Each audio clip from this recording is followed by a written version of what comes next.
Oh my god. Hello. I am not ready.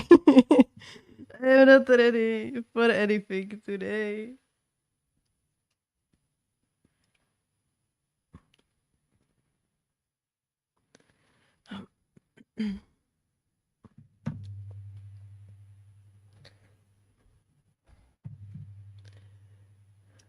My hair is wet. So I had to just go wash myself. Because I just had to. Because I wasn't able to yesterday. I'm absolutely not ready for anything today. So forgive a hectic start. We are just going to kinda wing it. But it's okay.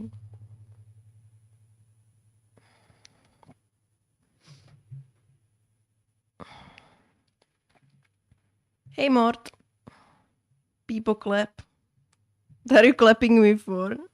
That I started streaming kinda on time even though I am not ready. I just today is I was up until 4 in the morning, partially because I really needed to finish knitted socks that are a Christmas gift because it's 1st of December today and I still have to knit 2 pairs of socks, 1 pair of gloves. And I just do not have enough time. Yeah, you noticed the boing emoji. The boing emote. I added boing, boing. It's one of the best emotes I seen. I had to immediately add boing. So yeah, I'm gonna put on socks. Socks that I haven't knitted. I hear the music when I see the emote. Yeah, me too. Me too. Okay, I have socks on. I'm gonna take a sip of coffee. I'm gonna replace batteries in my controller real quick.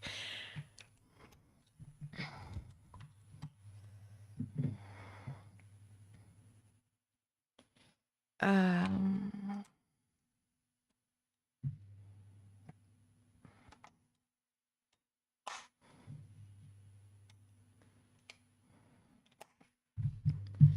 Hopefully, I will be able to game a little bit today because I'm not very well rested.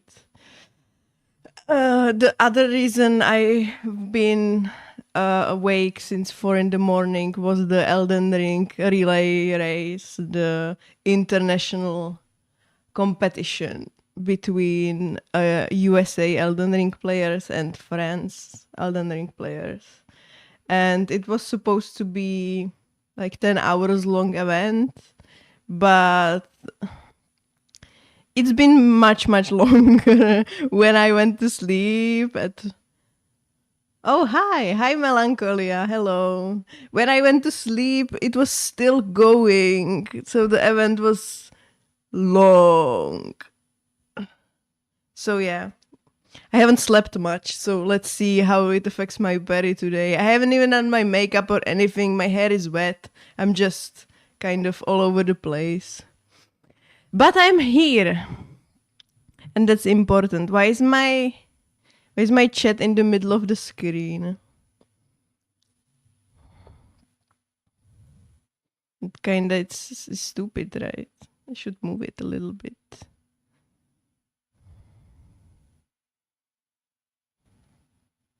I guess.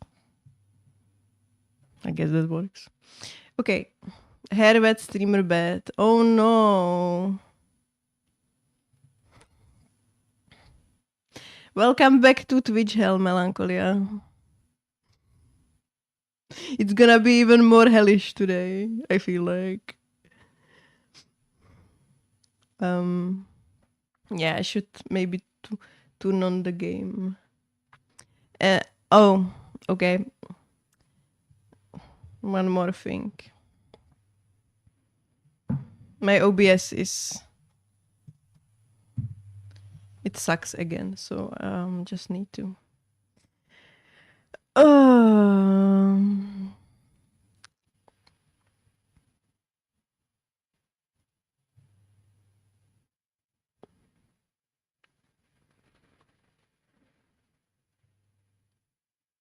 Why 25-year-old game does not support Borderless window for my dual monitor setup? You're old. What do you want to? Thank you. Glad to be back. Like I said, if you need help, blink twice. I'm not gonna see it because I'm the one on camera, not on you. But you can blink. Fuck this. This sucks. Why does?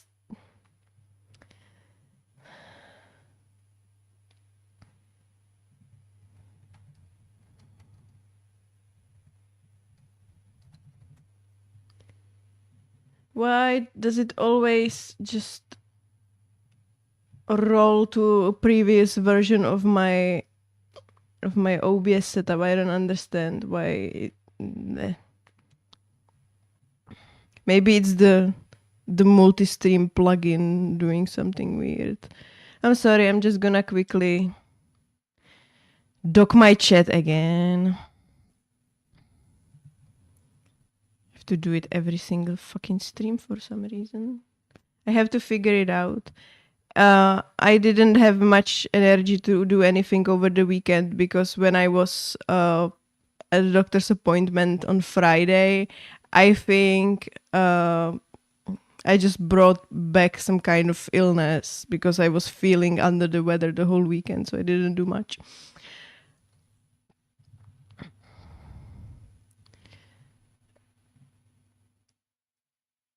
But I was able to figure out why the alerts suck. Because I am such a smart lady. I am a software engineer. So obviously I know that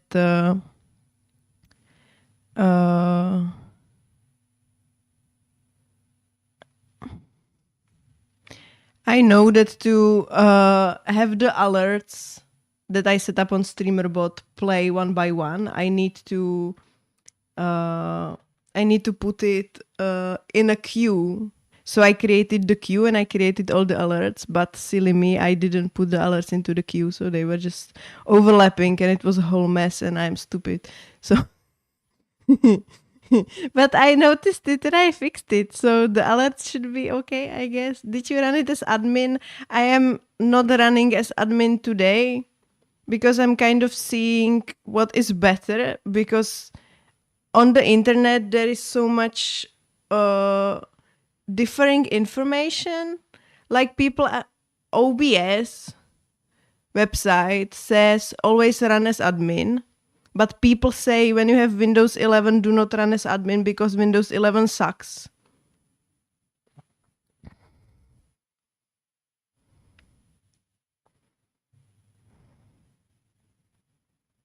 I thought I was paranoid because I mentioned in every stream that some follow is broken.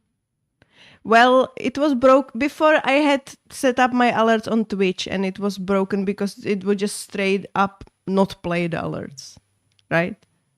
And now I have moved them to StreamerBot, and it played all of the alerts just at the same time. But it was my fault. It wasn't the platform's fault, it was my fault. So, I will turn on the game now. Finally. So, that's progress. I cannot do anything about Twitch being broken, right? But if it's just my own damn fault, that's an easy fix, right? So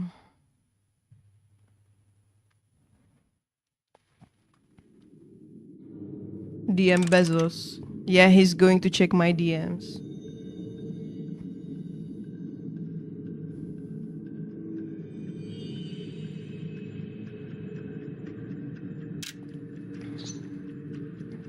I'm not even making him any money yet.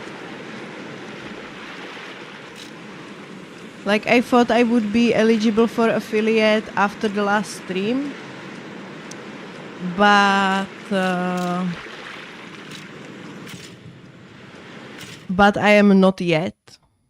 Because the criterion for having 4 different streams, at least 3 viewers average, I wasn't able to meet it yet because I met it, but apparently one stream, it wasn't real viewers, it was bots, so it retroactively changed it. So I'm not there yet. Hey, I'm a streamer, I love to be your friend and I want us to play together sometimes. Add me on Discord.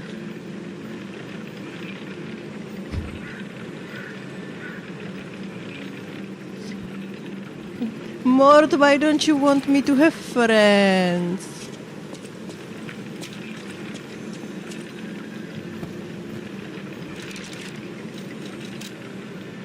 Finally a chance to have a friend and you just took it away from me.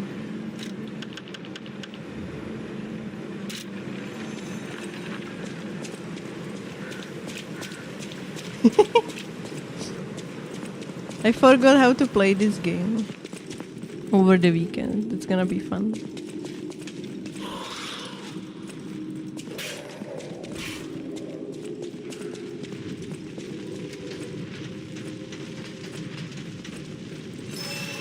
Well, Melancholia, you are not our friend, you are our captive.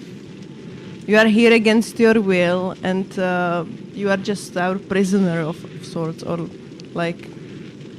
What do you call people that are trapped in hell? Sorry, I don't make the rules.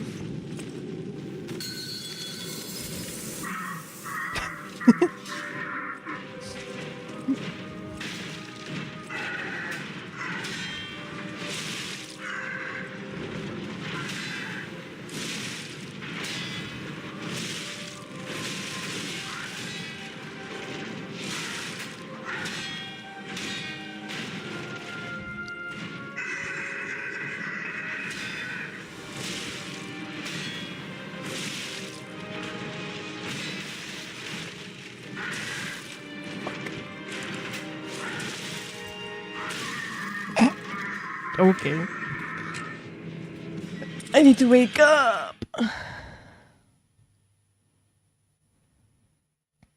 Ever heard of Stockholm Syndrome? Is that what's happening?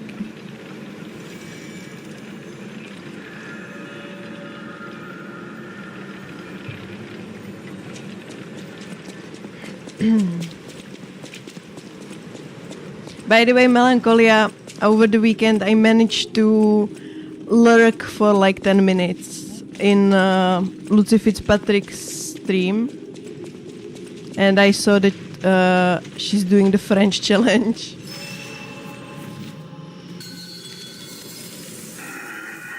It means you have to eat IKEA bowls daily, right? Yeah, that's exactly what it means.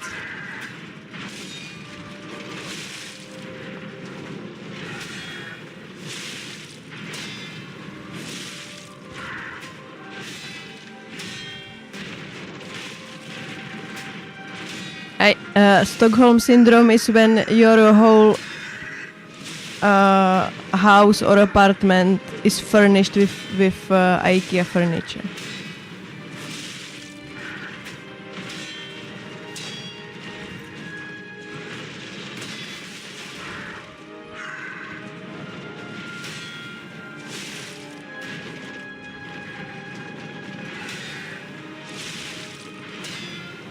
I'm playing kinda bad.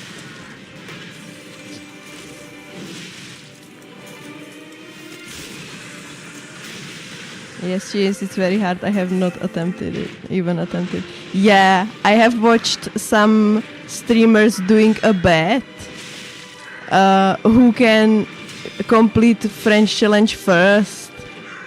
and they thought it will be like, I don't know, content for like a week or 2 weeks.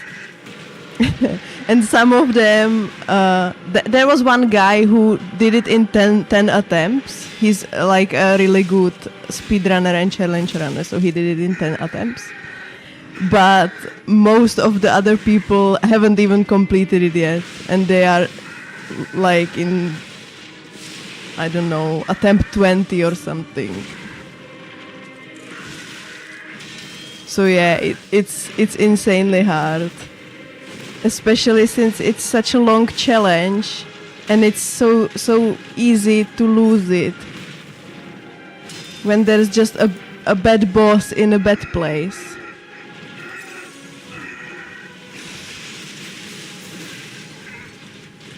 I have seen most runs and in mountaintops.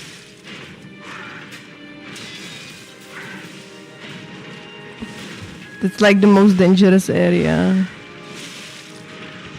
for this challenge, I figured.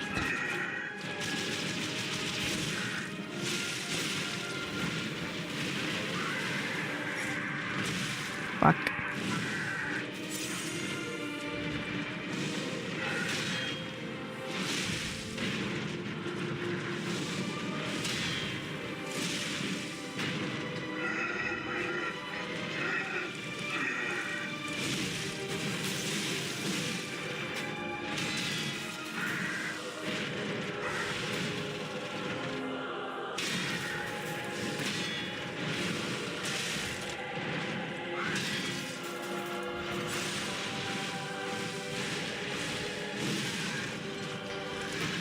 I am playing bit. I need to get back into it.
Fuck.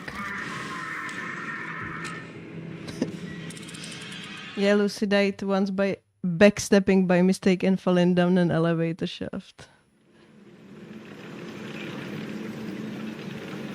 Yeah, that sucks. I saw a lot of people die either by mountaintops having a dangerous boss in a small cave, like Fire Giant or Valiant Gargoyles, or even Malenia. When they are in a small cave, it's really, really hard to fight them. Or they got Deidecker's Vow Talisman really late in the game. Surprisingly, not that many runs ended by the aging untouchables, which I thought they would be like one of the biggest dangers in those runs, but surprisingly not many runs ended by them, at least what I watched. Or the more dangerous enemies than aging untouchables in those runs I saw were hands. Small hands, big hands, giant hands, just hands in general, especially when they were like near ledges, or they were like, I don't know, randomized next to some knights, like, I don't know, mesmer knights or something. Like, that's a dangerous combination. When you're just trying to run through that, you die a lot of times. Do you think I will be able to not die and don't starve and mod at the same time? You need to learn to multitask.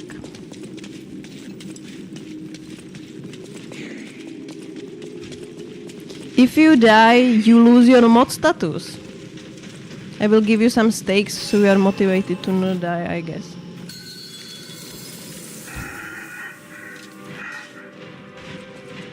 If you die and don't starve, you are not worthy of being mod on this channel. Because on this channel we don't die in games. As you can see, my attempts are deathless.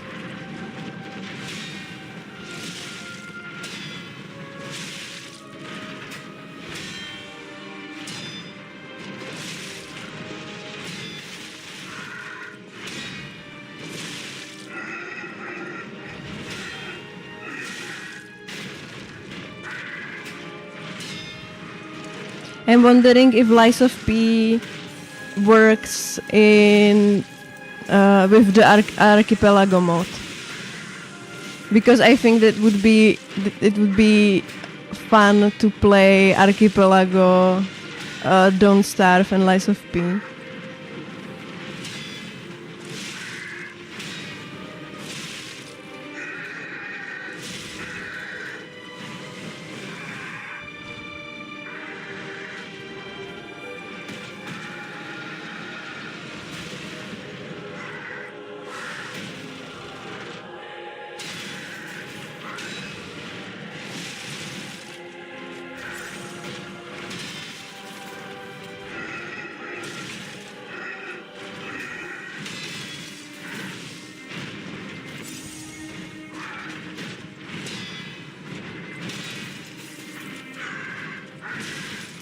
Come on, I parried.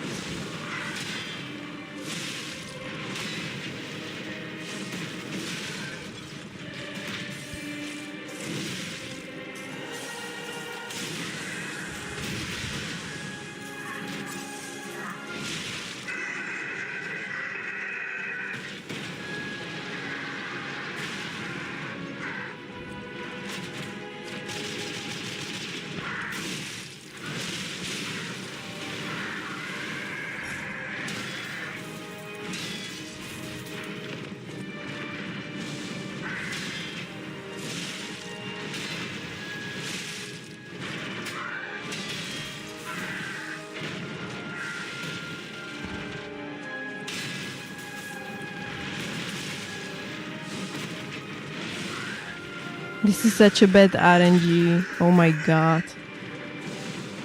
Thank you. No. Brother! Grant me succor.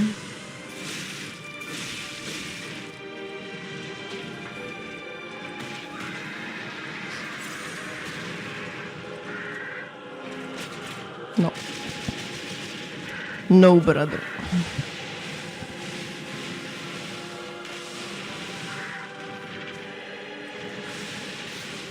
Twice in a row? Are you sure? I parried, come on.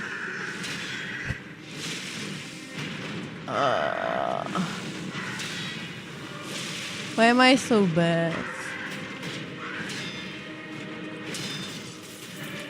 I deserve to die in this attempt.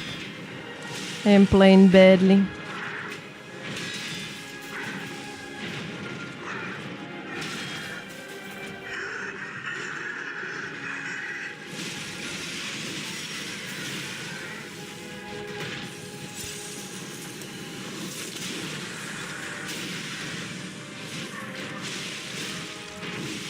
Okay. Let's get memed. That is why I'm postponing playing it, because I stopped playing while I was attacked by volcano meteor showers. I'm afraid I will log in back and instantly have a meteorite on my head. Well, you will never know if you don't try.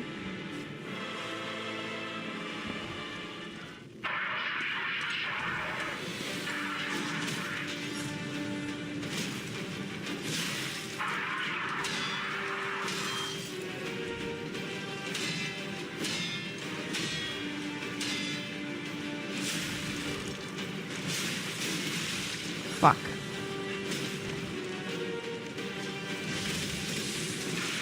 Okay. I do not want to lose my mod status. I like to ban bots. Give me steaks instead of steaks. I'm sorry, I don't eat meat. I will never give you steaks.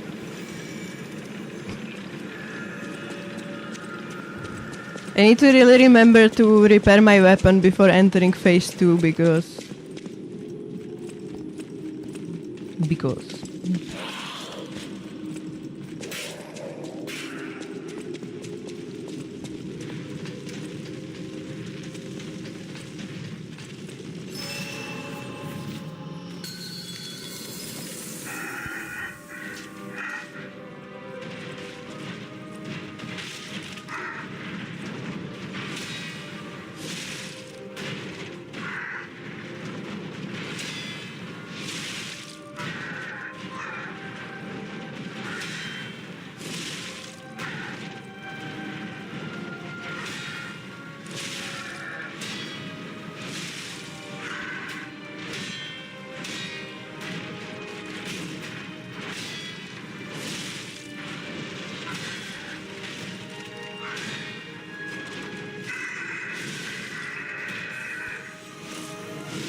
Fuck.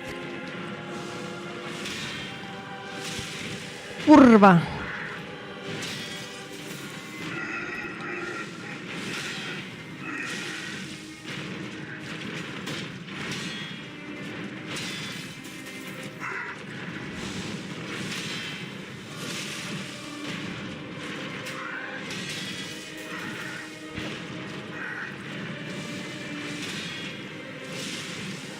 Bro. Thank you, RNG Jesus, finally.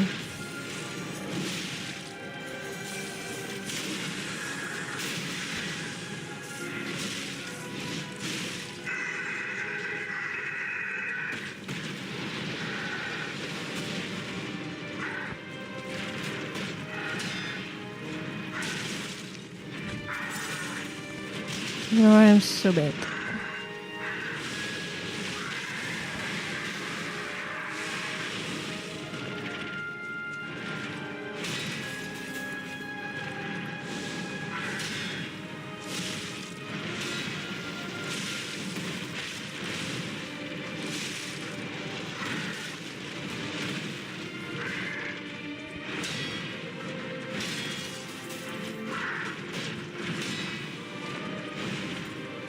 I'm just gonna keep spamming.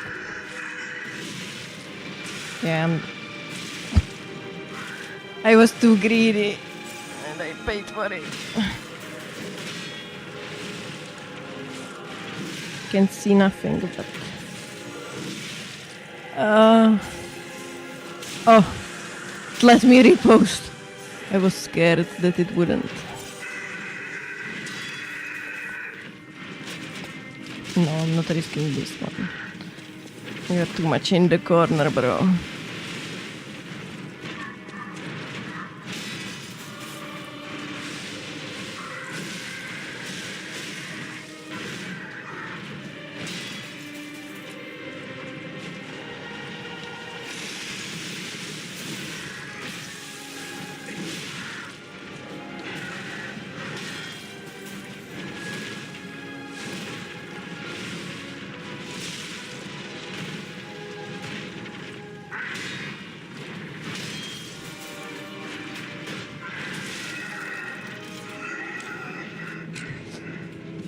Oh.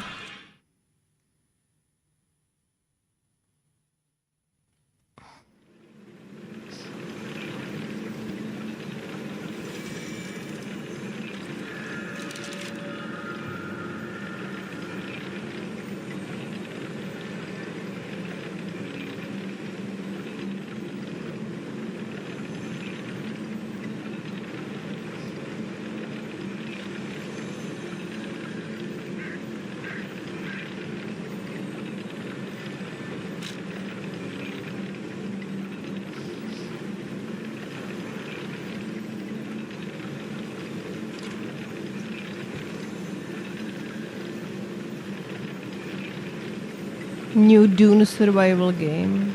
Is that... But which one is it?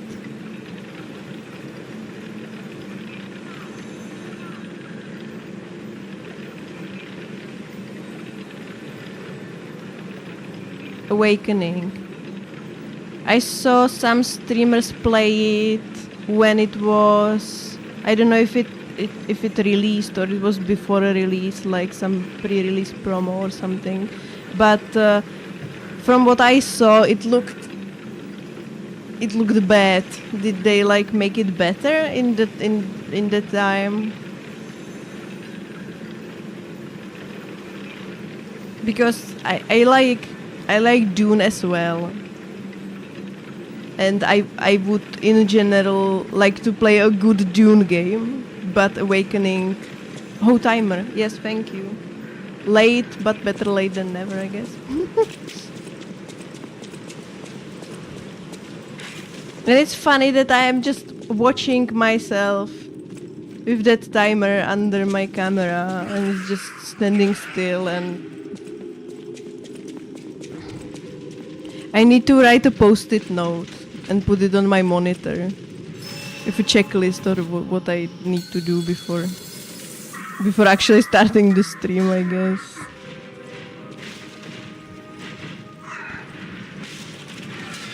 Or write a script that will just start my timer automatically when I start a game or something.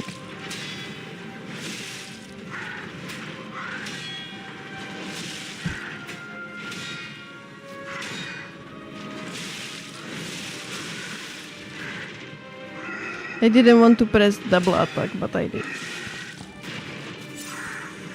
And I got punished. Step 1, pay mods.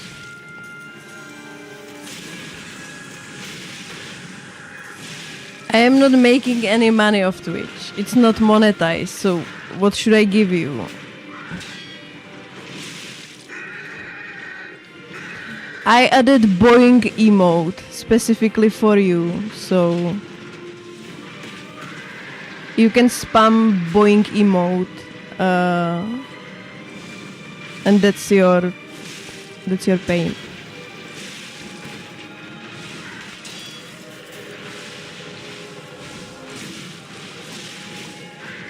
Potatoes and seitan steaks. So you essentially want me to cook for you? Is that what you're saying? Ouch.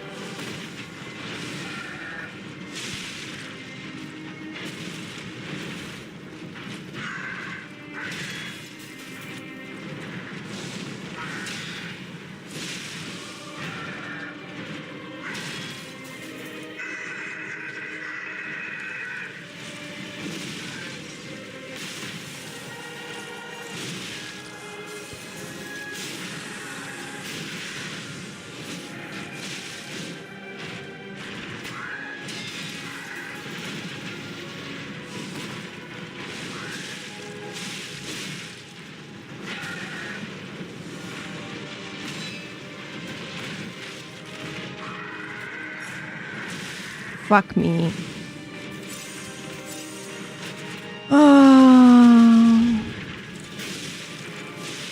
Missing that berry costs a lot.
Bad in what way?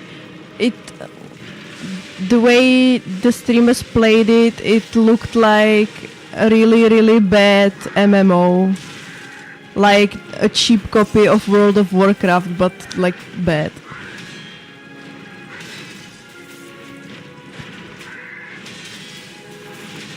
And I know, just a side note, uh, that game pisses a lot of Dune fans off because it took some liberties with the lore. So it's essentially like alternate universe of some kind.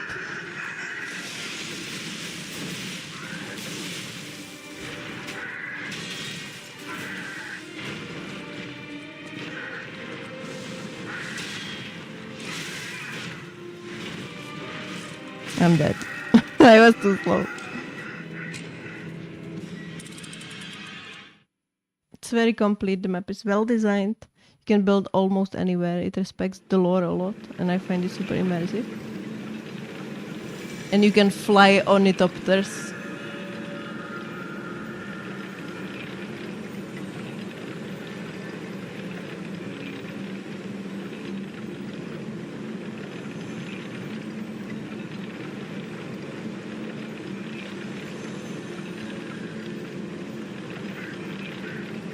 Yeah, I mean, like, when you are watching someone play a game, it, how do I put it in words?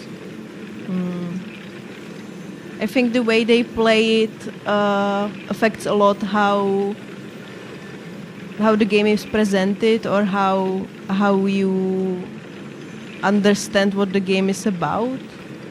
Like, it's very different when Souls game is played by a newbie versus a person that like is so well versed in Souls games that they can like cruise through it in 10 minutes. And I think it applies to all genres. Like, when people just play it wrongly being in quotes, it can affect how you perceive that game when you just watch gameplay and do not play it yourself.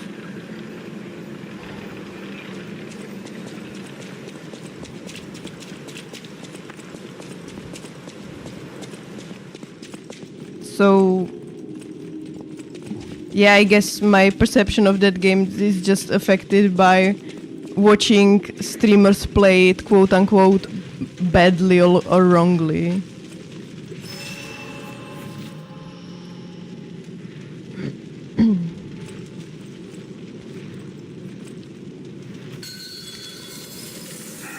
Maybe we could try it sometime. I mean, we enjoyed the Grounded very much, and that is also kinda like sandbox survival.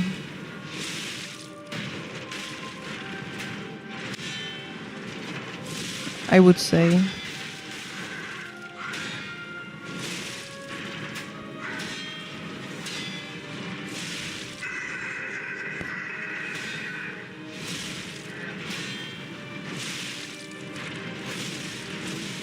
Fuck you, how are you faster than me?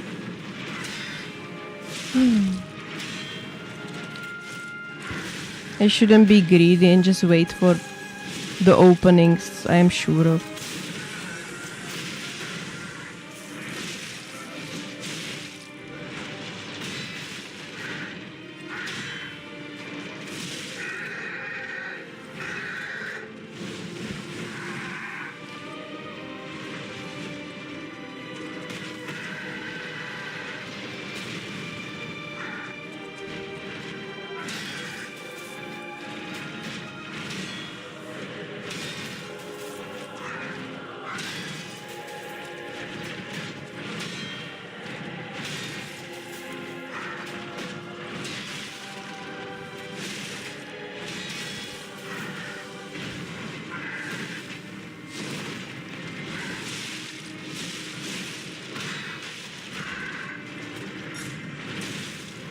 Fuck. I was parrying the leg, but the leg didn't hit me.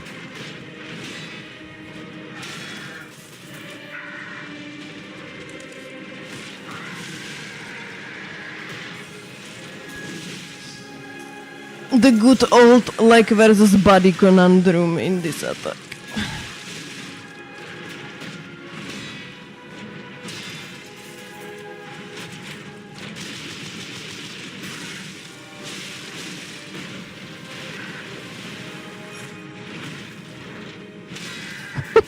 That was funny how he fell right at my feet.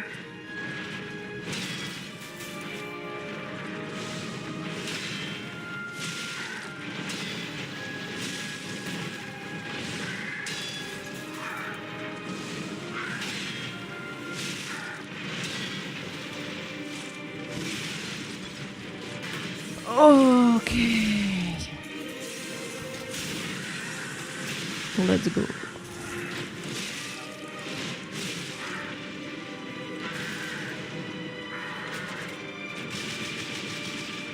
Okay, just do your thing.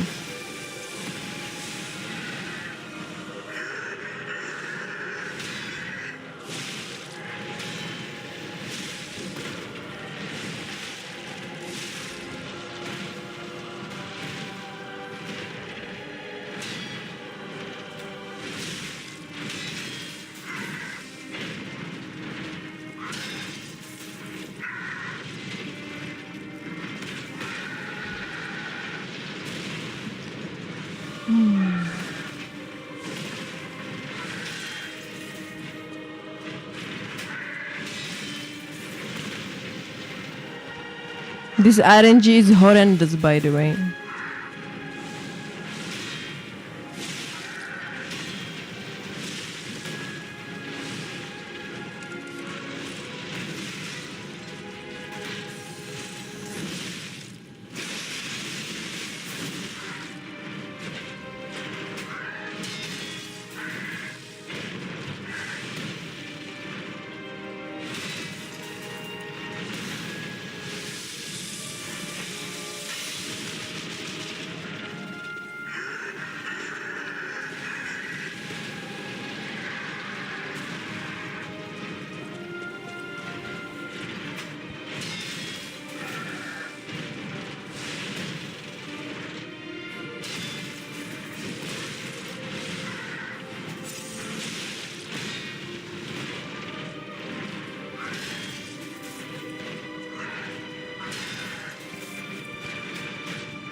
Are you fucking kidding me? I missed both of them. Oh my god.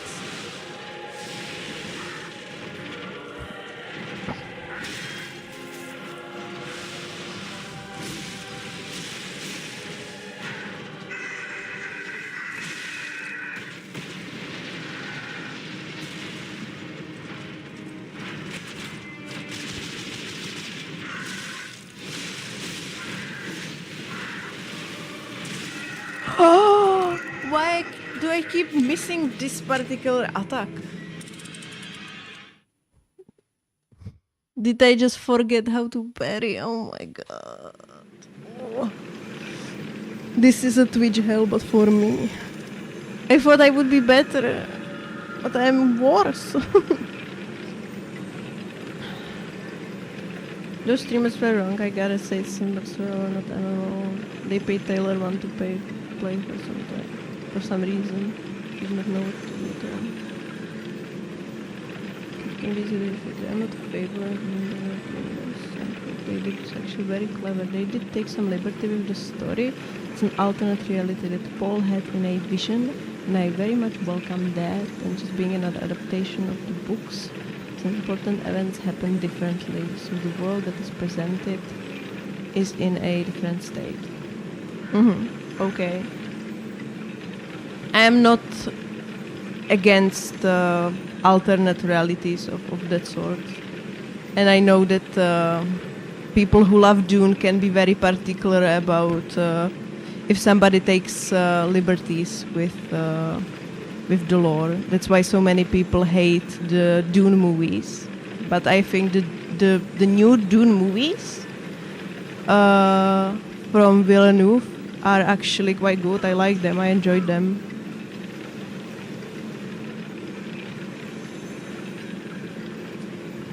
I also have some nitpicks. But in general, I am not against taking liberties with the story, because I feel like even when you are like adapting a story to a certain medium, you cannot always like adapt it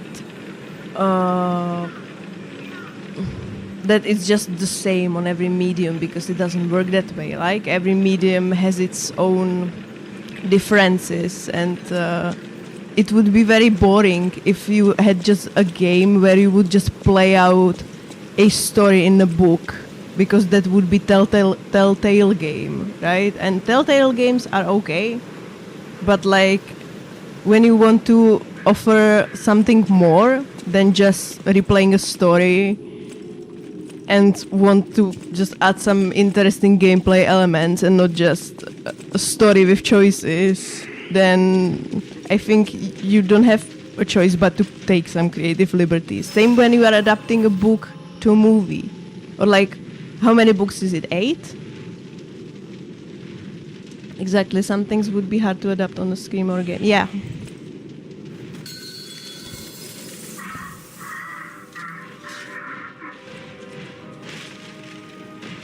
Especially when you have a book and there's some event that span over like, I don't know, 10 or 15 years. Like you have time jumps of 10 or 15 years. Like that wouldn't work in a movie much. That would just be very weird to watch. If you just watched 10 minutes of something happening and then there would be 15-year time jump and then another one. That would just be weird, right? So I understand that for the sake of the movies, they had to condense the timeline a lot, so the story would flow.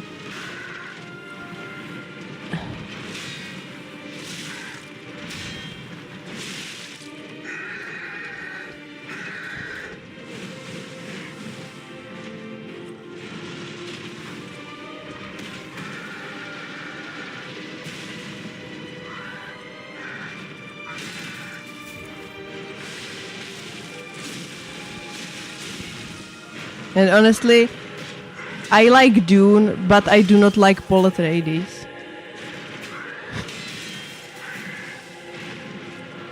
I understand and I think I understand what the author wanted to say with this kind of quote-unquote hero or protagonist.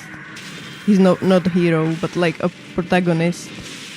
So I think I kind of understand what the author wanted to say, but I am mad that a lot of people don't understand it and just are like, yeah, Paul Atreides is so cool, he's such a great hero, he's so powerful and can do anything, and he's... No, that's not the point of the book, bro. It's not about a hero that can do anything. So maybe that's one of the reasons I do not like Paul Atreides as a character, but like...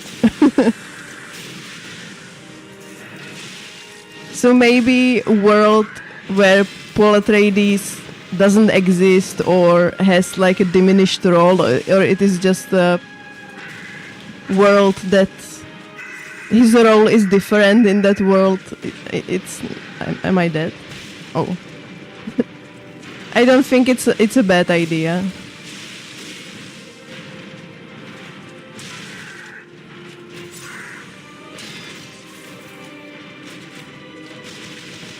On the contrary, maybe when you are creating a new piece of media that is set in an IP that already exists, sometimes it's to the detriment to just bring all the OGs on board. Like, just take a look at Star Wars, with somehow Palpatine has returned.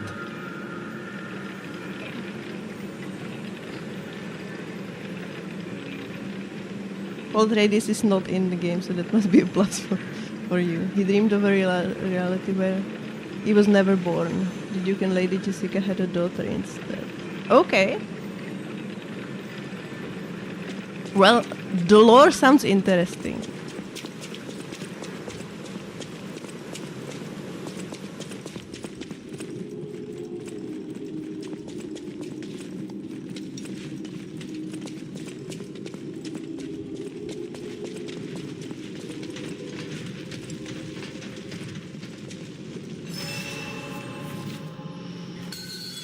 What do you think, Mord? Does it sound good? Or are you deep in the trenches of Don't Starve now?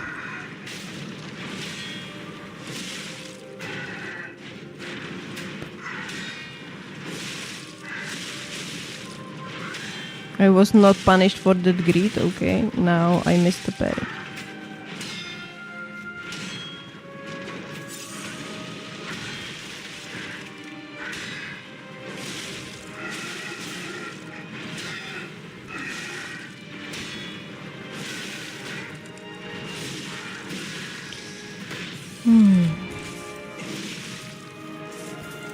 I need to make sure I sleep properly before attempting Souls challenges.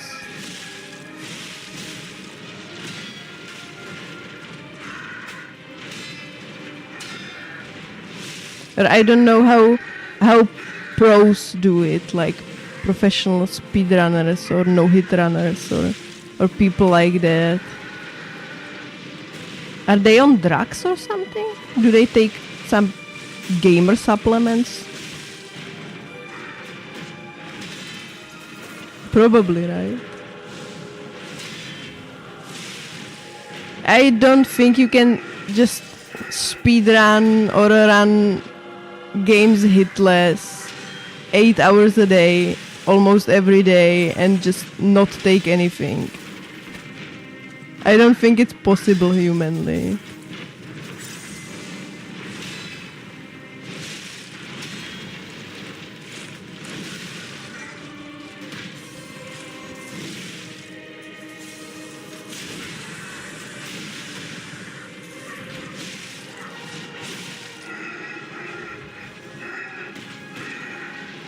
Fuck, I'm dead.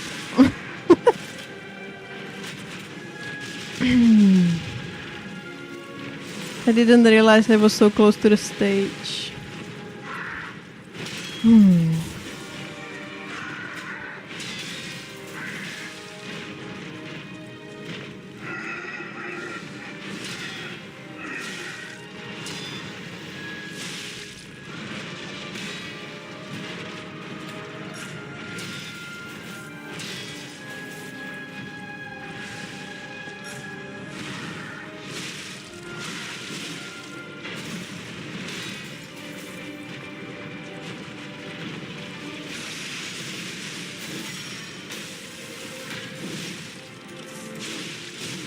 No, no, no, no, no.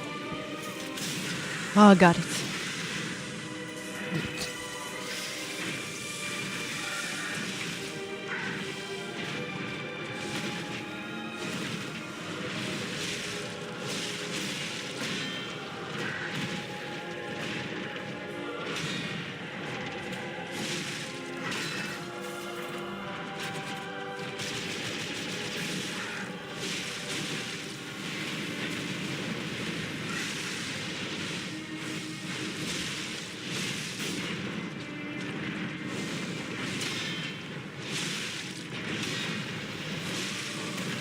Wow, remember that attempt that I actually entered the second phase with 4 heals? Yeah, me neither.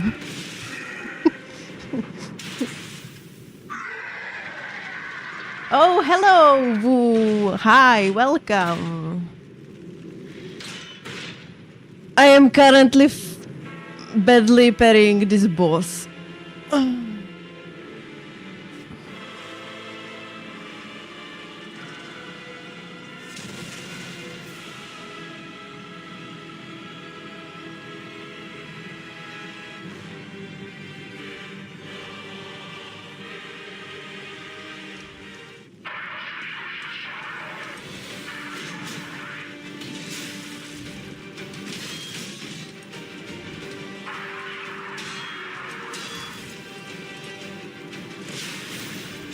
Yeah, I'm dead.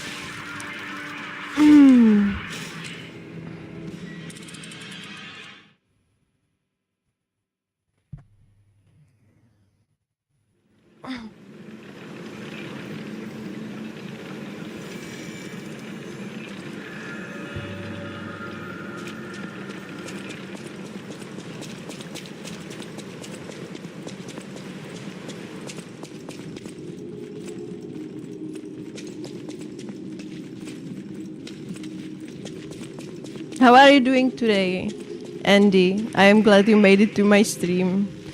Even though today I'm failing badly. I'm missing the easy parries. So not my best gameplay. But I'm glad you made it.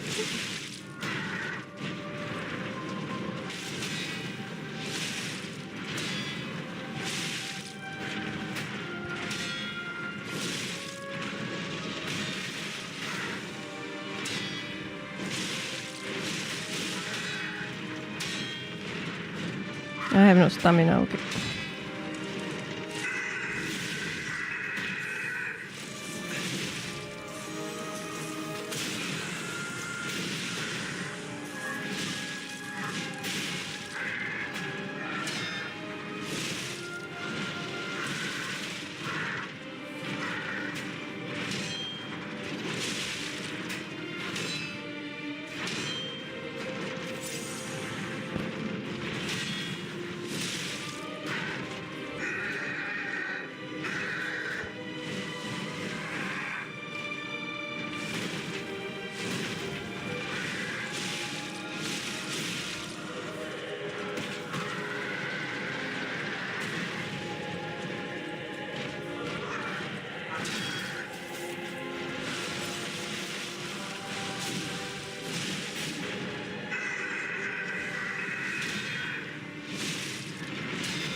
Bro.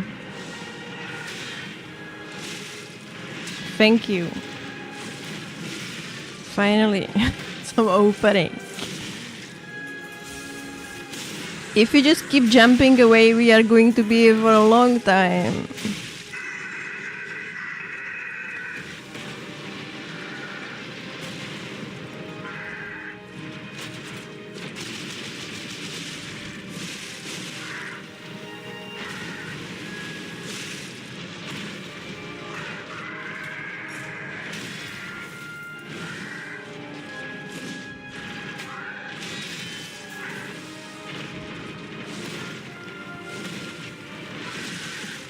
Oh, that hit me. I was right under his legs.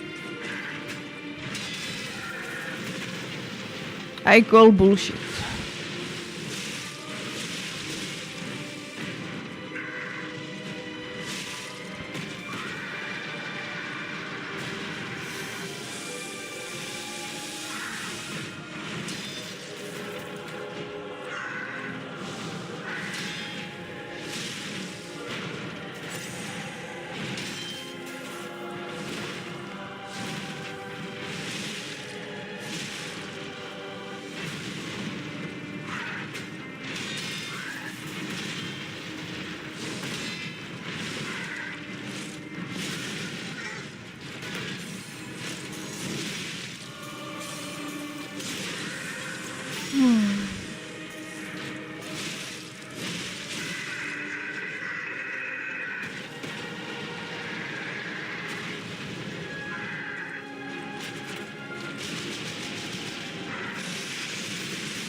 I got lucky.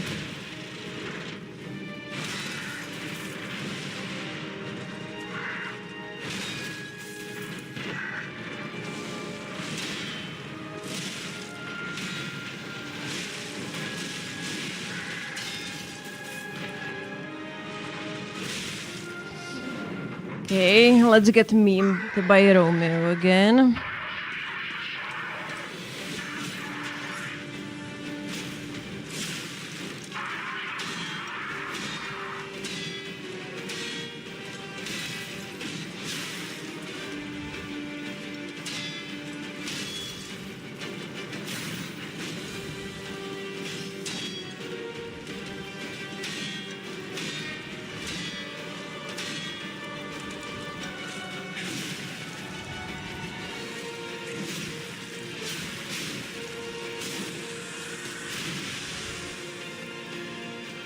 Okay.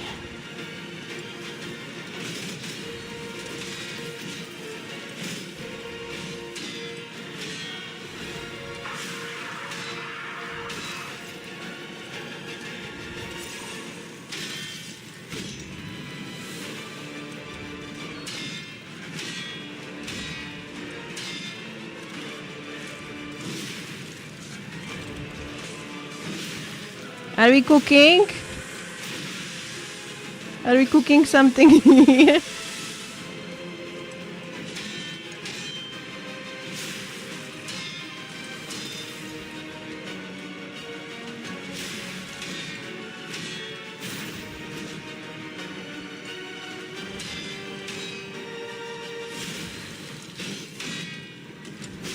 Fuck. I stopped cooking. He's cooking me now. Do something.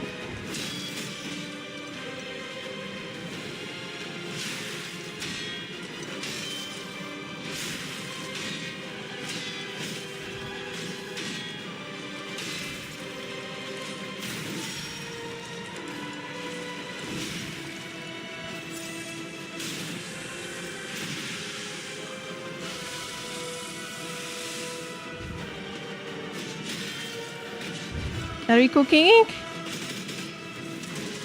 No. Fuck! I didn't see the fucking flame, no!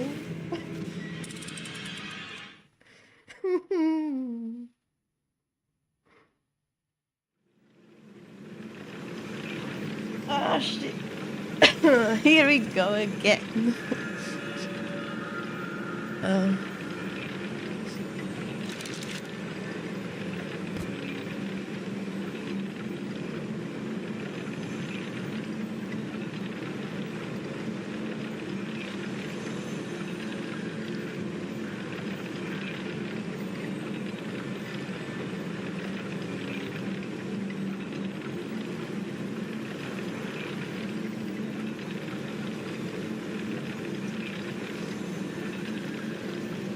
You're actually a gamer, you are cooking.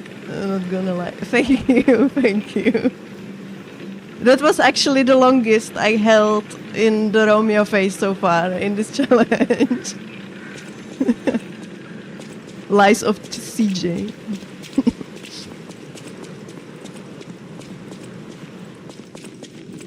I'm confident I can do it.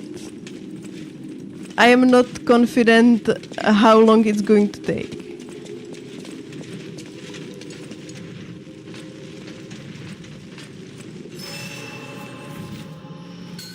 The clown puppet had me stressing.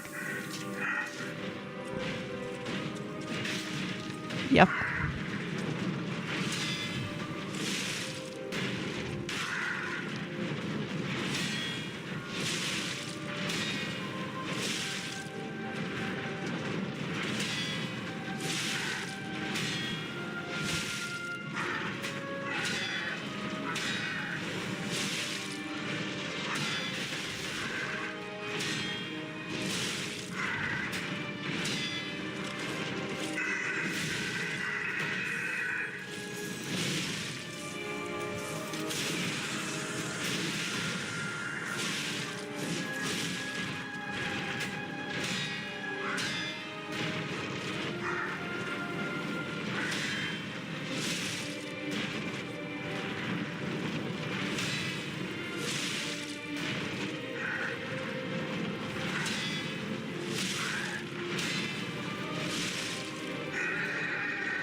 The worst thing about this challenge is the low stamina.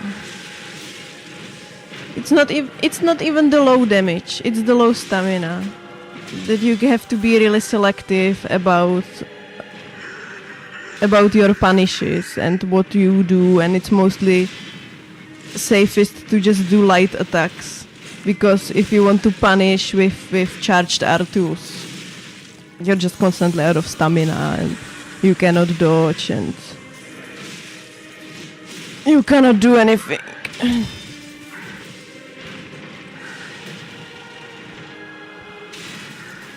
Especially when you miss a parry and just block. You need to give yourself some leeway for tiny mistakes. So it just takes a long fucking time to kill this guy.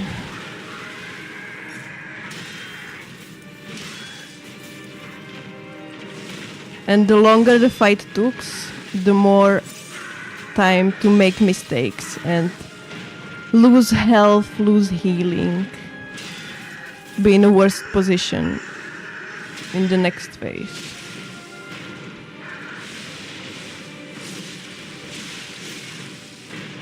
And there is only one thing you can do about it, and that is get good. Bro, just let me hit you. No. No hitting.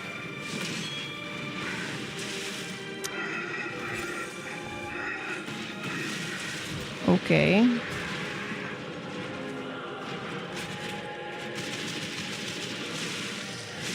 That was very unfortunate.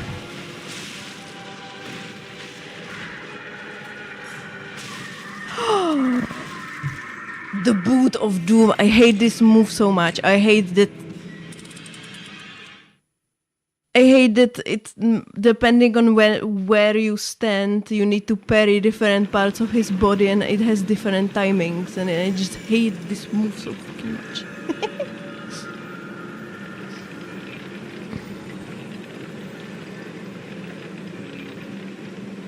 Lies of P challenge. Pinocchio is 30 years old.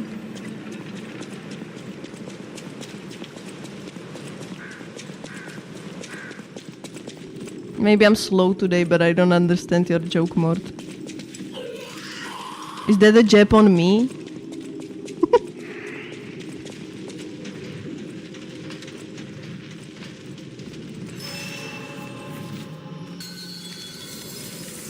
You talked about low stamina.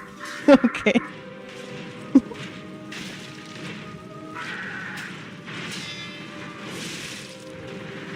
Lies of P challenge. Pinocchio only slept a couple of hours. And his wrist hurt because he was knitting socks all night.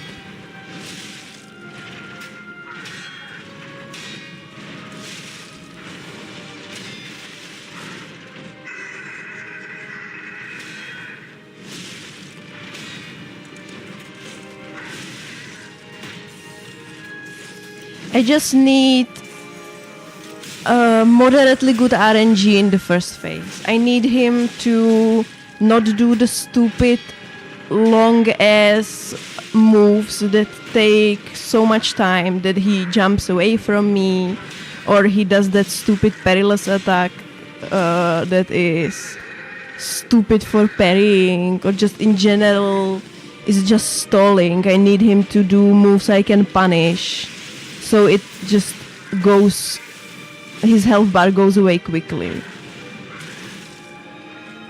And ideally not miss any parries that are easy.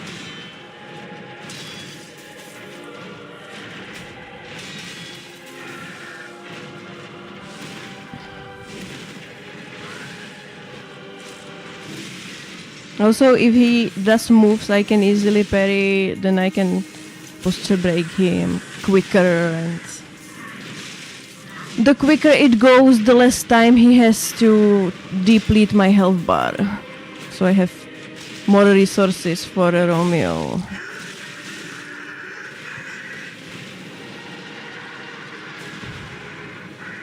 But so far, most of the first phases had ridiculous RNG. Okay, this is okay. So far.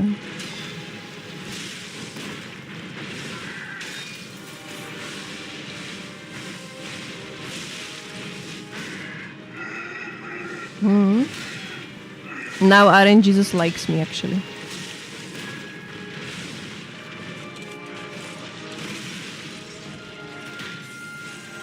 This is good. Please keep going like this.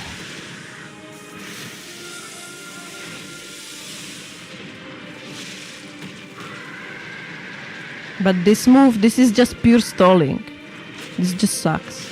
This move is kinda punishable, but also he usually jumps away. But now I got a good RNG actually. He didn't jump away. He did the pirouette thing.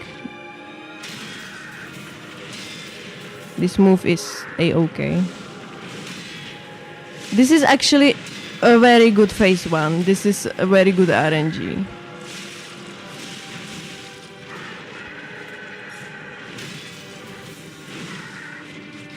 Speaking of.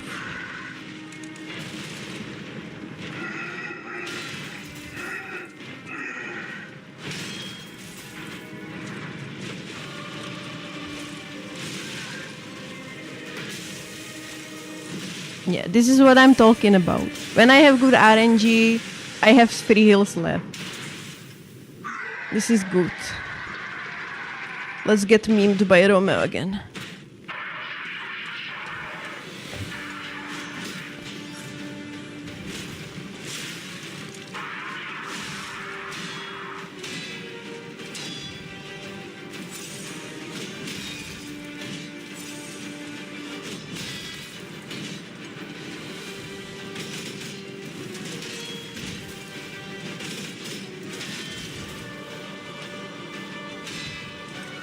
Please do not make the fire.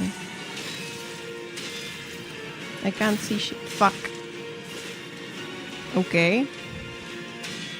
He didn't do the follow-up for some reason. I got lucky.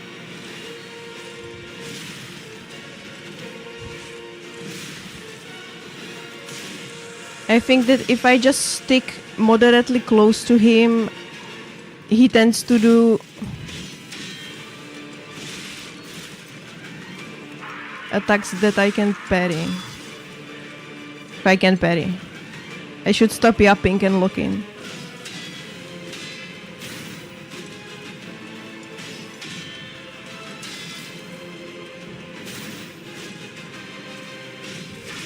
Fuck. Maybe I should, if I get to phase 2, I should just lock in and stop yapping. He wants to surprise his father with some human socks. Yeah. A real socks from a real boy.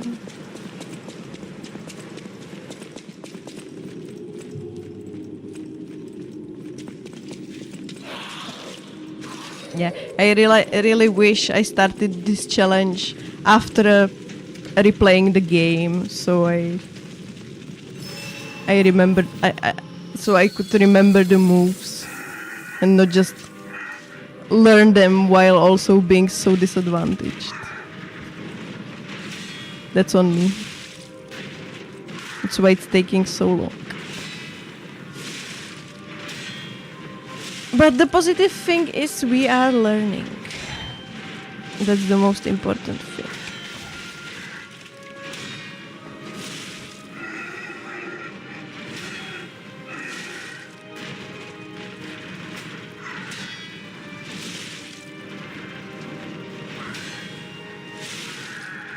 I just need RNGesus to like me a little bit longer.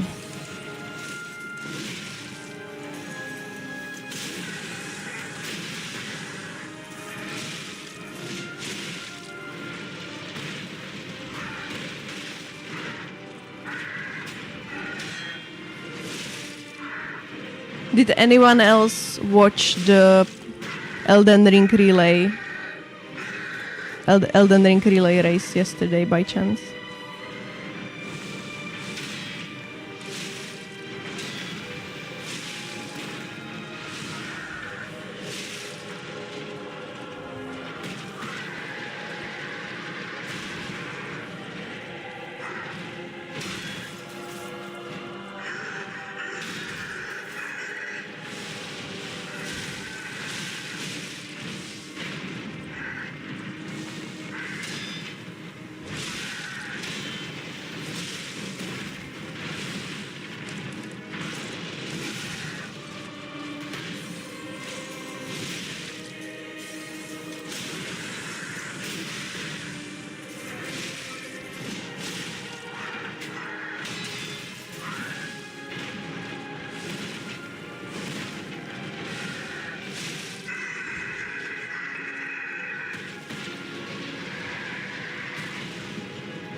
Yeah.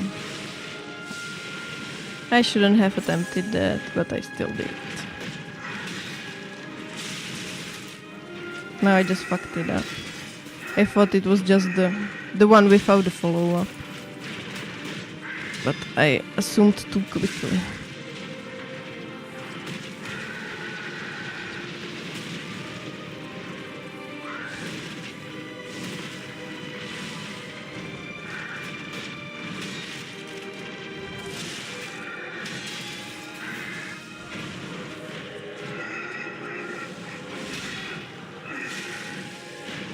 Do not jump away.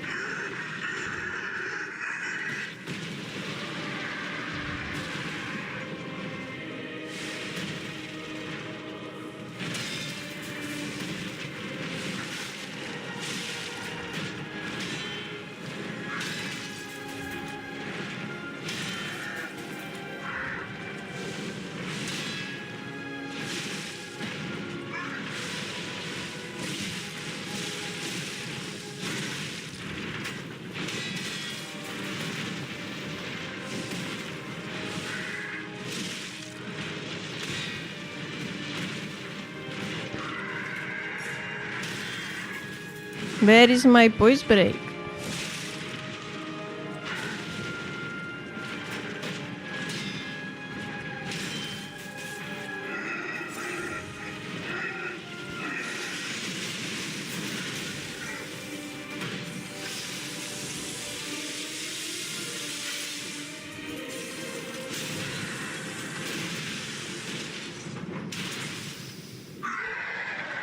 Nobody watched the Elden Ring relay race yesterday. It was an interesting event. It was fucking long, but it was really nice.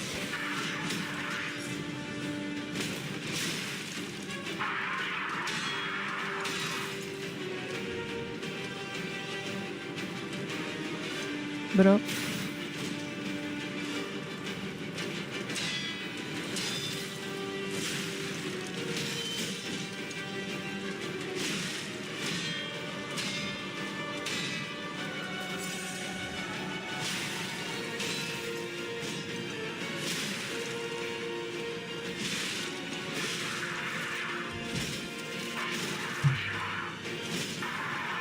I am so bad at parrying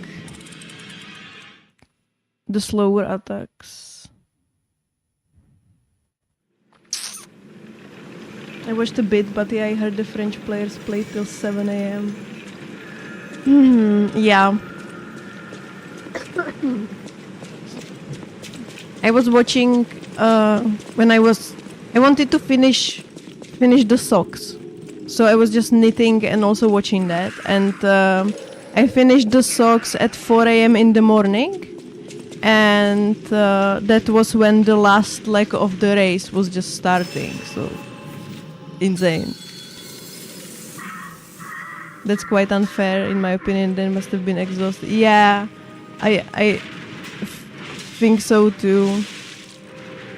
Especially when I think the first American player started at 8 a.m. But it was a series of unfortunate events. Like they said they assumed that the event would last 10 hours. But it was a combination of just better seats of the randomizer. That some games took 2.5 hours even. And there was the unfortunate incident with one player just messing up checking his seat. So one race had to restart about 25 minutes in, I guess. So that also made the whole ordeal longer and yeah.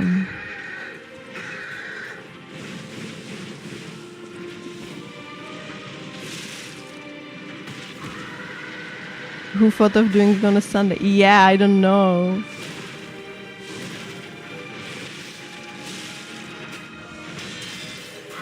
I think the French people organized it, but I don't know.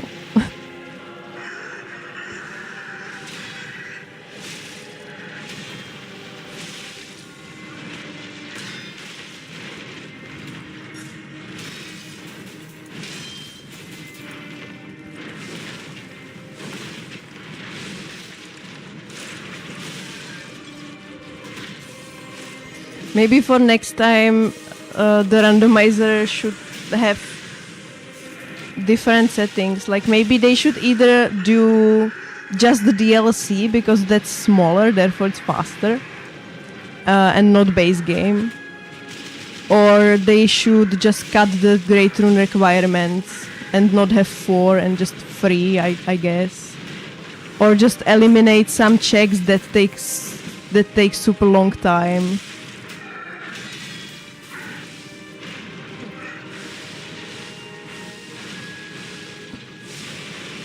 I mean, base game as it is, it has like, what, 34 checks for where the Great Runes can be? That's a fuck ton of checks. They could reduce the number a little bit.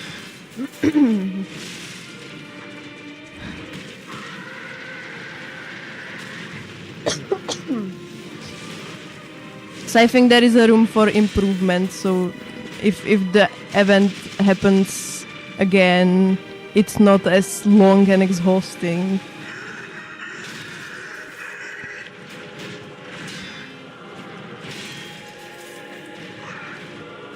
But yeah, I think that how it was set up, it put the last French racers at kind of a disadvantage.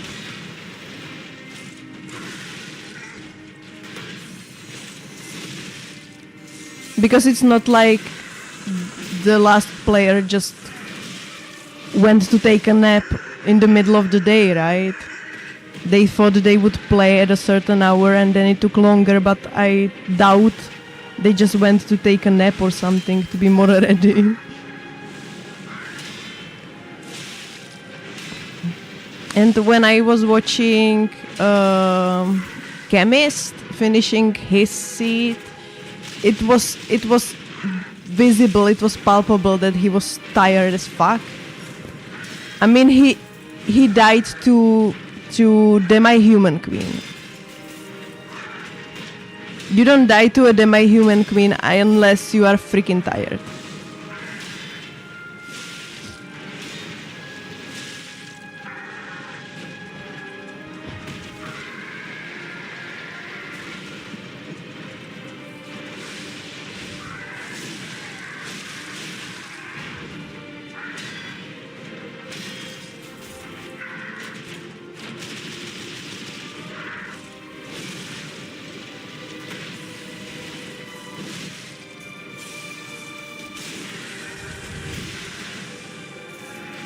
Really, in that case, dummies. Yeah.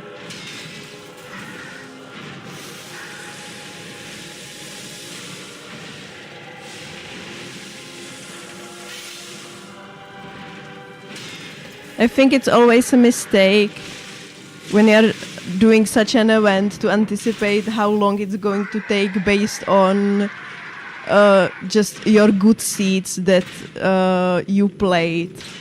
Because you need to account for tech issues, you need to account for mistakes and maybe resetting, you need to account for skill issues that happen when you are nervous. Like that one player who was struggling with Relana a lot. Because he thought he was just locked in Volcano Manor.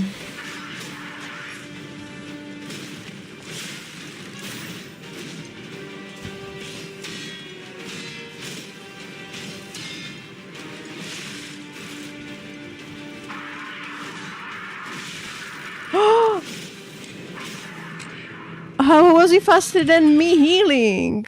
God. Am I back to lasting 2 seconds at the Romeo phase? And that one attempt was such a good attempt. Like I was really cooking, I was really flowing with the rhythm. And now I'm just out of that again, out of rhythm. I need to get back into the rhythm.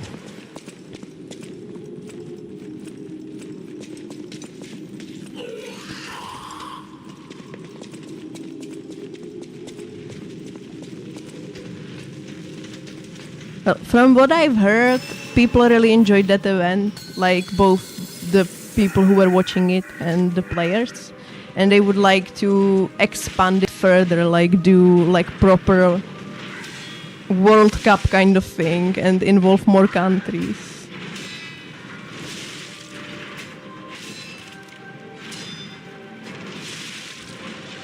But I'm wondering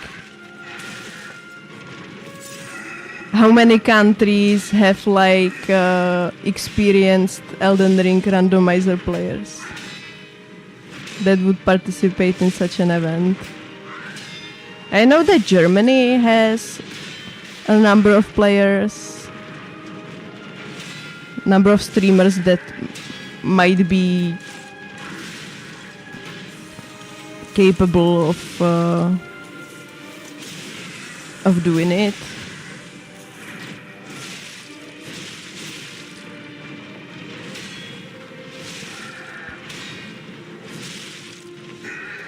I think somebody said that China has a lot of good players, mostly speedrunners, but like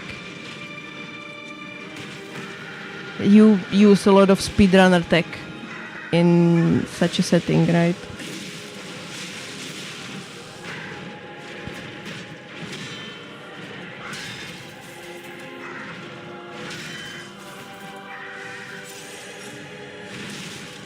Oh, it's the delayed one. Fuck. You know what just killed me? This is scuffed attempt anyway. Oops.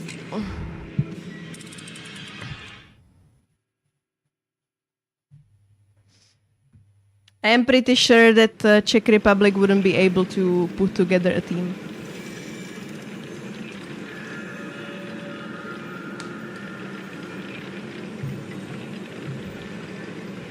I know of only one Czech Elden Ring streamer. He's like really good. He's like top tier. But I don't know anyone else. But he also lives in Germany, so maybe he would just join the Team Germany, I guess.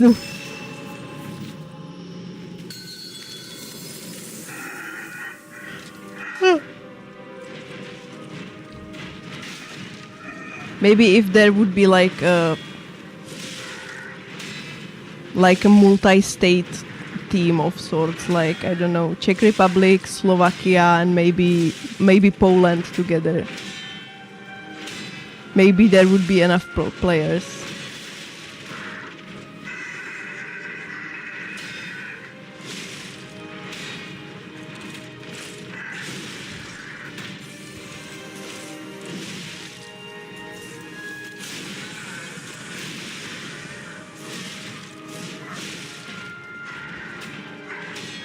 Or maybe it doesn't have to be 6 players.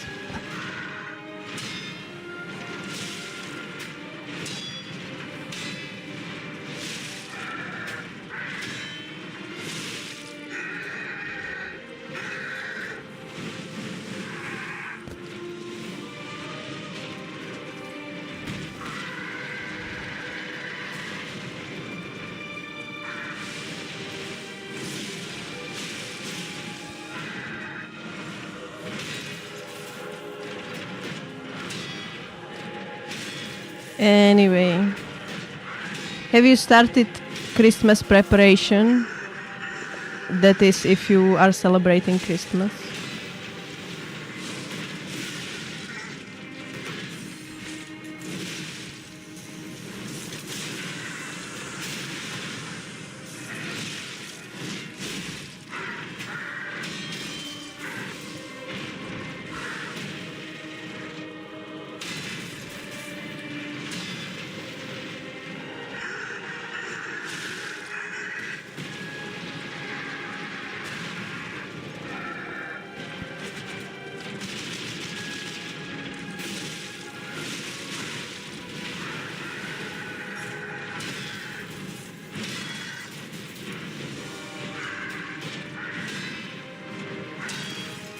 Fuck you.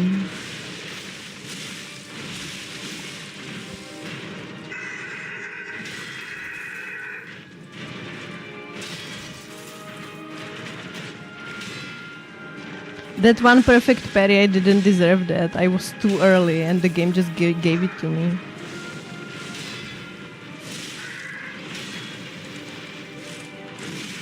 I guess we take those. I did put up my little Christmas tree, but that's about it. Oh, you have a little Christmas tree. That's cute. I also want a cute little Christmas tree. The only one that has a Christmas tree in this house as of yet is Orange Boy.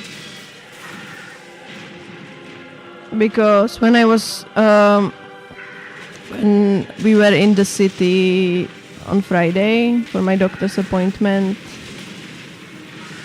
we visited a pet shop. Oops. And there was a cardboard Christmas tree for cats. So we got a cardboard Christmas tree.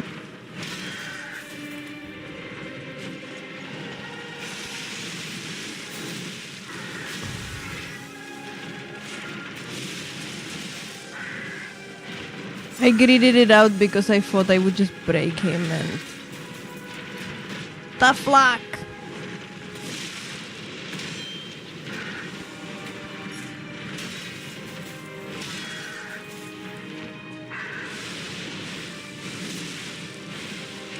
Dude! Bro. Oh, I didn't have any stamina, that's why. Oh, this is scuffed.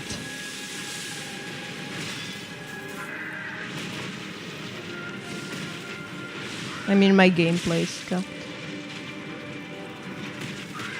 And I'm dead. Oh. Are you kidding me? This doesn't hit me, but that one instance that I think Mort clipped it when I was much farther and it just hit me. I wasn't in range, but still got clipped. Yeah. Okay. It was kept in pretty small box, so when I took it out, it was a little crooked. Now it has some personality. Yeah.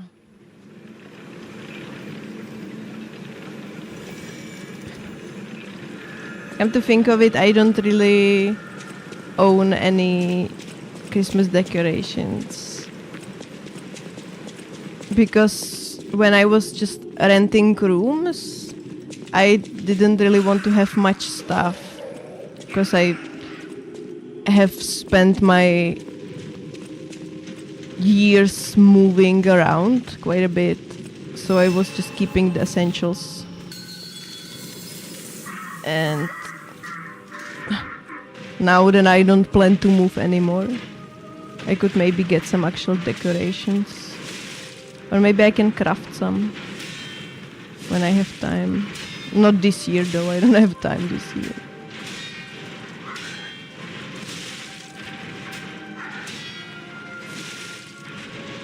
I would like to at least get a little cute Christmas tree. And some basic ornaments to just have a little Christmas atmosphere.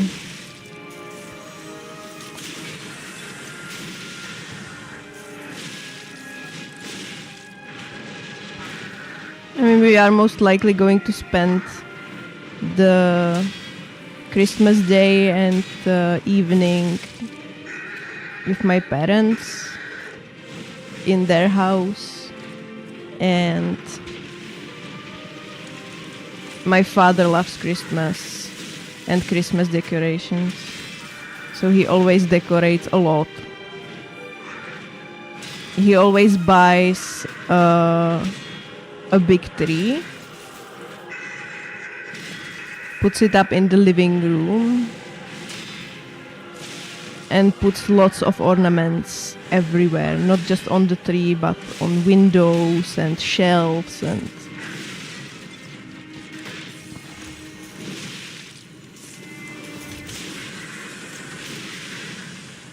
When I was a kid, he was working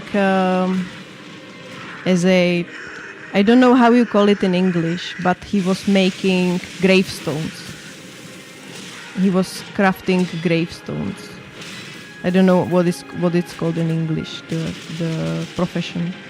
So he would essentially be a seasonal worker, right? Because you can't work outside in graveyards in winter when it's freezing. So he would just be at home most of the winter, and he would just blast Christmas music and put up decorations. So I remember that when I was a teenager, I wanted to sleep until noon, and at 9 in the morning, he would just blast Christmas music and would put up decorations and just... He would call it making the Christmas mood. That was always his thing. And we have since moved out. I mean, the children, his children. But he's still doing that, just for himself. Fuck you and your leg. I hate this attack so much.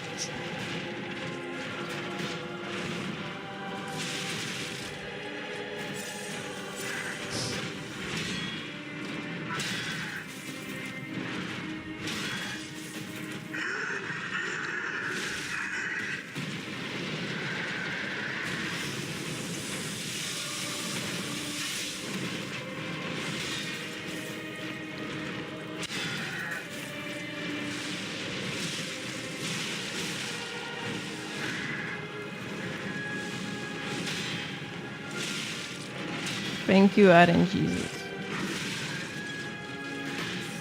Finally some good fucking RNG.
Fuck.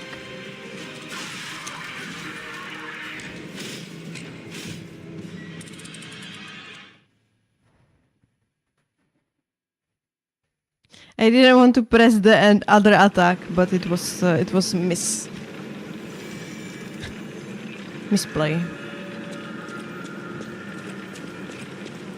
But that attempt was also kind of cooking, at least for a little bit. So I just need to learn to cook some more. Bad thing is, I'm a really bad cook.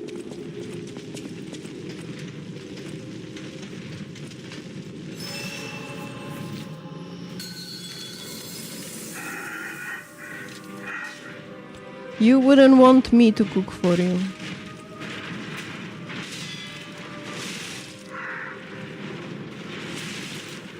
Oh my god. You know what? I'm just gonna die. If I miss such a easy parry in the beginning, it's just better to die and try again, I guess.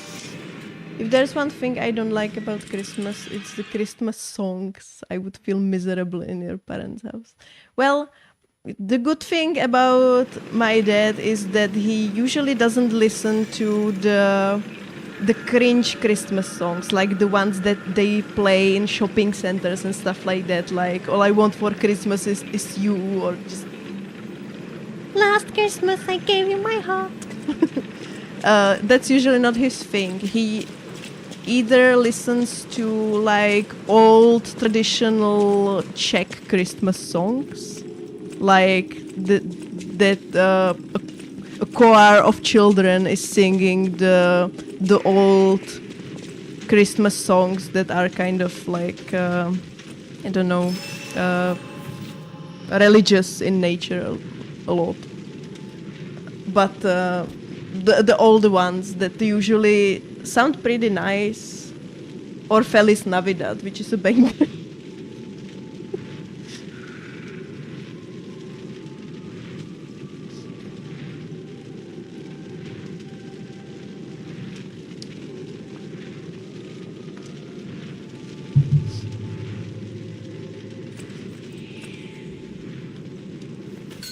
Or he listens to songs by Karel Gott, which is like the most famous Czech singer of all time, maybe.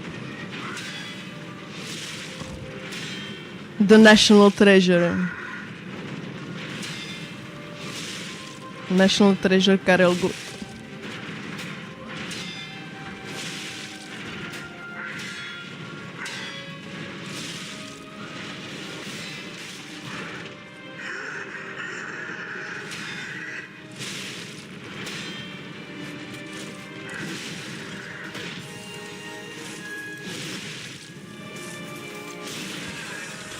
But I totally understand that you don't like Christmas songs, because a lot of them are just cringe or just annoying, repeating stuff over and over again, or just when you hear them for the 50th time because 'tis the season, it's annoying, right?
At the same time, speaking of my dad and how he celebrates Christmas, his favorite Christmas movie is this short, like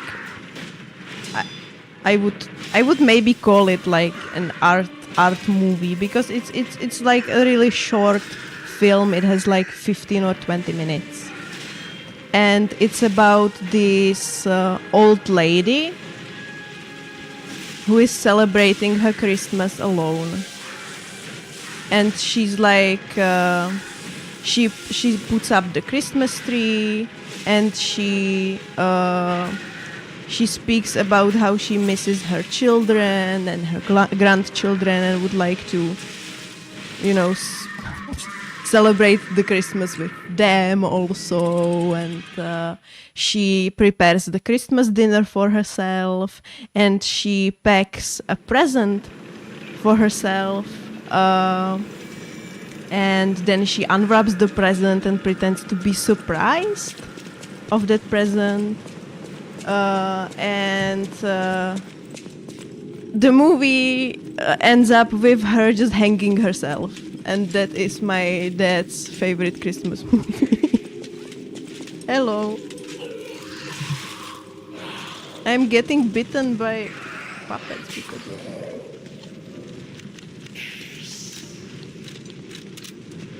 Hello, orange boy. Did you need something? Did something happen? You look very eepy. You look very eepy.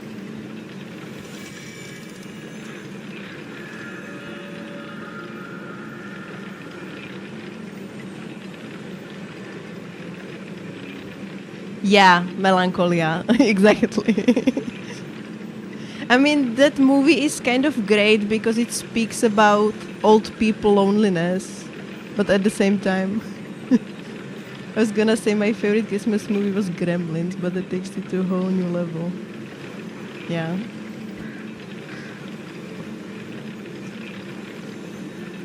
Like I said, it's a nice piece of media to kind of bring awareness to how old people can be lonely a lot of times. But yeah, I don't know why he likes it so much. Maybe he identifies with the lady.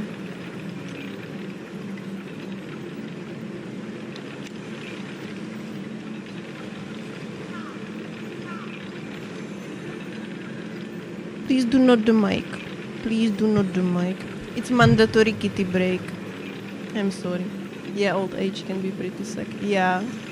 Like especially when you have family, but they don't really care to see you that often, right?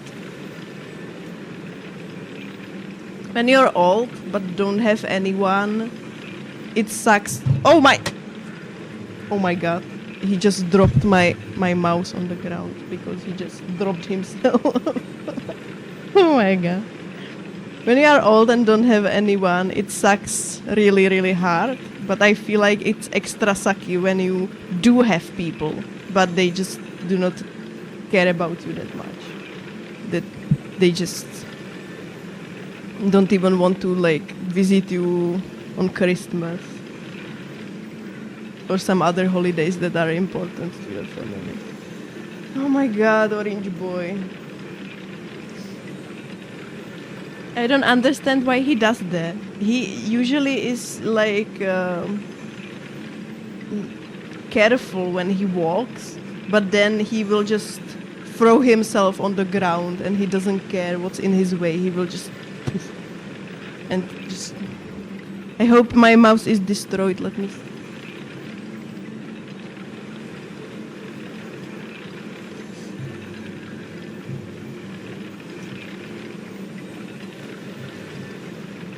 It works.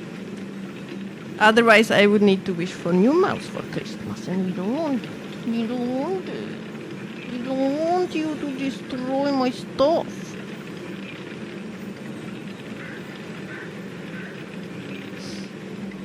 I don't know what my favorite Christmas movie is.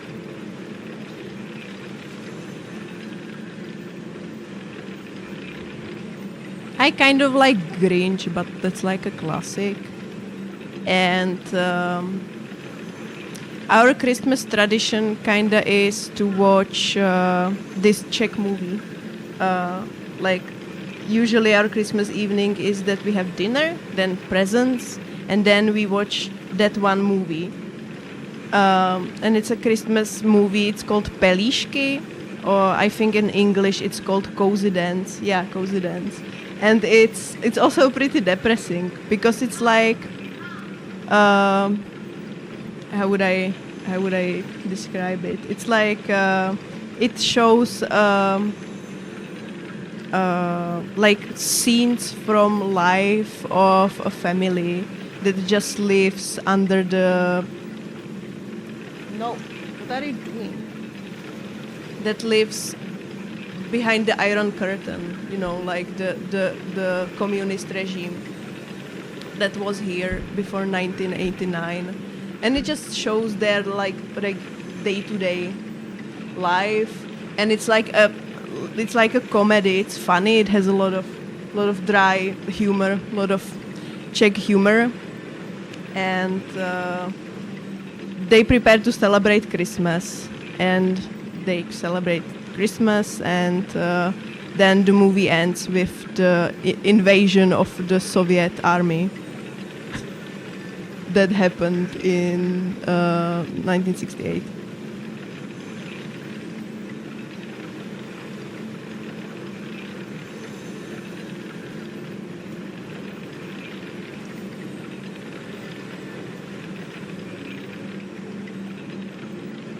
So yeah.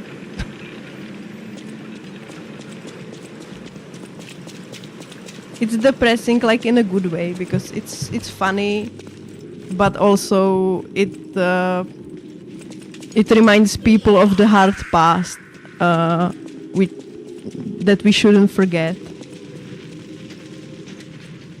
Like ideally, we should strive to never get into that situation again. That we shouldn't create like opportunities for bad people to establish such regime again, right?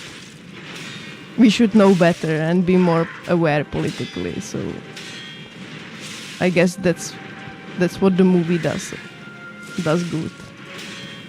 Come to think of it, maybe Czech Christmas are depressing. I don't know.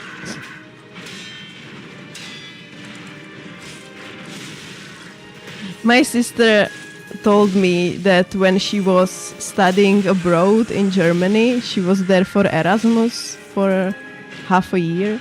She actually watched Cozy Dance with other students that were there from abroad. She had like people from the USA and I don't know, some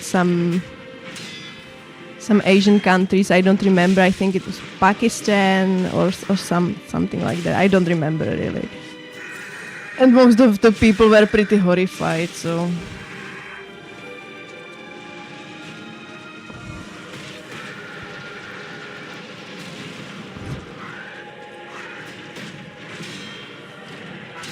I guess Czech people just can't have nice things without a little dose of depression, I guess. I don't know.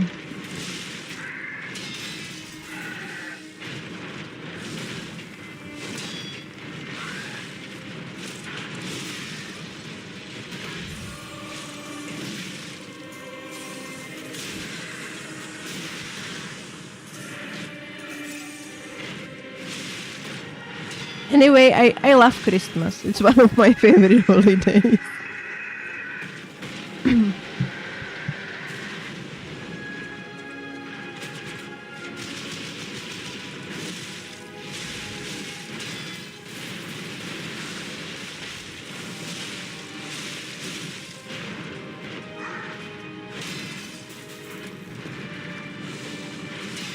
Do you have any weird Christmas traditions, Chet?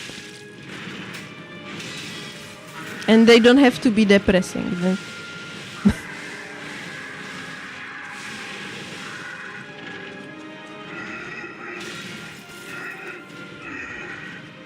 Because come to think of it, like even the Czech traditions, like the traditional Christmas stuff that people were doing for hundreds of years, the weird spiritual things, the weird rituals are just weird in this country, right?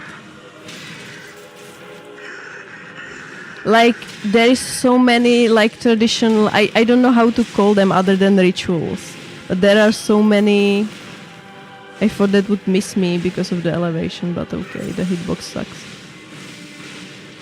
There are so many rituals that you should perform around Christmas or on Christmas Day to kind of get a prediction when you are going to move out of your parents' house. There are at least 3 separate rituals I can think about that are just for predicting when you're going to leave your parents' house. Like, if you are a woman, you are supposed to, at 4th of December, because that's the day of Saint Barbara, you have to cut a twig from a cherry tree and put it in a vase, in the water, of course. And if it blooms before the Christmas day or on the Christmas day, you are going to get married and leave the house. If you are a woman, that's a ritual for ladies. There is also a ritual that you and your family, you make tiny boats that are from walnuts, like from the outer shells.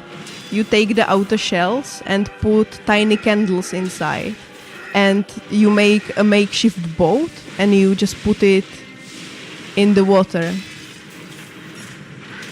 And if your candle goes out, that means you die. And if your boat just floats away from the others, that means you move out of the house or just move away. And a third one I can think of is it's also just for the ladies for some reason. I'm going to tell you after I die to Romeo. The third one. Stay tuned for the third weird one.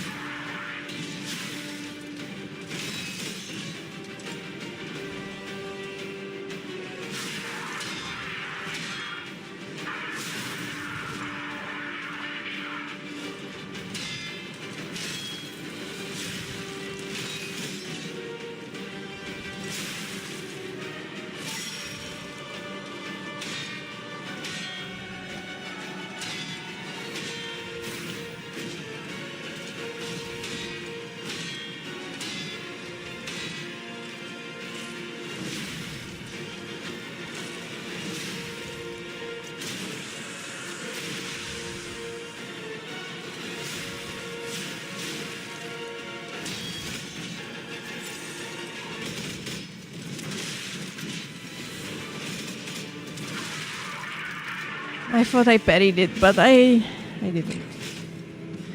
Well, here in the Netherlands, Christmas is always a pretty politically heated time because of certain traditions that are no longer viewed as correct. I mean, yeah, there are also in Czech Republic some traditions that get some political undertones because they are not viewed as politically correct anymore.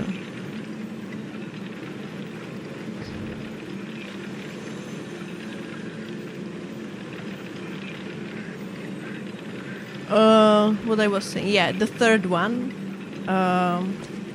also mainly for the ladies, is that on the Christmas day, you are supposed to take your shoe and stand with your back facing the door. Yeah, so you are standing with your back facing the door, and you are supposed to take the shoe and throw it over your shoulder back at the door. And how the shoe lands determines if you move or not. If the shoe lands with facing the door, you are going to leave the house. And if it lands the other way or just any other way, you are not moving for the whole next year.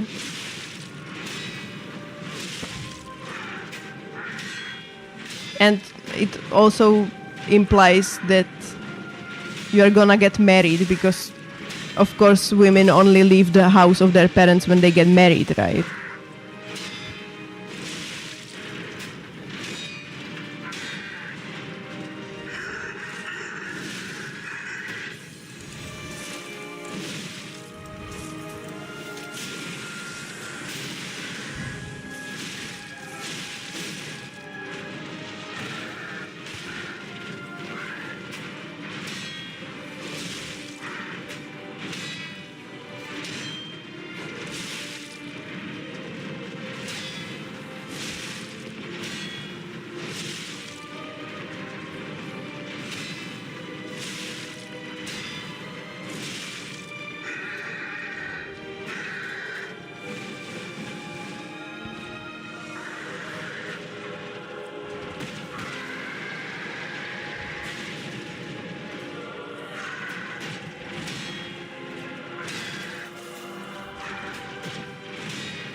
I feel like in Czech Republic the most politically heated up holidays, at least the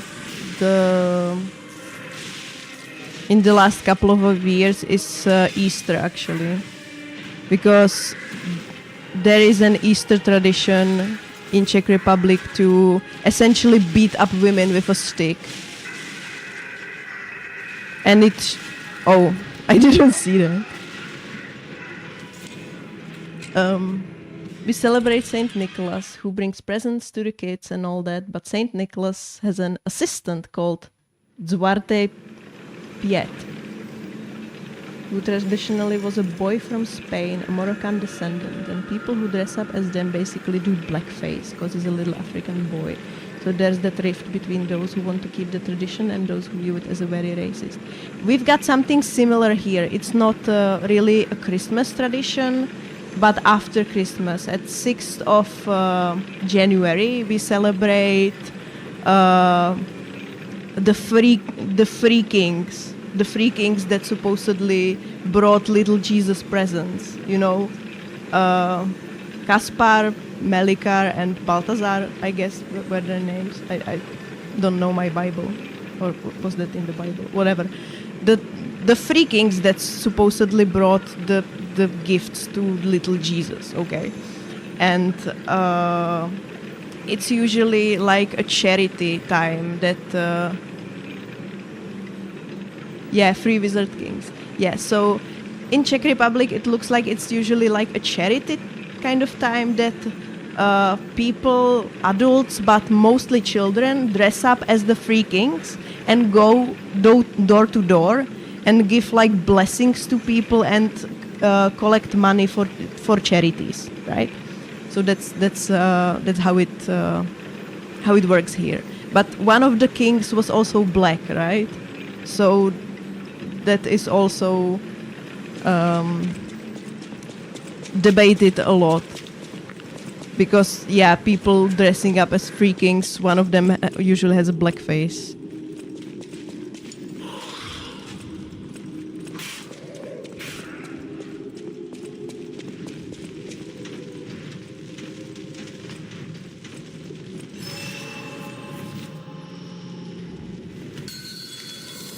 But to continue with what I was saying before, I feel like the most politically heated holidays these days or these years, last couple of years, is Easter. Because in Czech Republic, one of the traditions on Easter is basically to beat up women with sticks.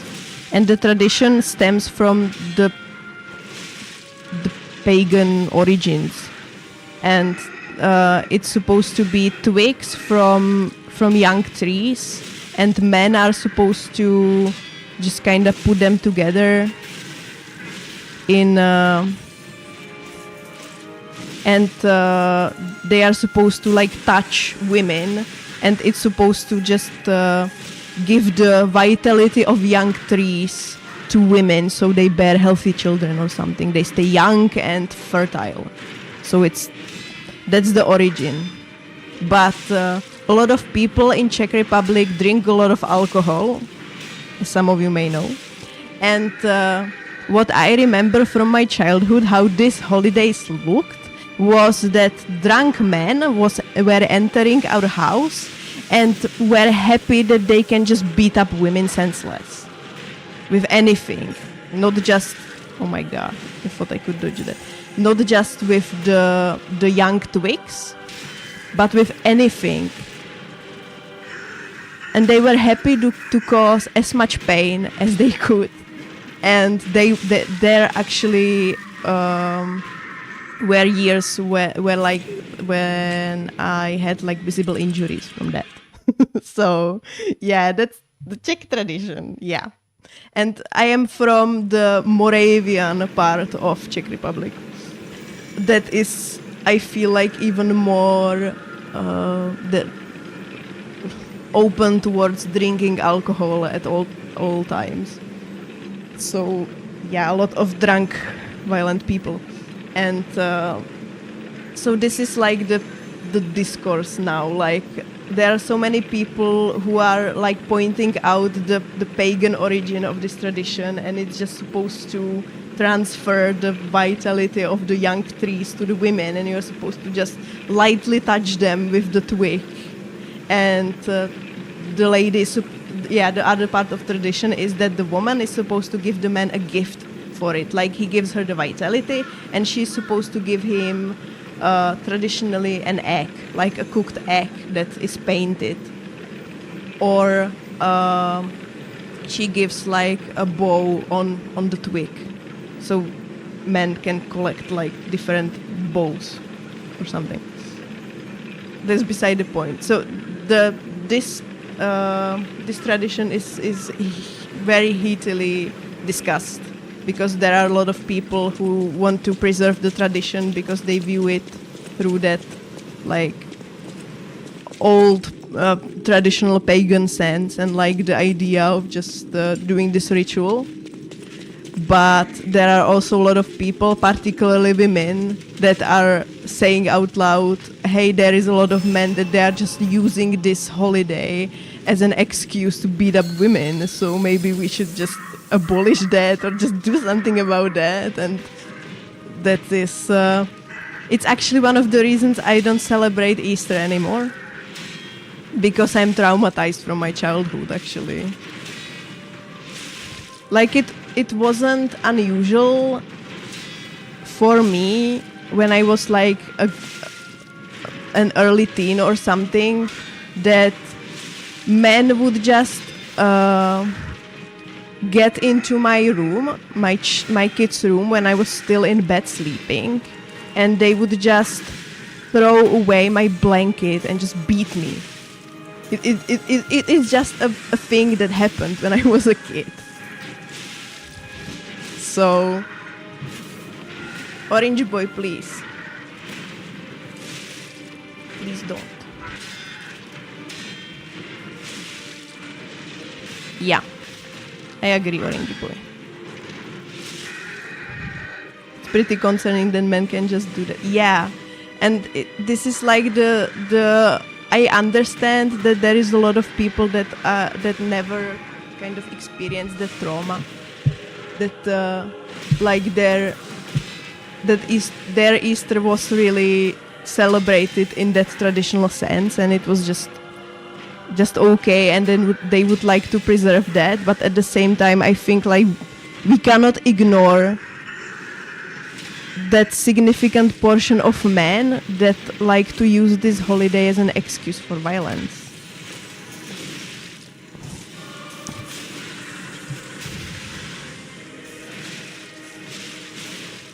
So yeah, that's where we are at Czech Republic. We are debating if beating women for holidays is okay.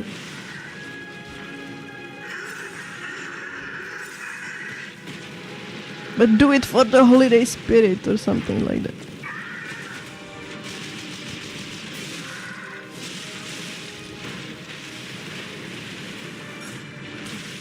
Why did I miss that parry again? Oh my god. I need to pee.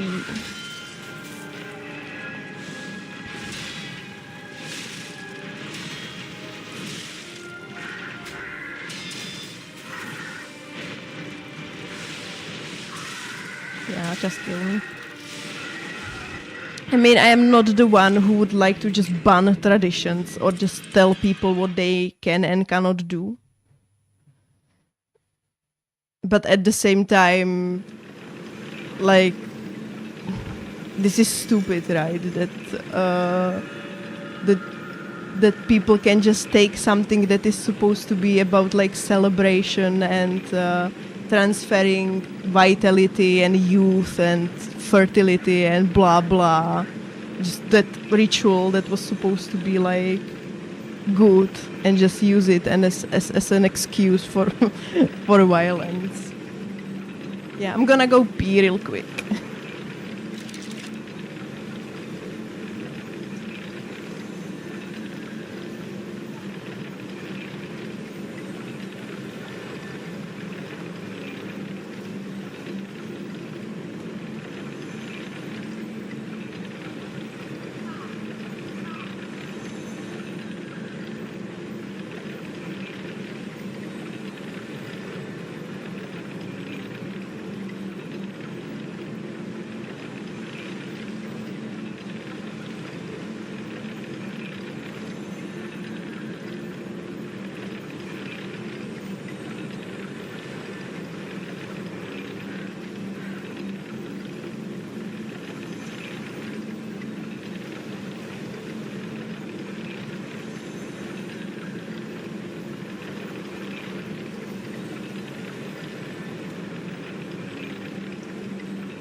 Orange boy is mad.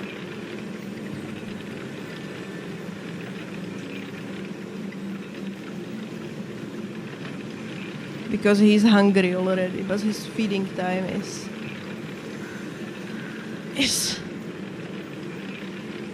in 43 minutes.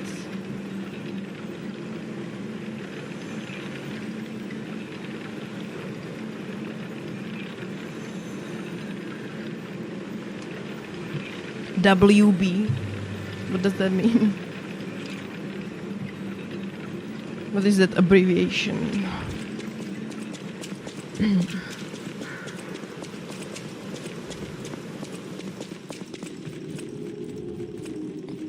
Okay.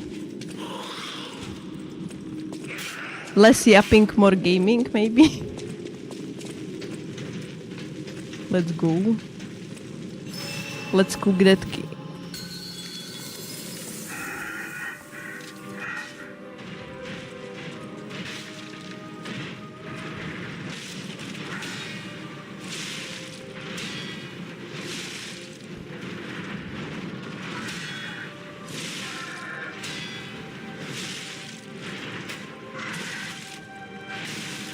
How did I miss both of them? Oh my god. I'm so bad at this game.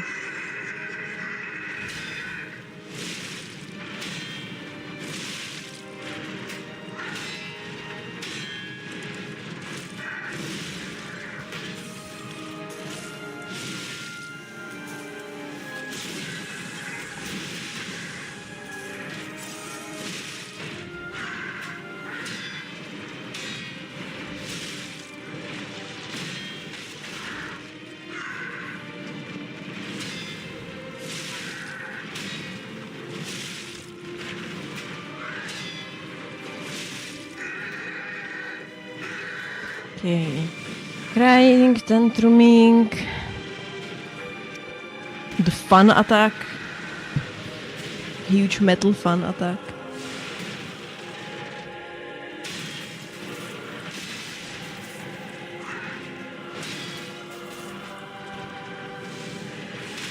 I bet his favorite song is Master of Puppets by Metallica.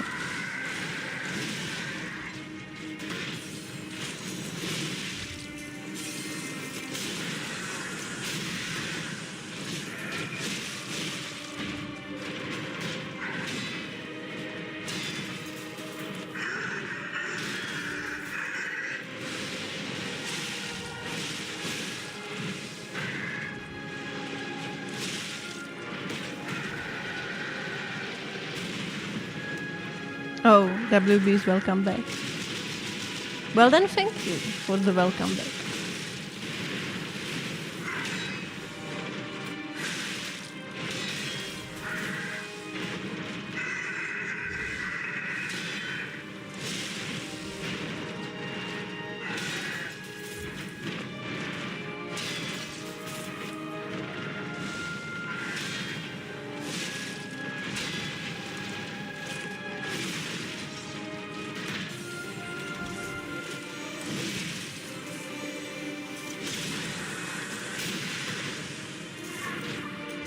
Wilbur Burgenson.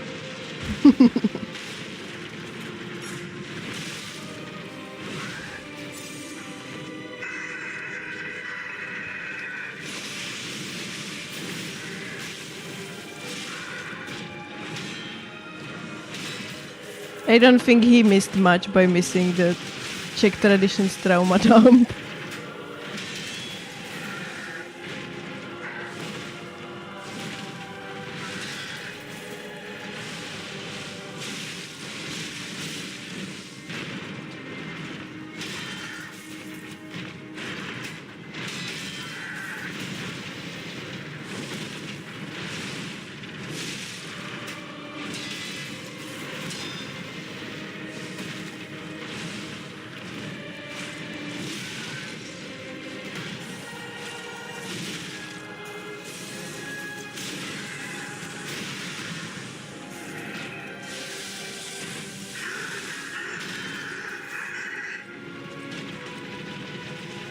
You decide to do this attack now.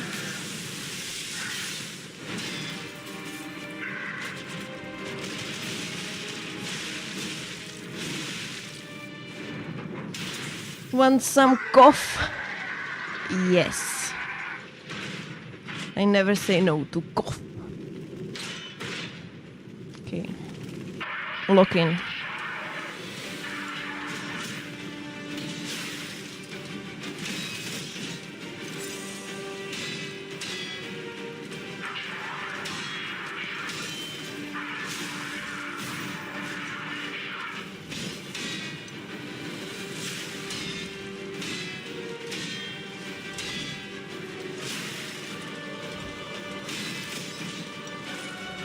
Fuck.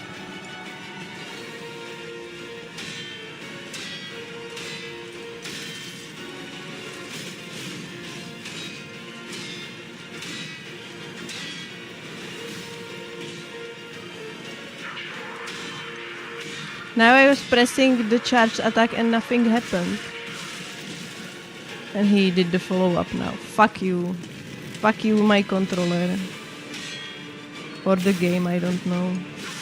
I don't know whose fault it was, but I was just holding the charge attack and I was just expecting him to charge it, and he was just standing there and nothing happened in the opening. I was just looking at Romeo, just, what are you gonna do next?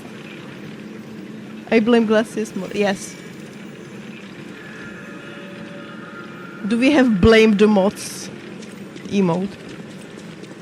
Does it exist? Do we have it? Everybody does. Everybody hurts.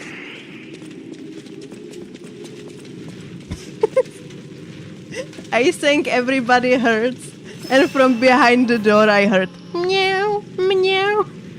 It was so funny timing. I know that you are hurting because you didn't get your food yet. You need to wait for half an hour. Yes, Orange Boy, you need to wait. Don't yell at me. By yelling at me, it's not gonna come faster. Hello. Are we playing together?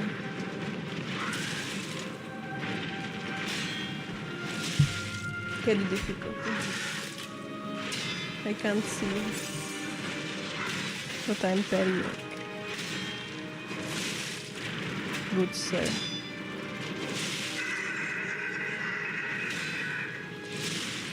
By the way, I have established.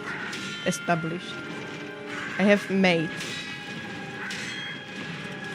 made a new command. What? Okay. I have made a new command in my bot that is !cat, and it's essentially a counter for how many times Orange Boy has been spotted. So if you spot Orange Boy, you can type in the chat !cat. And we can count how many times he screwed up my playthroughs. Yes.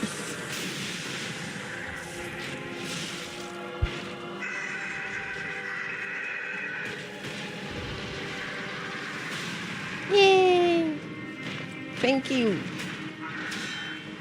We need to stay updated on how many times Orange Boy appears.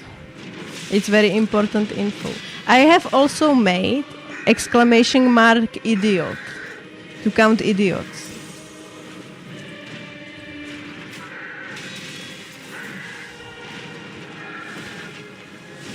So if you encounter an idiot, you can type in !idiot to count how many idiots we have encountered during my streams.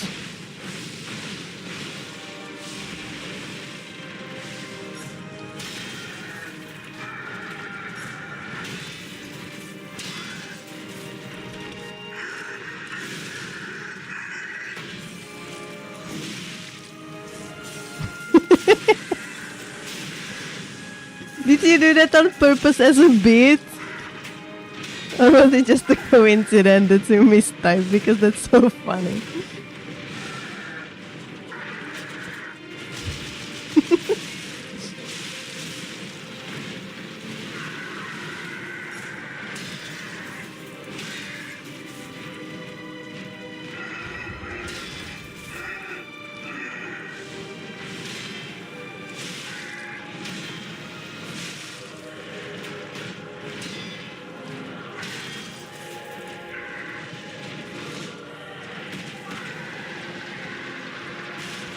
Also, if you want to see what commands are available in my bot right now, !commands will lead you to a link to a Google Doc where the commands are. I would like to look into just if there is like an auto-completion for commands that I could install in my chat. That would be nice. But so far it's just a Google Doc. It's not that many commands yet. But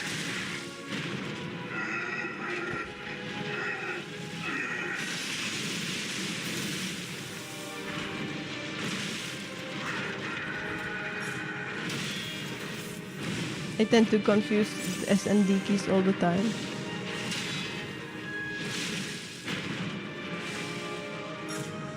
That must be tough if you are a keyboard and mouse gamer. Fuck. But just kill me. This is stupid.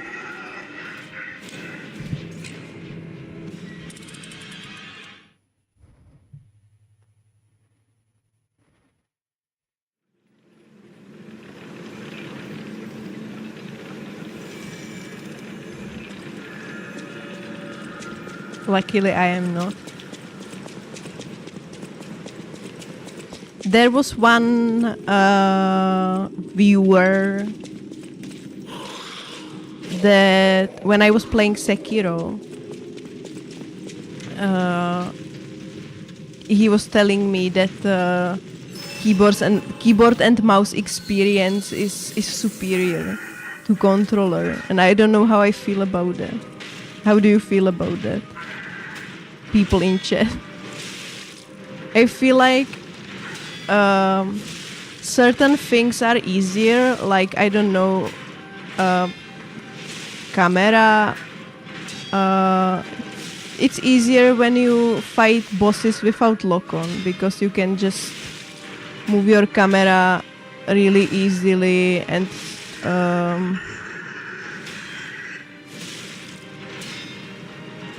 you are doing it with the hand that is also attacking, right? So that's easier. But at the same time, this kind of feels just more like what's the word? Natural is not the word. I'm looking for a different word. Intuitive, that's the word I'm looking for. It feels more intuitive to just hold the controller. And also, I do not get wrist pains from gaming on a controller. I only ever touch keyboard and mouse for purely first-person shooter games. Otherwise, I love the controller. Yeah, I feel like shooting is done better with keyboard and mouse. It must be easier to play like that because you have more precision.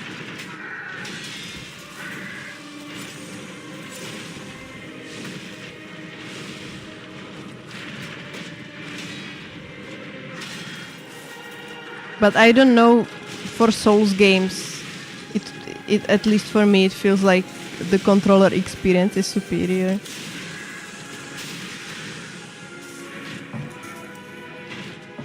Thank you for coffee.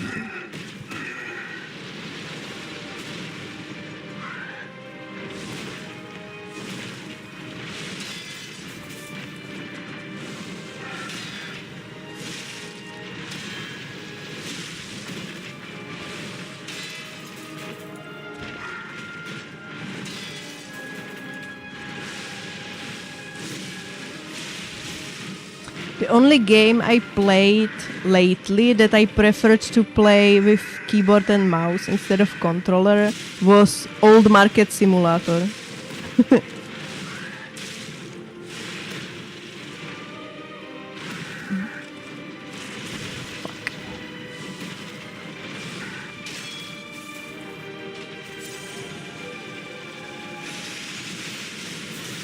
Because it's not a shooter, but it had a lot of it required a lot of how do I say it? There were a lot of items you needed to be able to precisely target so you could lift them and just stock your shop.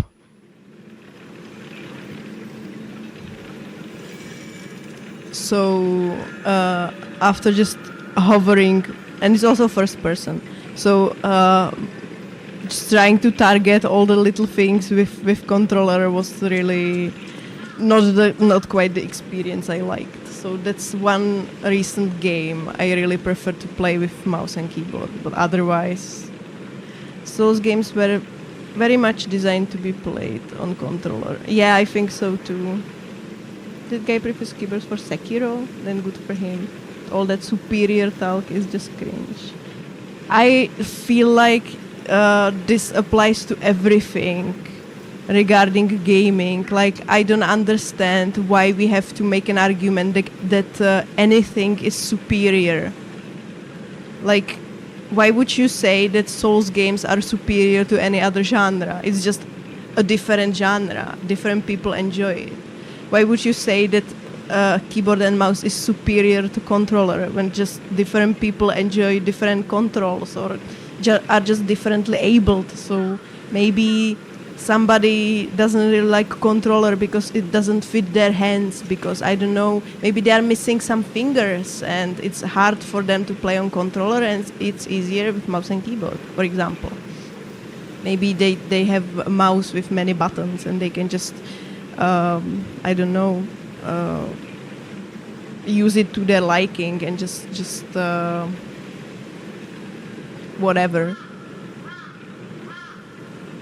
Or like the other day, it was it was in Andy Wu's stream. There was a person that was arguing that Sekiro parry system is superior, and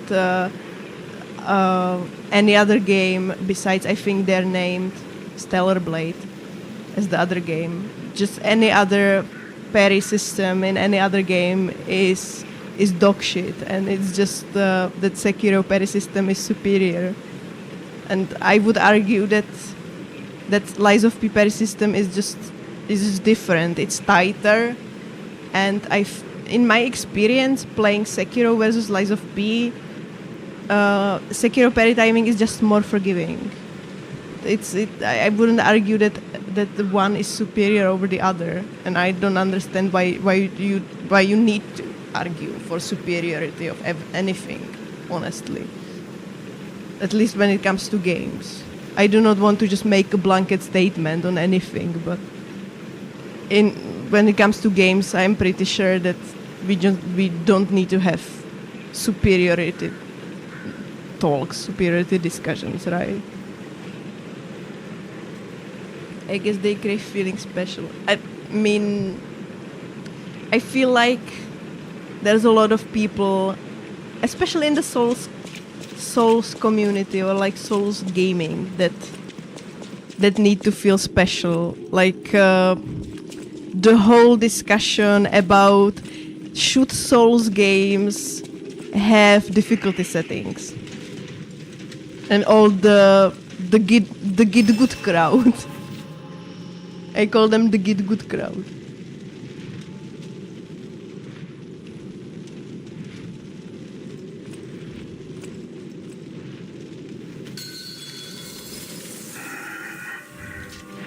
What's your take on that? I feel like difficulty settings are an accessibility thing.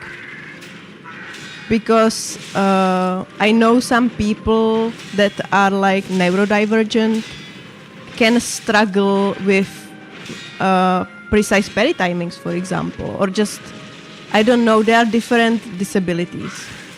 And why should somebody be robbed of experiencing such a great game as Lies of P, for example?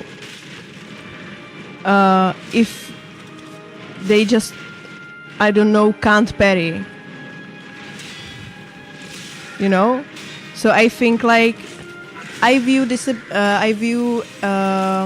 difficulty settings as accessibility feature. And if a game has difficulty settings, but you want to play on the highest difficulty, it doesn't hurt you that it has the difficulty setting, right? You can play on the hardest difficulty. It doesn't change your experience of the game. It's still hard, and you can play on that hard difficulty.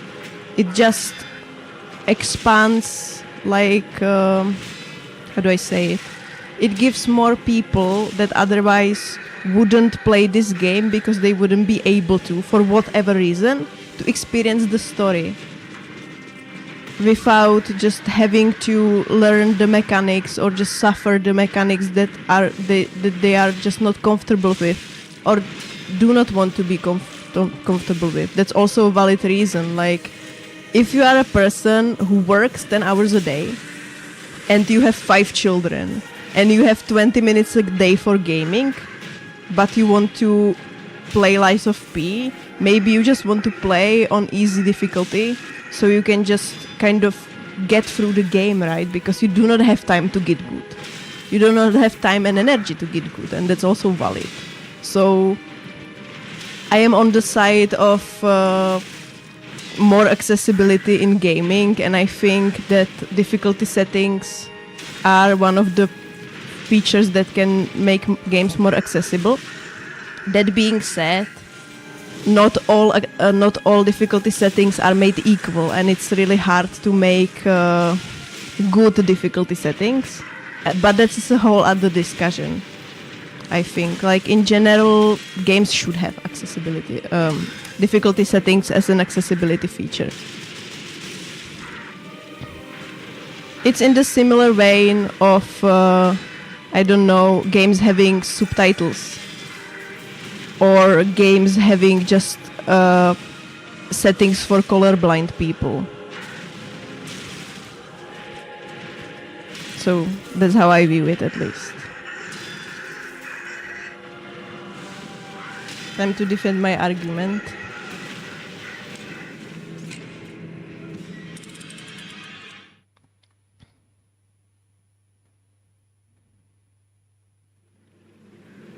Okay, I am ready to expand my horizons and hear someone from the other side.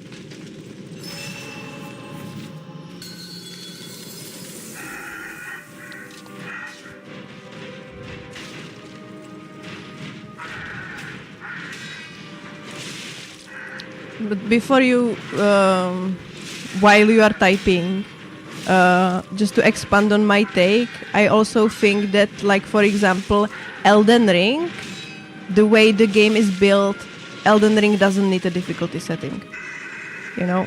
Because Elden Ring, the way the game is built, you can essentially make the game as difficult or as easy as you need it to be by just doing different builds there and different weapons, using different things. It's just using summons and stuff like that.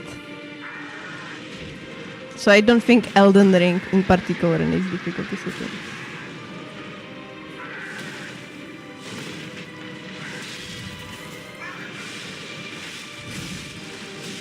Okay, I'm gonna read that after the boss fight because it's long and I want to absorb what you typed.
Aaron Jesus hates me now.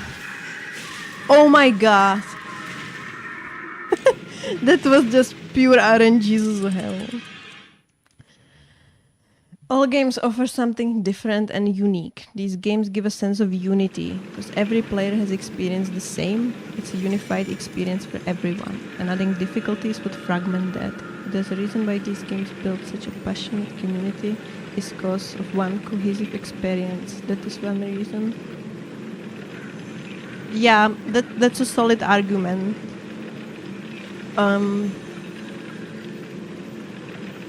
But maybe it could be argued that the community would be like bigger when other people could be included through difficulty settings. I don't know, honestly.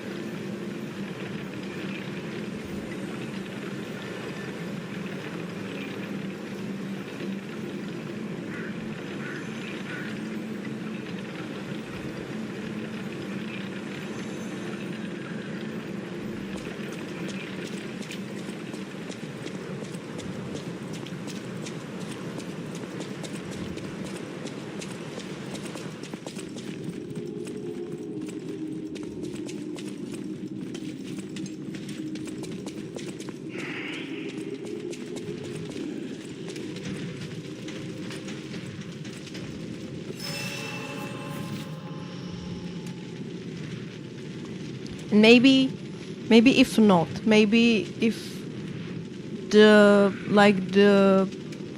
tightness of the community aspect would be diminished by added difficulty settings.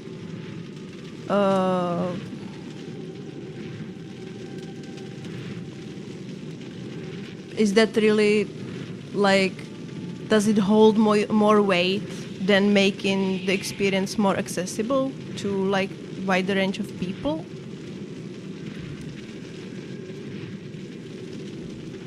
I'm just posing questions in the air. I admit I didn't like think about it like in like a deep sense, so I don't have answer to every question. And I am not saying that my position is like rock solid, I will die on this hill.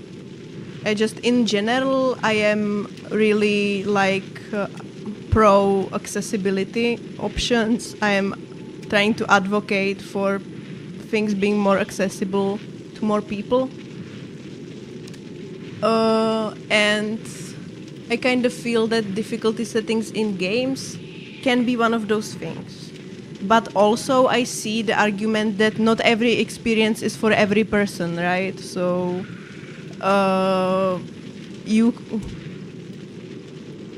creating a piece of art, which games like pieces of art, but any art in general.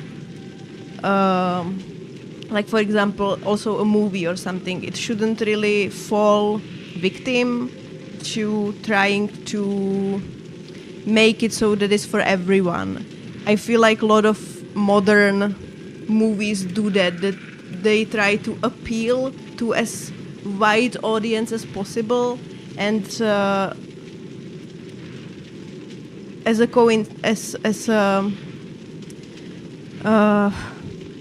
the word? I forgot how to speak English.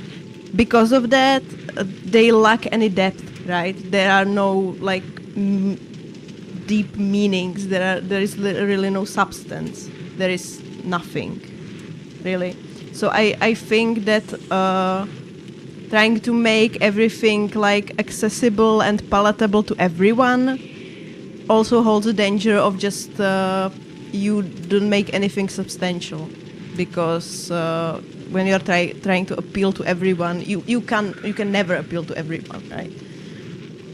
So that's a thing that also concerns this. Another reason is simply creative. The devs wanted to give a challenge, and that's simply it. The experience is not someone's liking. I think there's a vast library where you can easily find something that fulfills your needs. Having every game have difficulty settings will deprive some games of that uniqueness. I think it's good to have different preferences, but it's not okay to change one particular community to what you want, because it doesn't quite fit what you like. Yeah, I think that that kind of expands what I just was talking about. I think you probably started typing before I started yapping about it, but yeah, I think like art, which games are art, they shouldn't fall victim to like trying to appeal to everyone, because otherwise they just lose their identity, their uniqueness, like you are saying. So I think this is kind of like I have to stop doing that, because every time I do this, Mort says that I'm doing 6-7. I have to stop. I think that there are a lot of sides to this argument, and no, that wasn't like that I was saying that you are typing slowly. It was just that I'm all over the place with what I'm saying. I did it once, do not project. You did it twice, actually, but okay. I'm not counting. Yeah, a lot of kind of what I wanted to say. I myself do not struggle with these games, so I feel like maybe my opinion on it doesn't matter as much and I like a video from YouTuber Stephanie Sterling. They do their Gymquisition series. I don't know if you know that YouTuber, but they made a video about accessibility in video games, especially related to difficulty settings, and they suffer from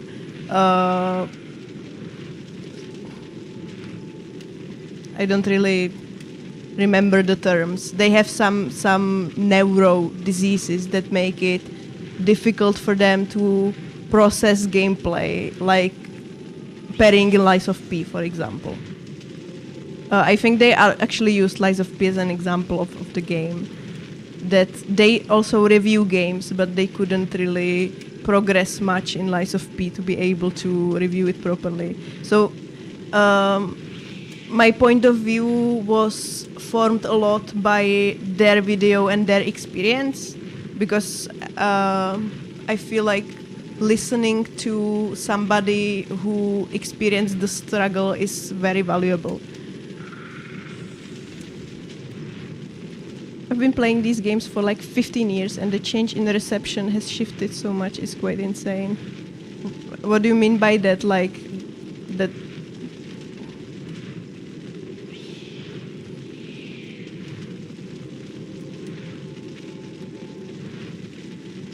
Oh, Funboozy Badass TTV.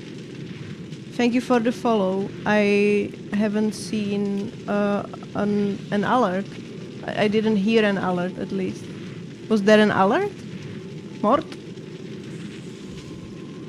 Or alert's just not working. Alert was there. So I'm just not hearing it. So my OBS is just trolling again. Okay, I need to turn on my keyboard again.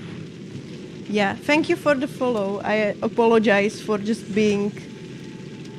for not reacting to the alert, because I didn't hear it for some reason. I don't understand.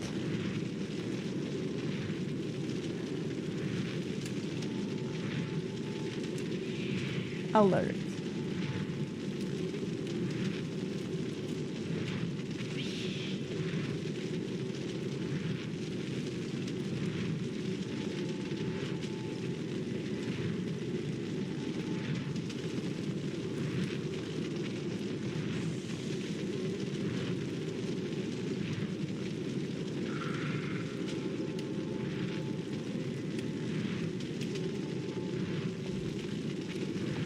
Let me quickly test it.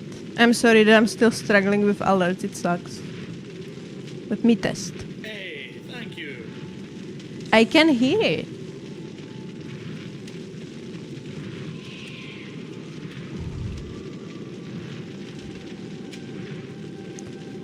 Huh, this is stupid. When Demon's Souls came out, most praised it for being hard, and the people looking for a challenge would love it. And those that didn't simply put the game down and move to something else. But now they are demanding they make it more accessible, simply because they became quite famous, and that the challenge the community enjoyed is now unwelcoming.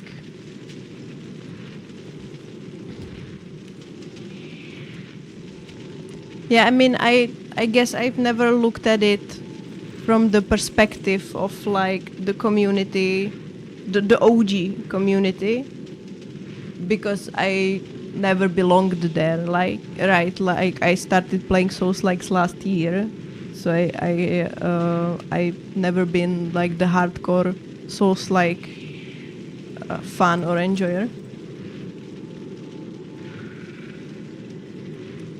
Yeah, sure, Mort. You are more important than me.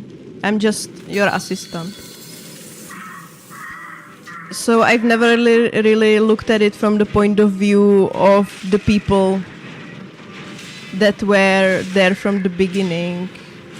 And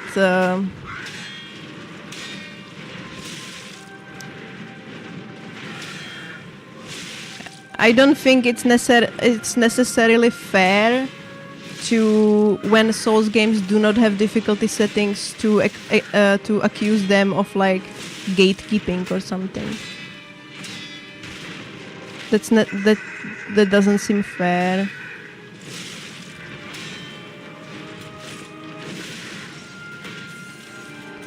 But at the same time, I feel like welcoming more people into the community and giving them a way into that community is a positive thing.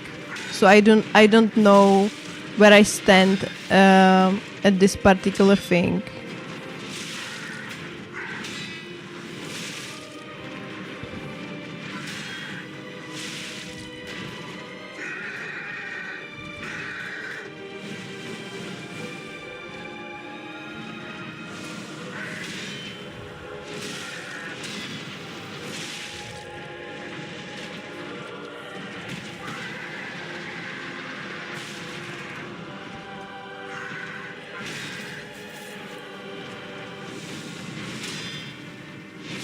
Hey, fun boozy. We are having a chill stream today. I'm doing good. I hope you are doing good too. And I'm sorry, Andy and Mort, I have missed like the whole discussion about Czech cuisine. Because I was just trying to gather my thoughts at the difficulty settings thing.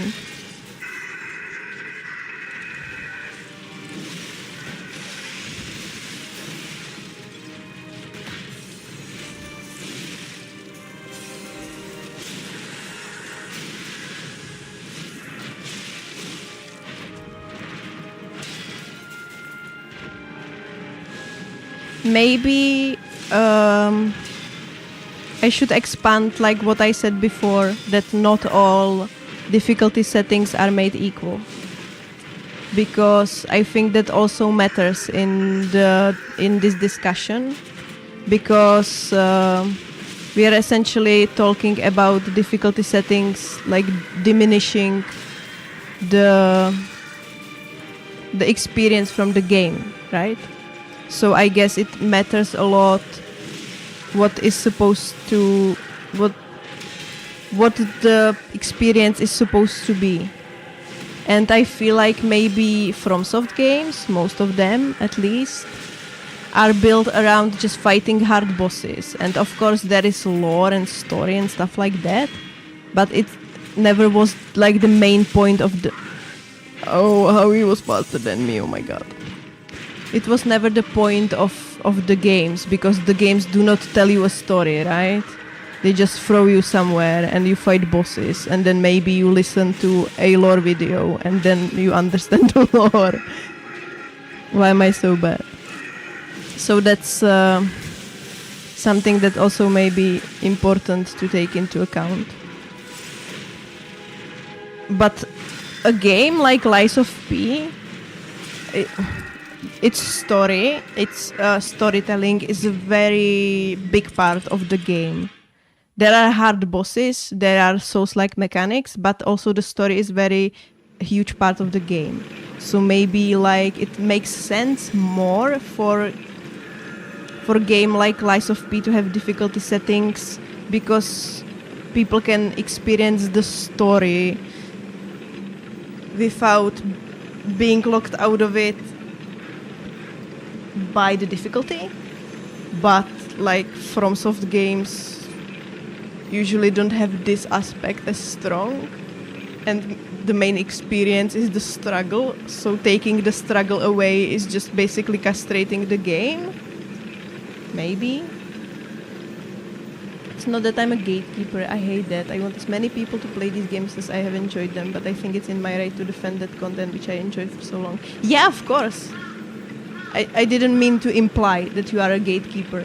Just, I think that when somebody is defending the difficulty of Souls games, it's unfair to accuse them of gatekeeping, because yes, there are many gatekeepers in Souls community, but it doesn't mean that every Souls enjoyer who defends them is a gatekeeper, right?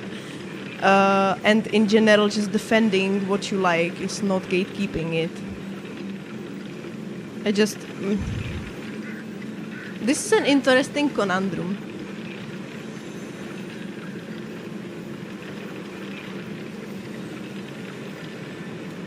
Lies of P is such a trip of a game, but it's quite good. Yeah.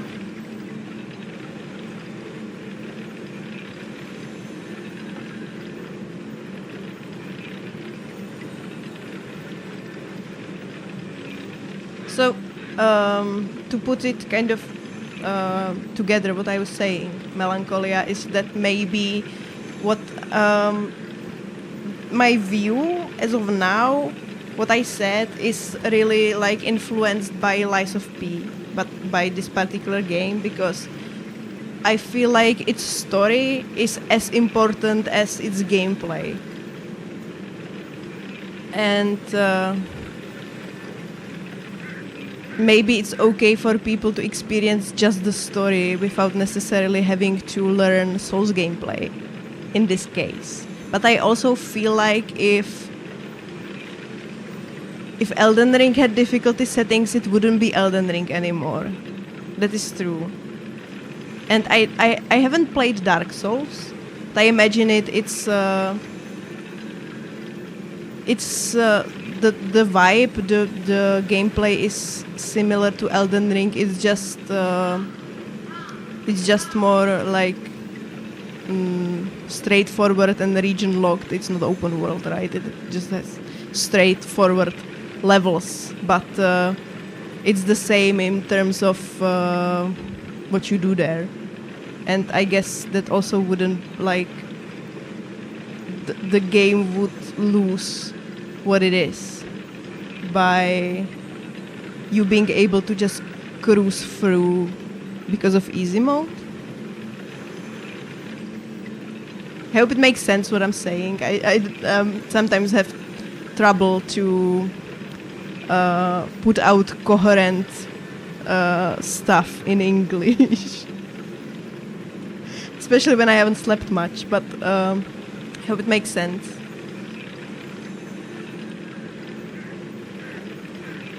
Because even more vague and ambiguous than Elden Ring. Yeah, okay. I have to play that sometimes. But I wanted to also say is that my kind of view and experience is also built by or influenced by me playing quite a number of RPG games. Not quite a number, but I have played some RPG games. And most of them I played on just story mode.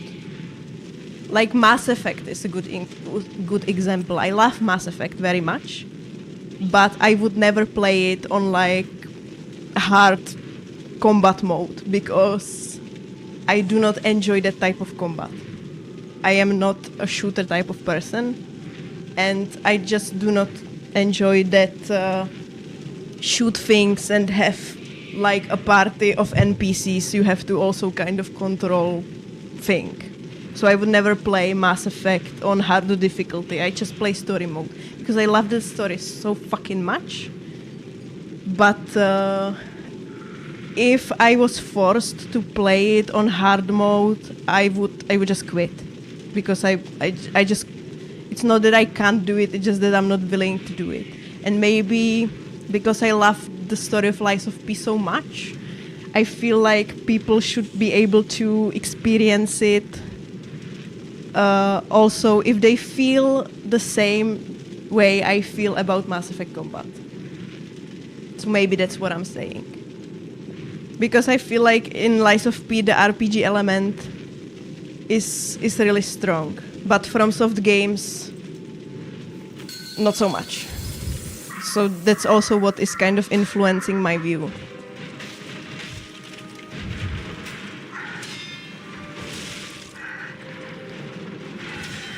The chair cam, yes. We love the chair cam.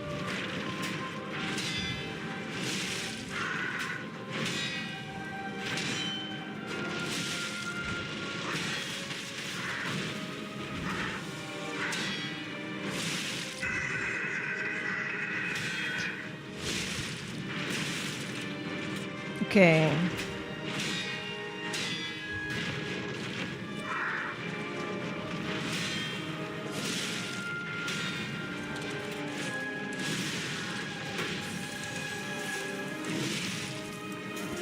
What are you drinking? Yes, coffee.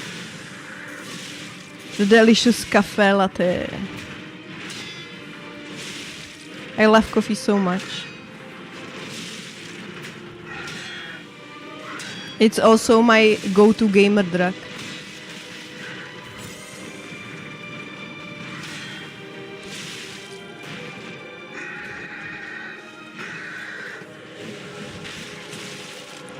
Oh my god. I went in too early.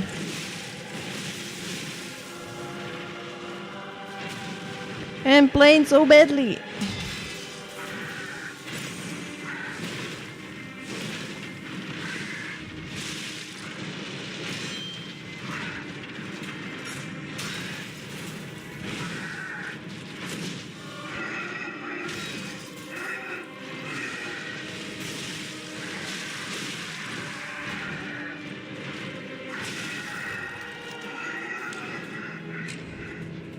You're asking me to choose between coffee or you?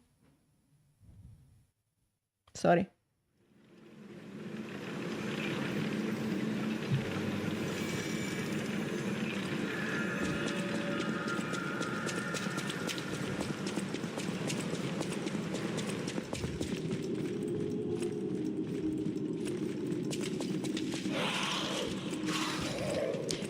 In what universe would I have to choose between coffee or you? What kind of sick universe was that? Would that be if I had to choose?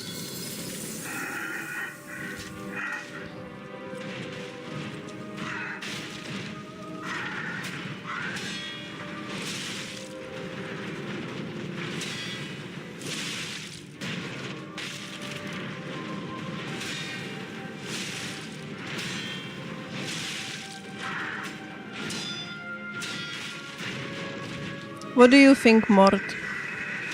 Should Souls games have difficulty settings?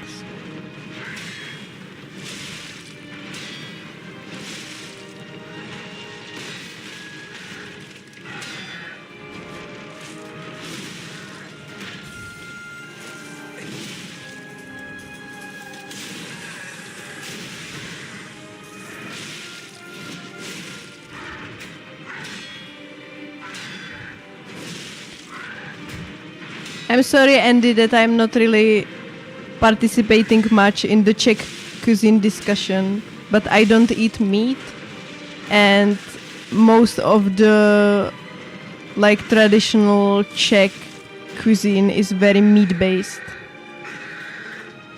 So I can't really speak much.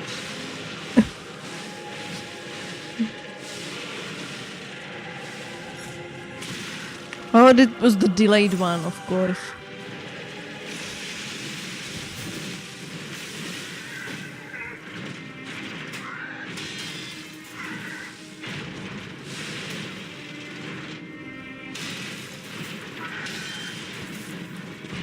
But when I was a kid, the food that just Mort typed into the chat, it's very long. But that food, my mother used to cook it on Sundays, and I loved it when I was a kid. So I can say that much at least.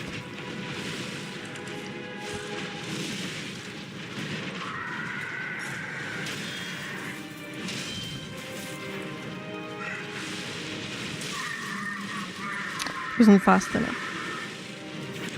I mean, one thing I always enjoyed about Souls is how obscure it feels. Like some pieces are missing, but I love that because half the story is what is presented to you, and the other half is what you make of it. So I'd say there's a pretty strong sense of roleplay D&D style, because you can make stuff up as you go. Yeah, but I mean, it's not something that the game encourages actively. Like, you have to be that kind of person. At least that's how I view it. Like, you have to be the kind of person to want to fill in the gaps yourself, right? And I feel that a number of people are not like that. They just want to consume the story that is presented to them and maybe influence it a little bit by choices, but the choices that are ultimately just predetermined by the developers of the game.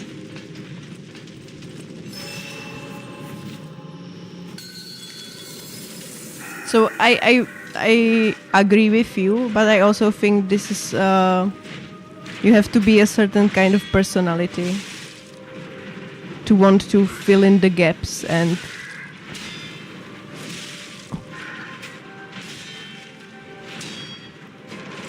because I know that there is a number of people that they are mad that FromSoft games do not tell them the story.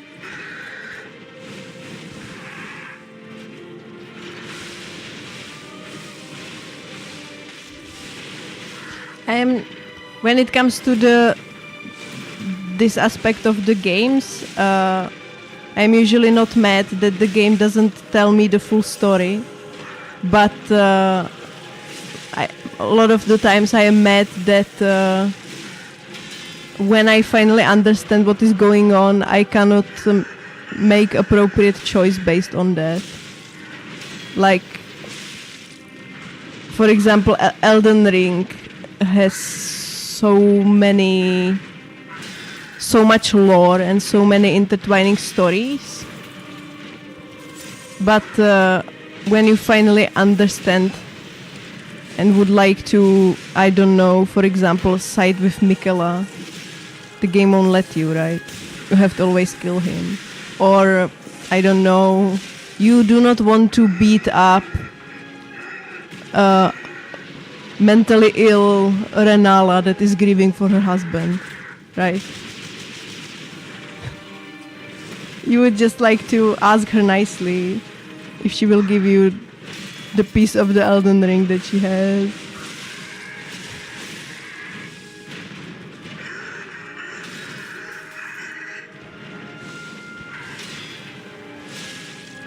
And that I always found it really strange that it doesn't really affect the quest line with Rani.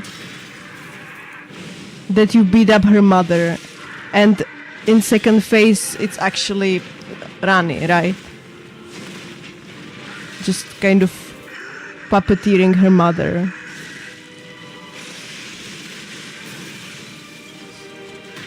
But she's never actually mad that you beat up her mentally ill, sad mother.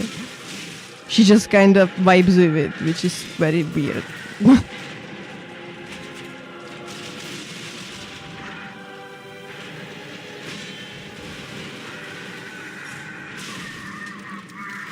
I was petting the body and it was the leg again.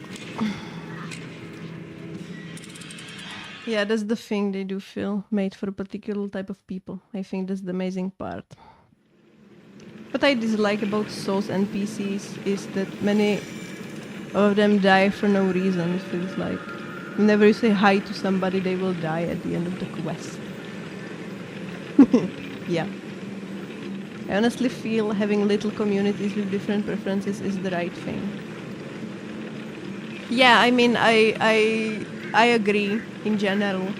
I just feel like just to broaden the horizon, or to broaden the topic, not the horizon.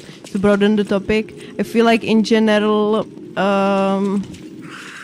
lots of communities, and it's not just in gaming, it's everywhere, are inherently like ableist, and are set that it's very hard for people with various disabilities to join, even if they want to. They just can't, because how the world is set up.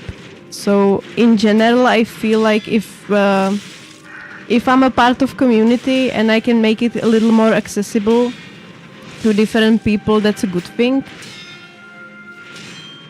But also, like, accessibility doesn't mean making it so that it's for everyone and that everybody enjoys it, right? Everybody is part of it, because then it, like I said, with the modern movies and such, when you appeal to a very broad audience, there is really no substance you can deliver.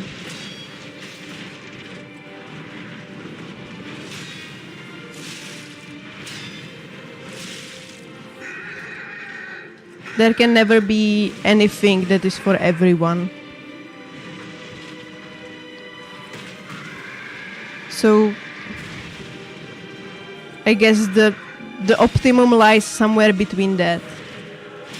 Because I wouldn't want to just kill the genre of Souls-likes by robbing them of something that is inherently part of that experience, right? That would mean that we would basically erase it.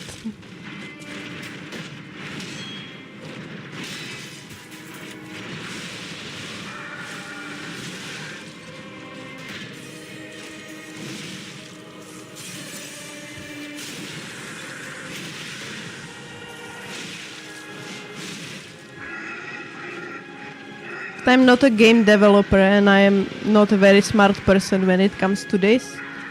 What in general I'm saying is it would be nice if people, when they are just, when they are just existing, creating communities, creating experiences, just going about stuff in the world, if they would also think about people with different lived experiences from them more. But that goes for every single part of the world, of our lives, right?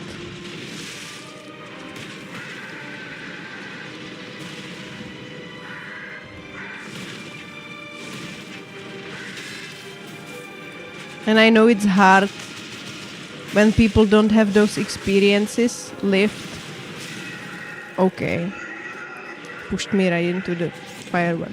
When people don't have those experiences, like lived experiences, then it's hard to think about that. Like, if I never had problems walking up the stairs, why would I care if there is an elevator or not in the building, right? So it's the same thing.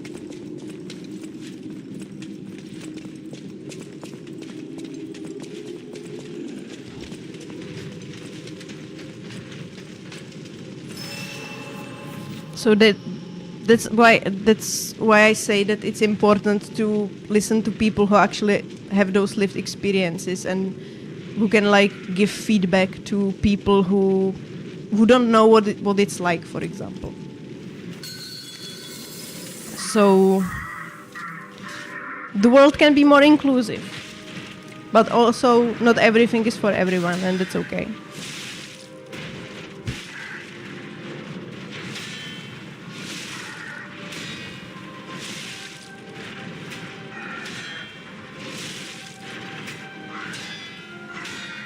So we've basically arrived to the conclusion that there is not one blanket yes or no. There is no one solution for every game and for every gamer, for every person, because the world is not black and white.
Why are you stalling so much?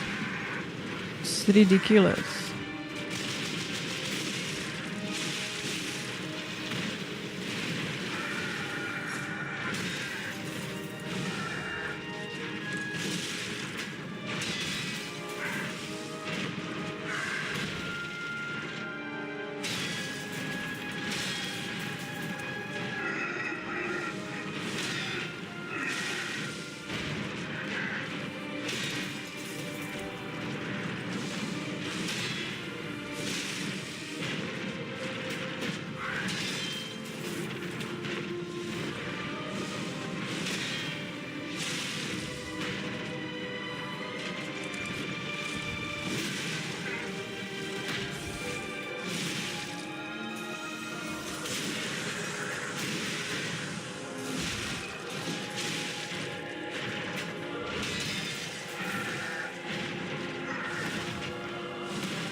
Okay, that was some forgotten input just kind of activated there, the middle of the running attack.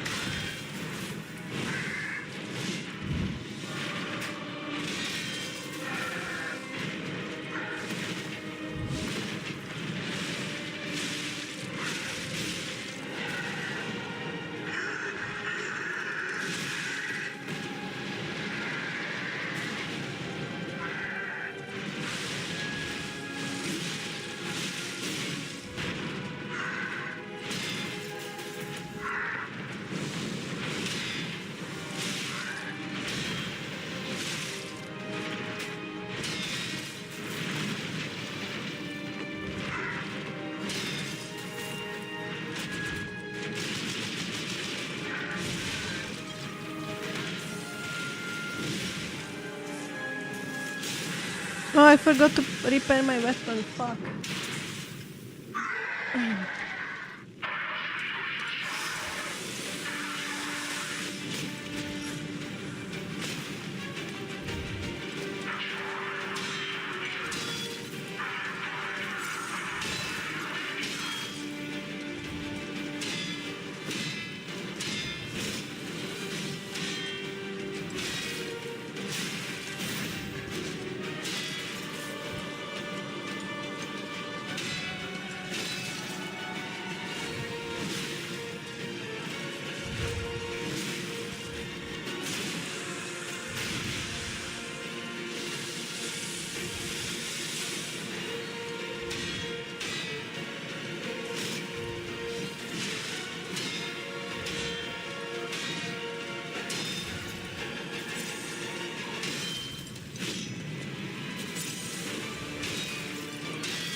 Are we cooking? Oh, my hands are sweaty.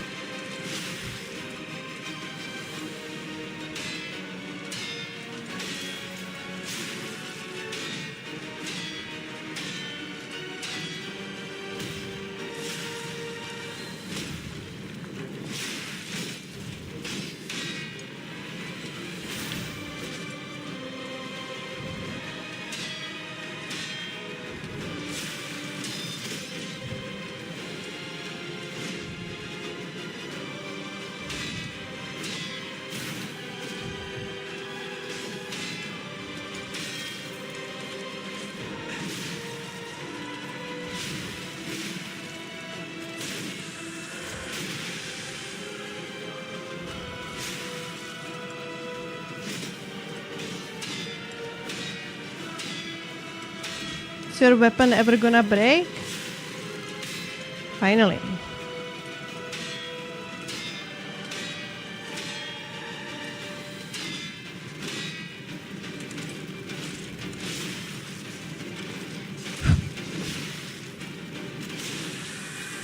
If he does the fucking jumping attack, I'm dead.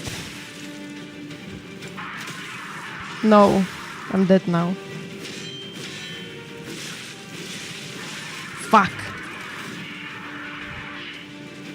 I I thought when I break his weapon, he doesn't do this attack. But I was cooking. I was cooking. I got into the second phase. Well, I guess I should learn how to parry that. Or can I cancel that attack actually? I'm gonna go pee real quick. But if there are any knowers in chat and can tell me if I can cancel that attack by just charged R2, maybe.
I'm so back. Orange boy is just spread over the whole bed. He's a cat. It's a giant ass bed, but somehow he just fills the whole space. I don't understand how cats do it. Like if you wanted to go lie down in the bed, you probably couldn't because he's just covering it.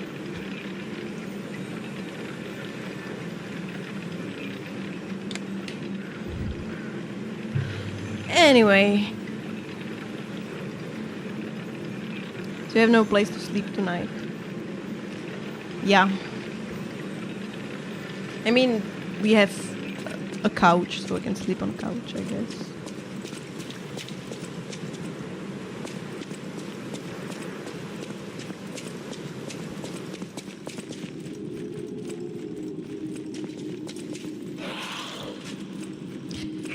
But no matter what you do, you just cannot remove the cat. You cannot disturb the cat and you cannot remove it. That's illegal. You can't do that. Right?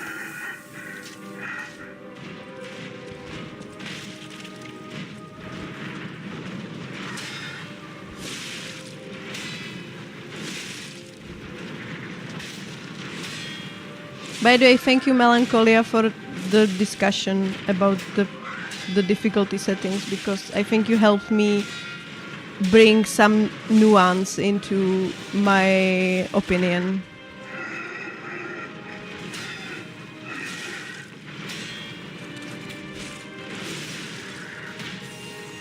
And that's always really welcomed.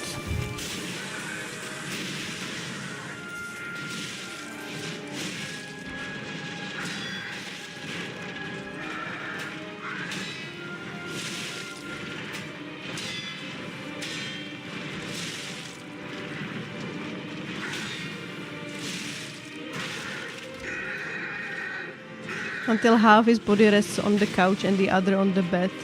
Then what do you do? I guess I will just go to my parents' house at that point. I don't know. But you cannot move the cat, it's illegal. No matter what you do, you cannot disturb the cat.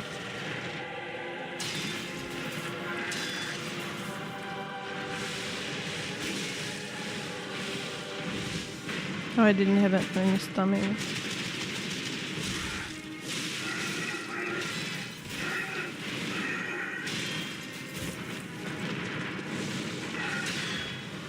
The fireworks are memeing sometimes.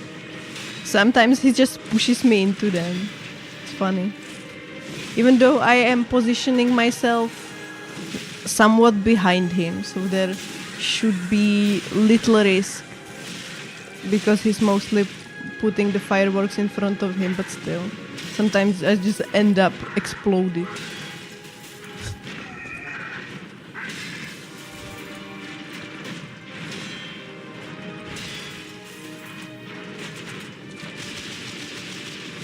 Been an interesting talk for sure. Yeah, I think so.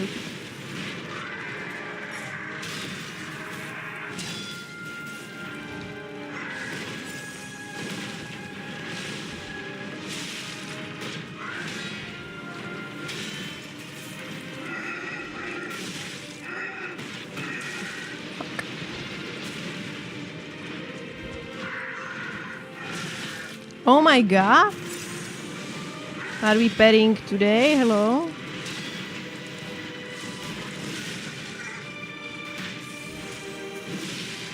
Do you want to die, P? Because that is how you die! That is how you lie or die. Why did I do that? No, I'm not risking that one. He's in the corner.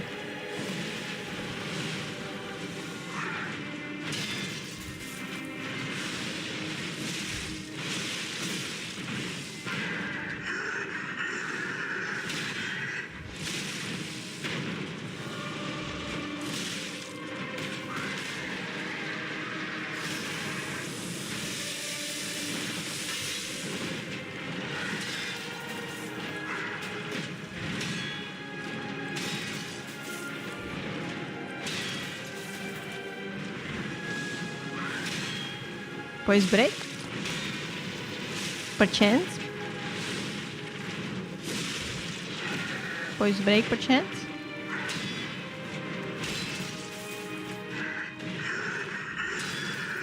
Fuck. Yeah. I just...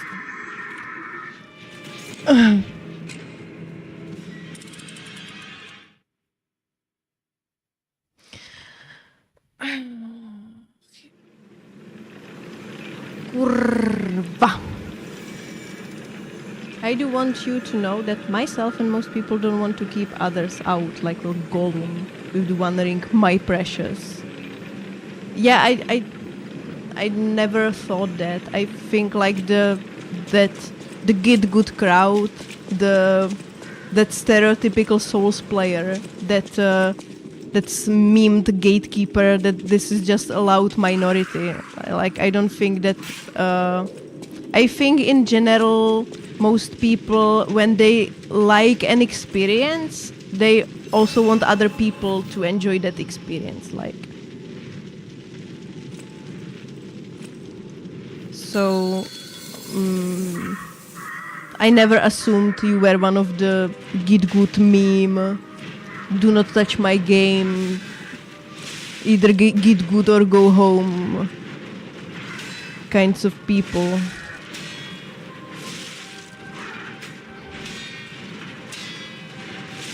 It's just that I think that when discussing this topic in particular, a lot of the times it gets reduced to this. Yeah, that it's like the people who are like pro accessibility settings are accusing the people who are against it from like gatekeeping or being like not wanting to let other people in the club. And it's just like stupid accusations on both sides instead of trying to have like a constructive discussion. What is making experiences more... How does it look like making experiences more accessible versus... or not versus, but while keeping their identity and the experience intact, right? Instead of just joining forces and trying to think about like advancements for people. Or maybe some new ways some people can enjoy Souls games. How was he faster than me? They are just needlessly accusing each other of being either gatekeepers or, I don't know, woke crowd who wants to steal the precious thing from Gollum.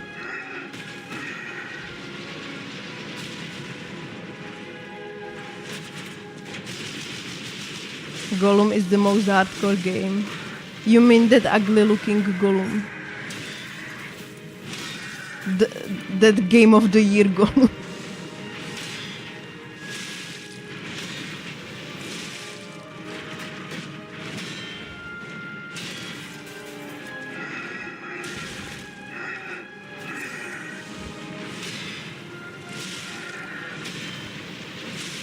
If I only could learn to parry the king and keep all my heels for Romeo.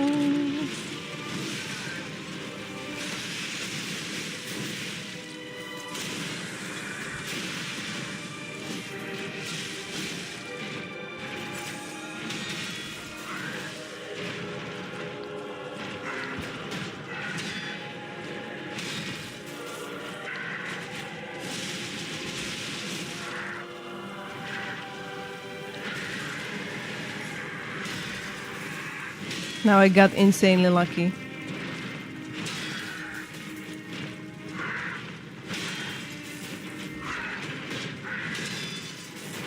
Bro.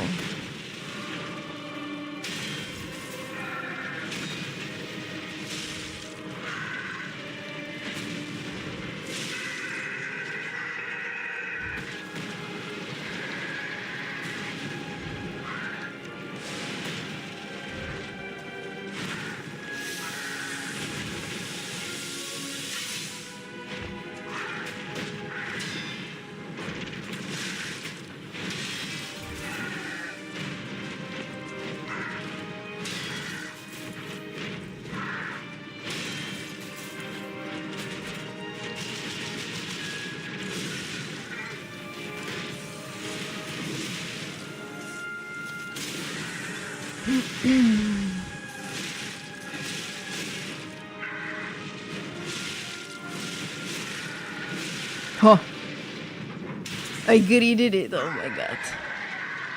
Okay, let's get meat.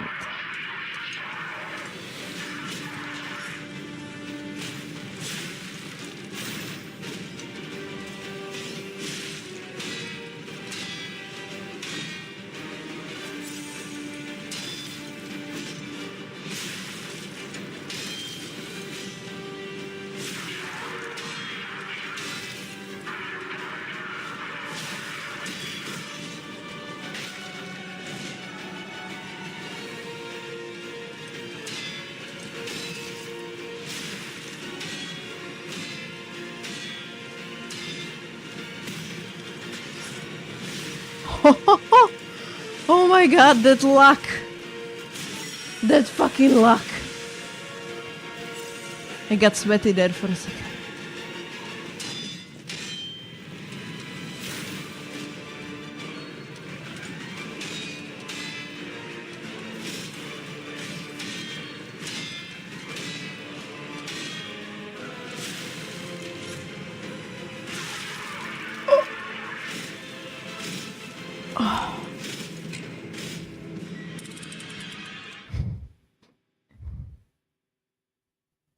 Maybe I should just parry that thing. The leg thing. I feel like it's so finicky to parry that I just want to dodge it, but like now I pressed the dodge 2 times in a row and I'm not sure if the second dodge dodged. But I'm positive that I didn't dodge because I died. So it's also funny.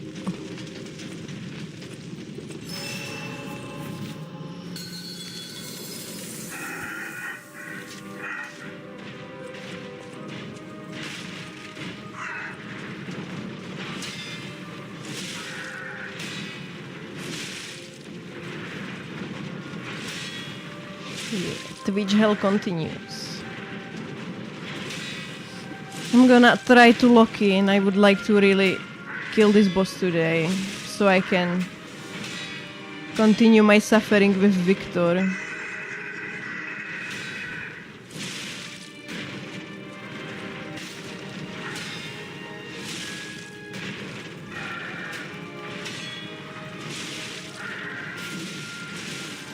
Oh my god!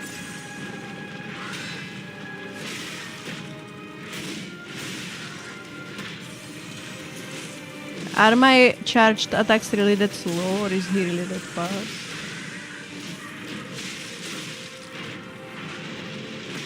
Like, I really need to wait for the safe opening. I cannot just grid it out 90% of the time.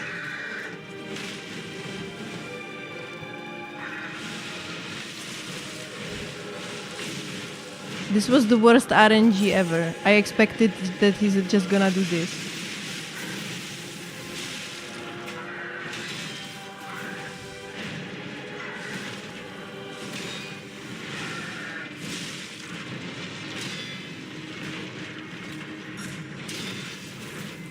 The lack of doom.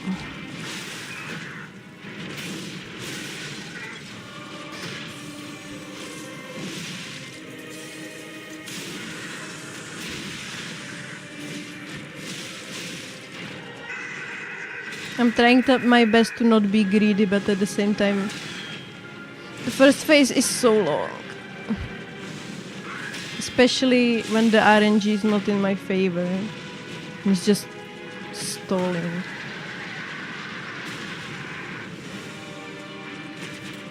No.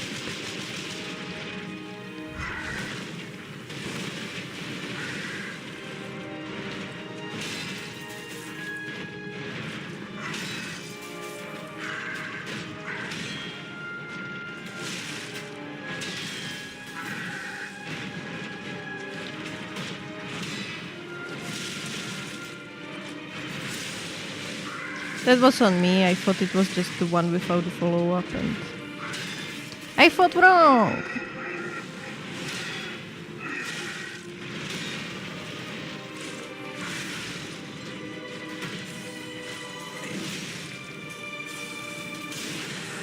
Anyway, when I finish this run,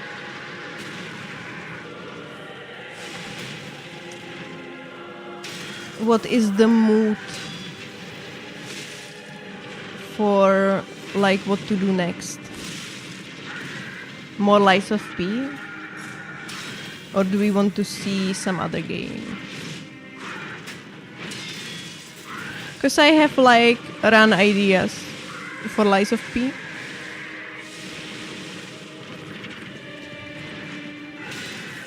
I saw that there is finally an item and enemy randomizer for Lies of P, so that would be kind of nice. But also, I have read that randomizer is kind of scuffed. Oh fuck! But maybe they will repair it before I complete this run. Because it looks like I'm gonna complete it next Christmas. So yes, I have some ideas for some Lies of P things. But also, if the mood is like that, you don't want to see more Lies of P and would like to see something different, we can talk about that. Either here or on Discord. Anything is fine. I'm open to suggestions. Like, I'm still figuring out my niche, should I call it that? Like, what am I doing with my streams? I'm still figuring that out. I started with Souls challenge runs because I wanted to get better at Souls games. In general, I wanted to just get better.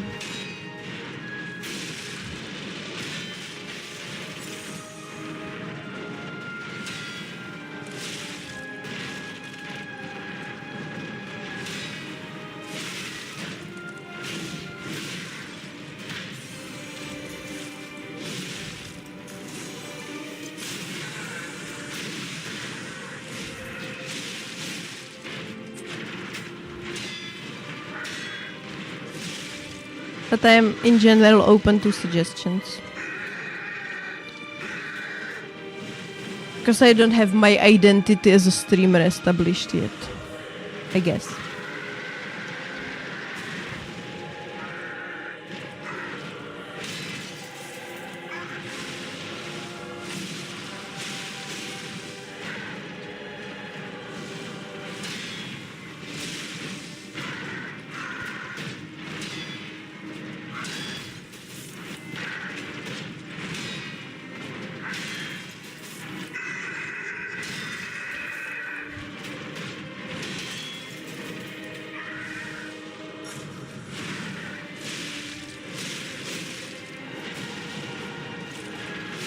I have read some smart articles from smart people or listened to smart advice from smart people, and in general they were saying that variety is a stream killer. That you in general just want to do the same type of thing over and over again when you want to curate a certain kind of audience. I guess people always do love first playthroughs. If there's a Souls game you still haven't played. Oh, there are so many. I have only played 3. I've played this one, Sekiro and Elden Ring, and that's all. So there is a lot of Souls games I haven't played in my backlog.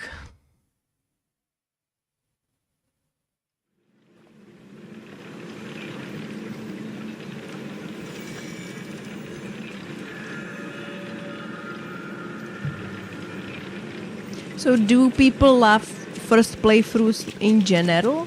Like, is that a type of content you watch, like a person, a streamer you don't know, do a first playthrough of a game you know? Or is that something like when you know a streamer and you like them and you want them to experience a game you played, so you like them doing first playthrough? I think that's important distinction.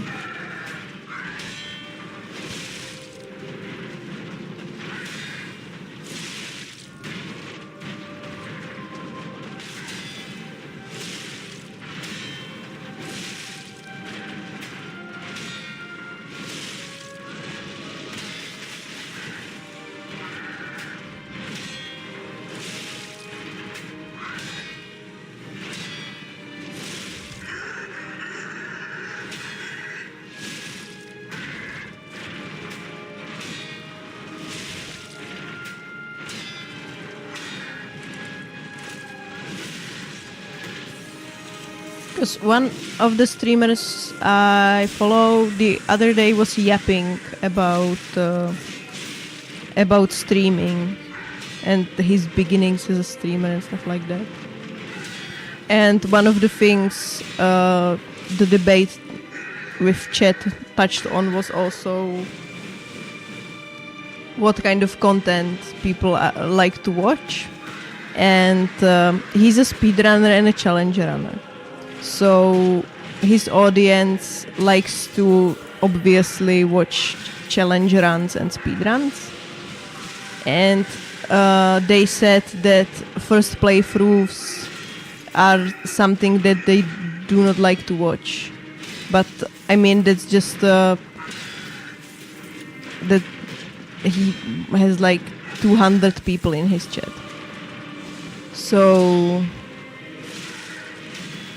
that's like not representative of everyone, like, right? Especially like when you are doing challenge runs and speed runs, it makes sense that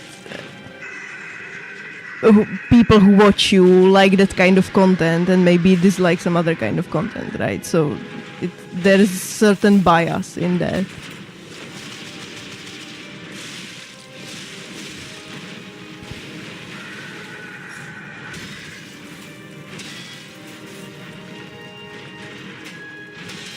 So I just like to kind of see where people are at.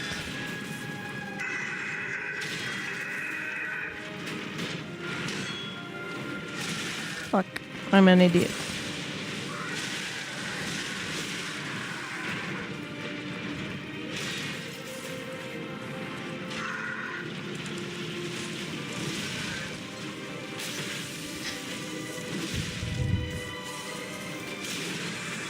Because of course I want to do stuff that I like.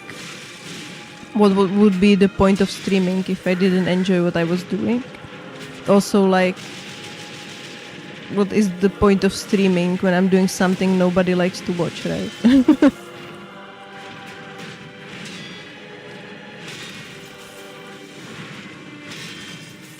Because I am pretty positive that I wouldn't be pretty successful in pulling an audience that likes to watch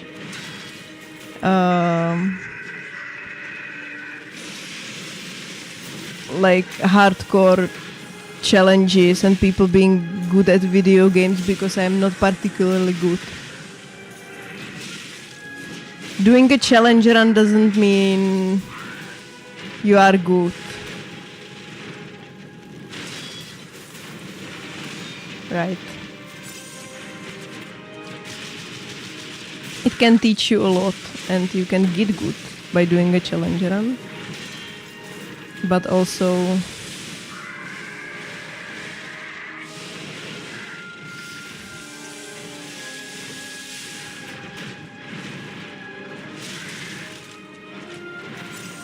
I do not play on a level that would rival good challenge runners, right? So I'm gonna look in.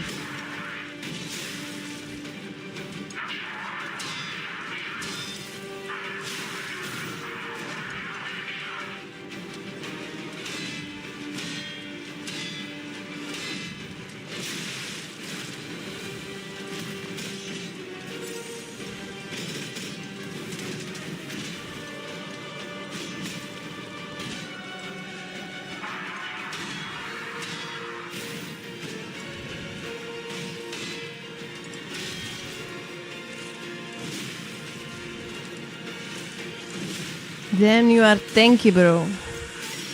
You are tanky.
No, it doesn't work. Fuck! I cannot cancel it.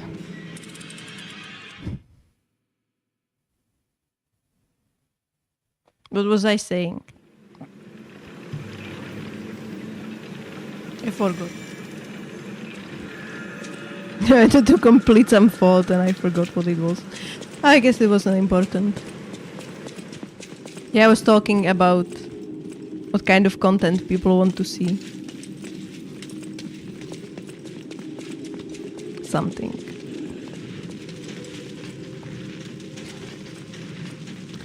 What do I do about that attack? If I just immediately start running away from him, is the arena big enough? Because that combo is really long, right? So he might just chase me and kill me anyway. So is the only way to just learn to perfect parry it? I'm an idiot.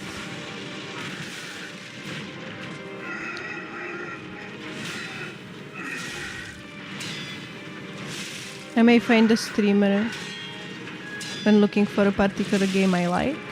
Sometimes if I'm familiar with the streamer already, I don't care what they play.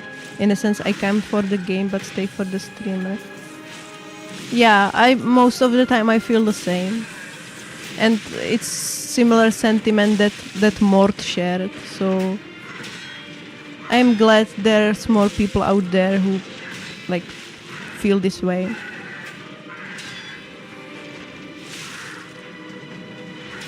Because that means I actually have a chance at like building a community of like-minded people here. I guess. Because I will never be super good at any video game, I feel like.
Yeah, I don't think so, buddy.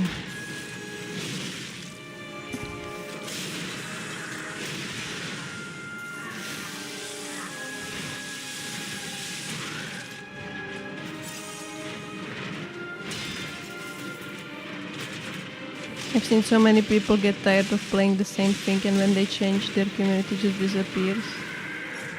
That's really sad. But also, like, what is the point of streaming when you are not enjoying what you're doing, right?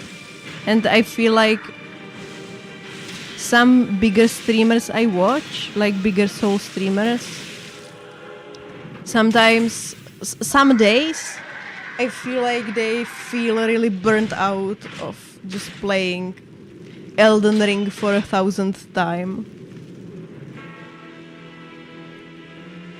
And it shows, like, you can feel that, like, on a human level, you can feel that they are not having fun. And it's really painful to watch someone who's not having fun, right? So, fuck.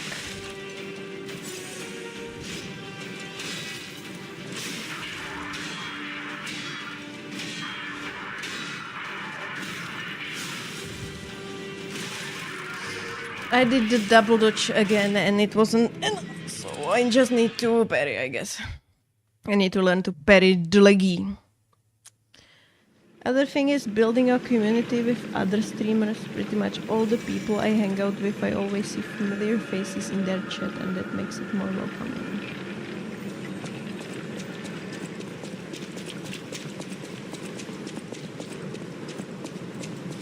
Yeah.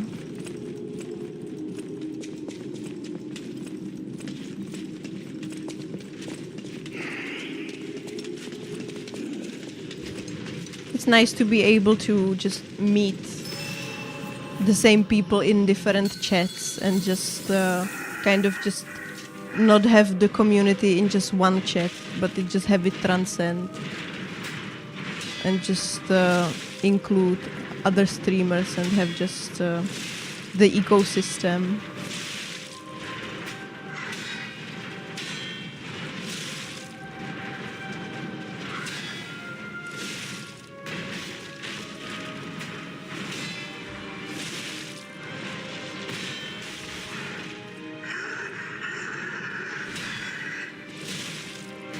Do not jump away, I want a posture break, thank you.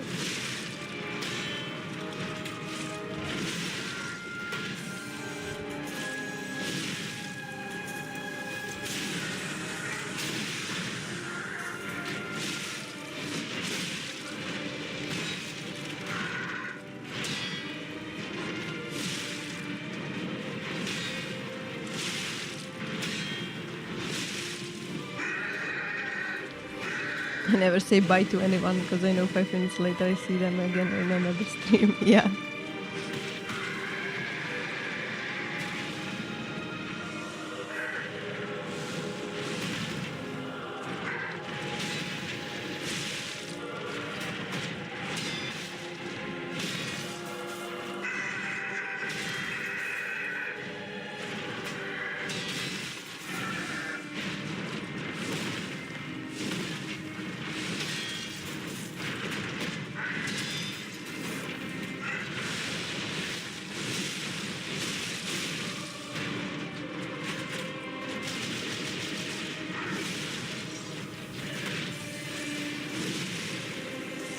I think it's also like better for raid, right? Like when you have a community of streamers where people from chat just kind of know each other and hang out. It's just more pleasant to raid into a chat where you are kind of familiar with it and are feeling welcome than just to a random channel.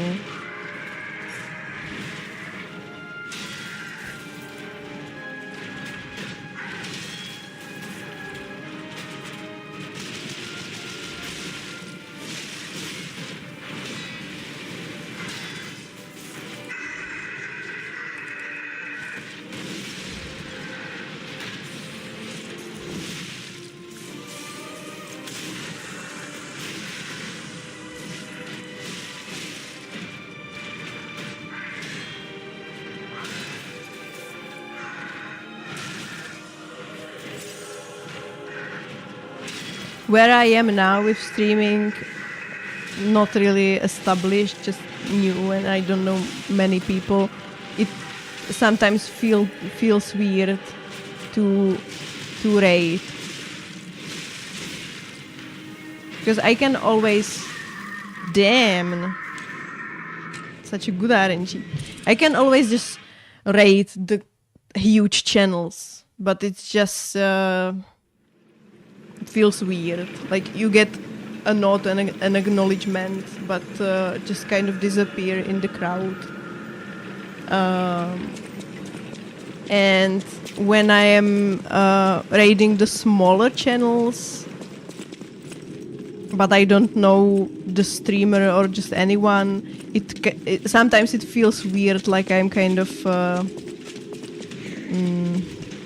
invading their space or something.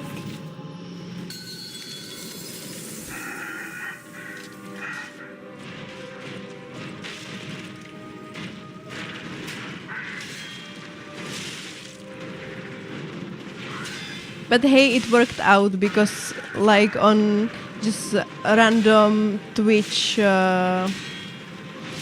recommendation, I raided Lenny, and I sometimes lurk in her stream, and I got some people to follow me from there, and you are here for the second time, so I guess you kinda like it here a little bit. So that's also great.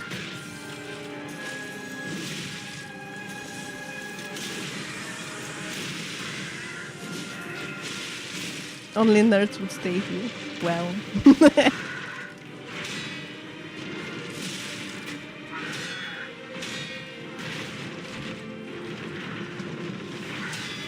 Nerds and weeps, right, Mort?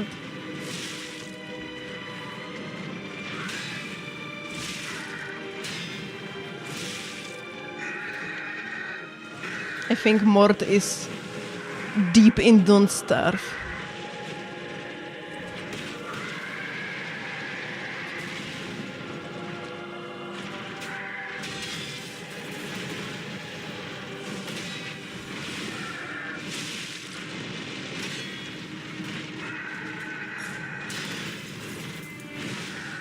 I'm deep in household chores.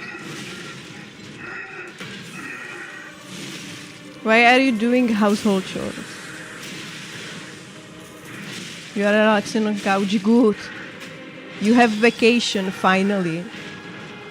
After so many months of toiling. You finally have vacation, so maybe... Fuck. I am so stupid. So Don't Starve basically, yeah. Don't Starve is kinda chore simulator in a way. Like, especially when we play Don't Starve together, that is a chore simulator. For me. Because when we play Don't Starve together with Mort, he is the strategy, the brain, the planning the boss fights kind of guy, and I am the support, gathering stuff and organizing and building the base kind of player. So it's like water the crops and go gather 100 stone and berry and 20 berry bushes or something.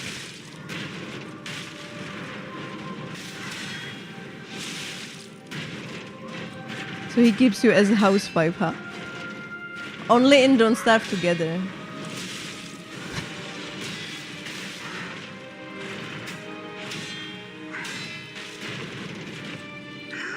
I am Don't Starve Together housewife, and I am proud of that.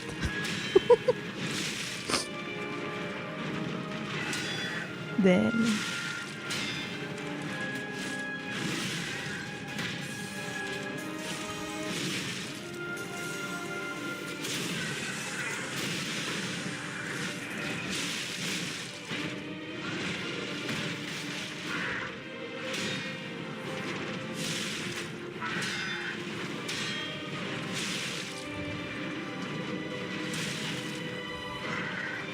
In the real life, Mort is the housewife because I'm playing games on stream while he is doing household chores.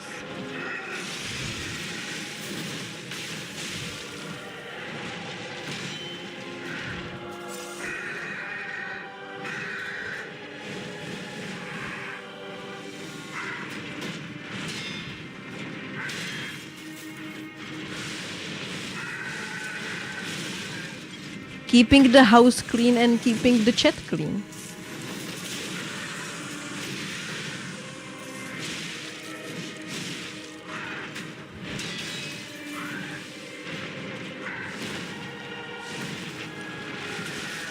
I parried. Come on, game.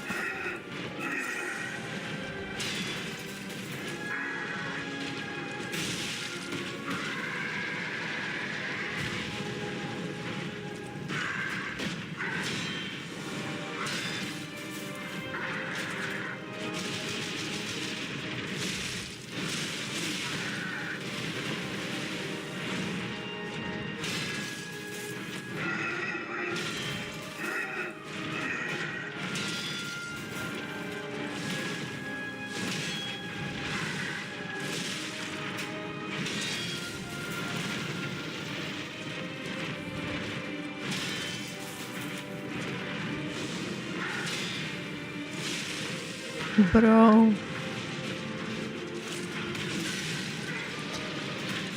La, la, la, la.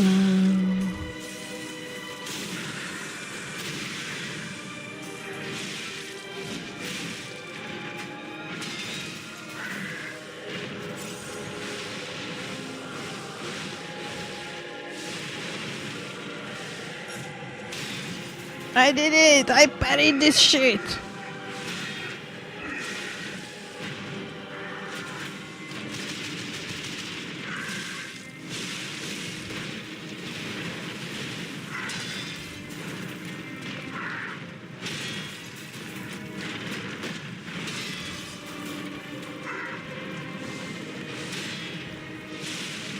Yeah, I'm a completionist and I don't really mind the grind, I guess.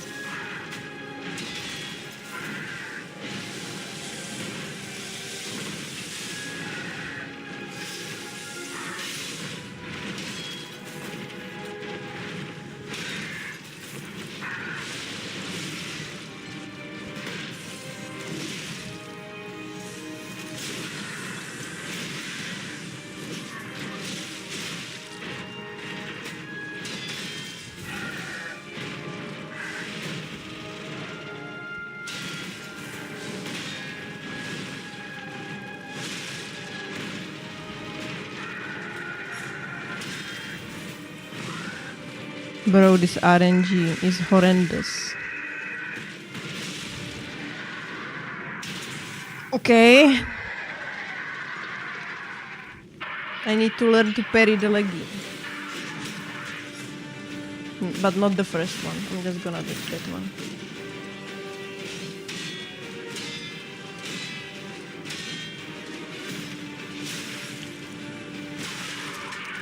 Fuck, I was too early. When he does that weird thing in the air, it's confusing for a bit which leg is going to touch you first. So which one you're supposed to parry. Well, I didn't last long.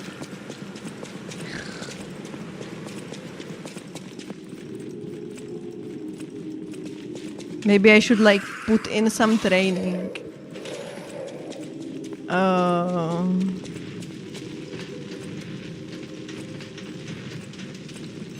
Like actual training.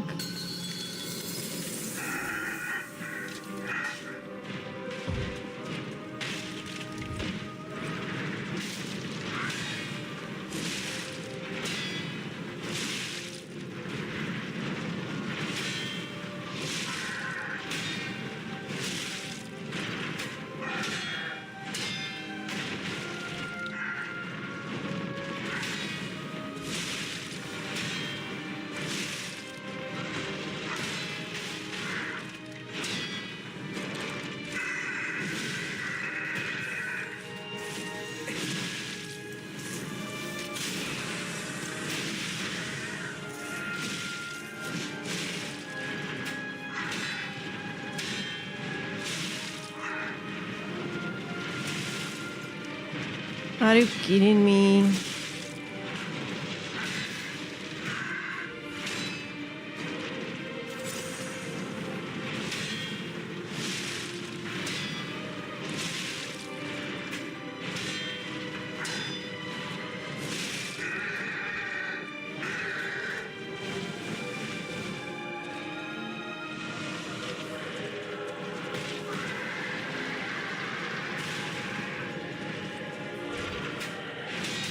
Can I please just get lucky on RNG and finally kill this boss?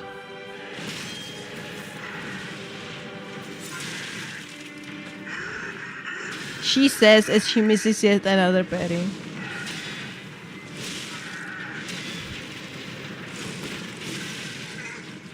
Her life was sad and miserable.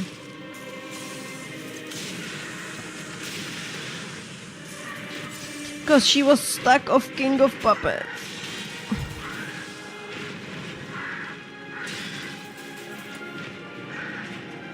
And there wasn't even Metallica as a soundtrack.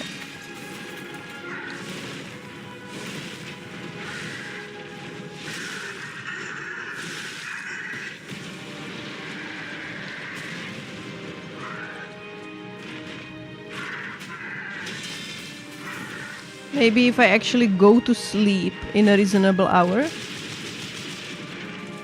And sleep, actually.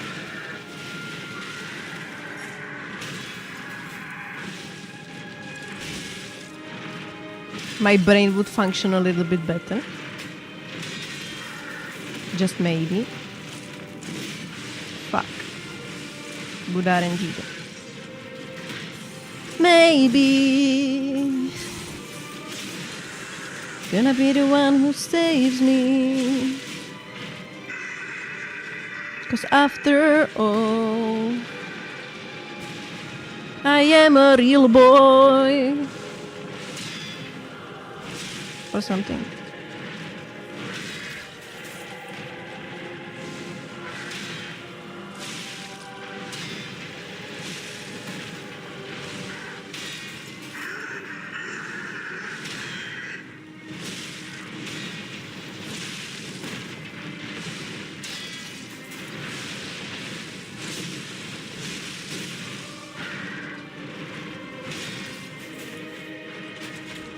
Yeah, no.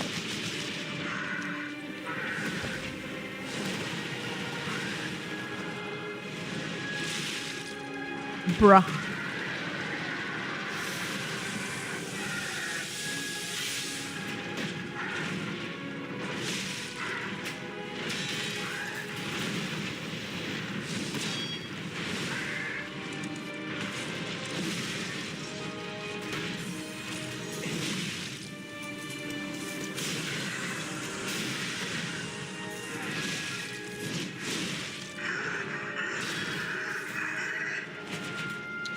Come on.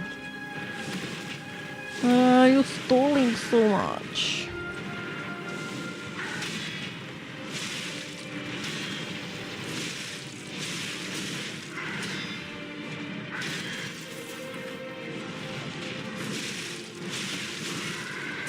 No. Fuck. I thought I could greed it, but my damage output is so small.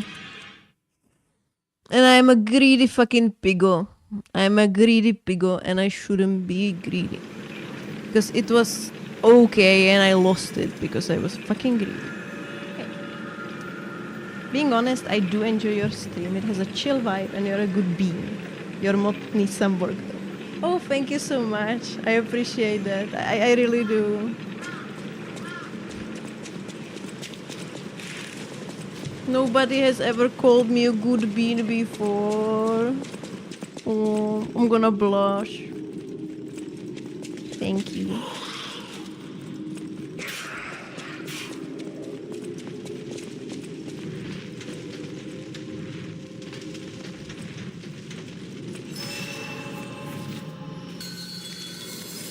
Now shame on them. Shame. Shame. Silly Link. Shame.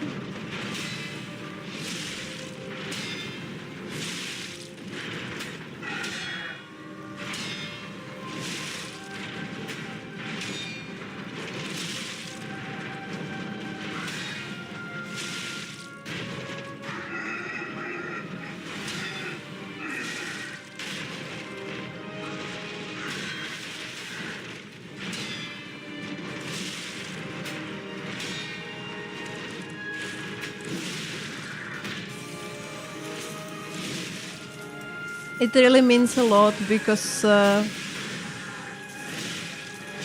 am more on the introverted side as a person and I am not very like energetic and I don't shout and yell and do like big gestures and stuff like that like some streamers do. So I was scared that I would just be too boring for people to watch. So I'm glad that there are people out there who enjoy more like more quiet, chill vibe, I guess.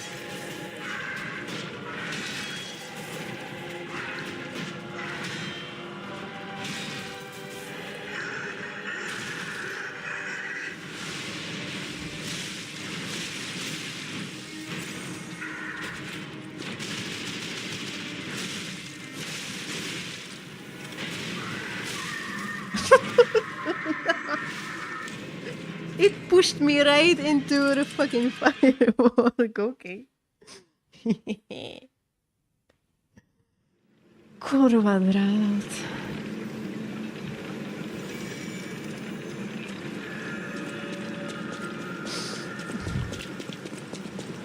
That was meme worthy, honestly.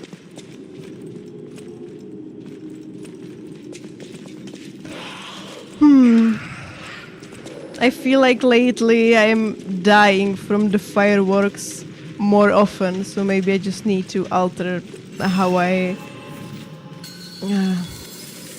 how I handle that particular attack. Like, really be mindful of my positioning and be actually really truly behind.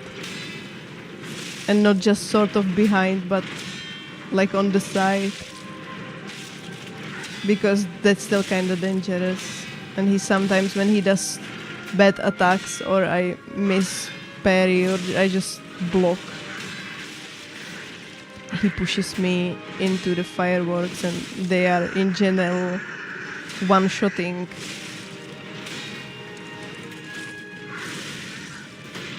So I guess I should learn a little bit.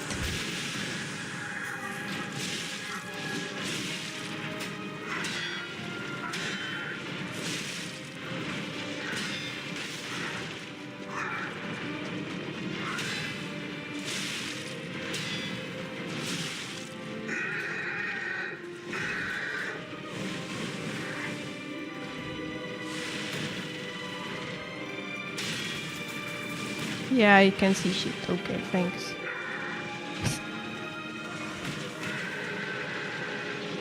I don't know what happened there, but I wasn't hit, so we take those.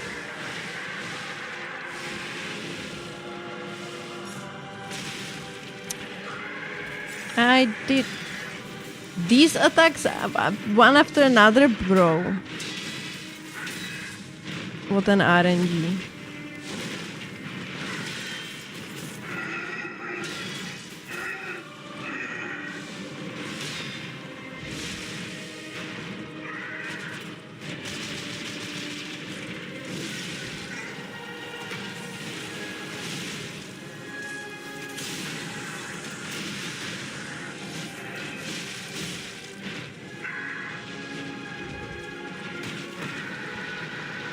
RNG Jesus wants to humble me.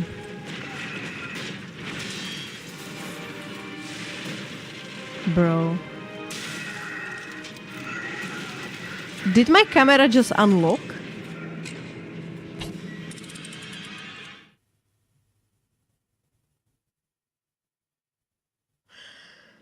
Did my camera just unlock? Just out of nowhere?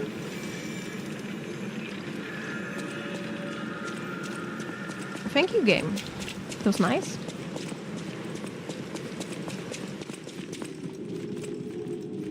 I certainly need more pain and suffering in my life. So it's nice when you are just giving me extra stupid shit that happens. That's I appreciate it, game. I really do. It's exactly what I'm looking for.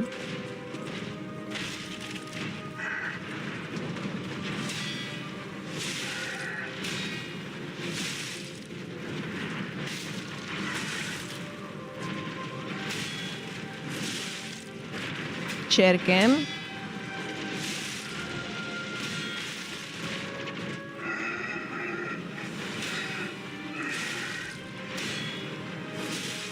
I feel like at this point, chair cam should have its own emote.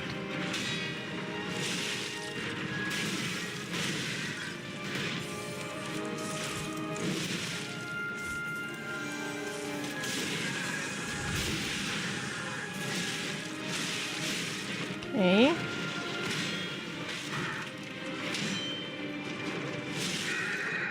Crying. Tantruming.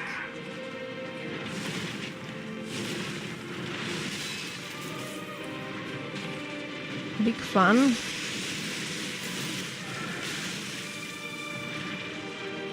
Small fun.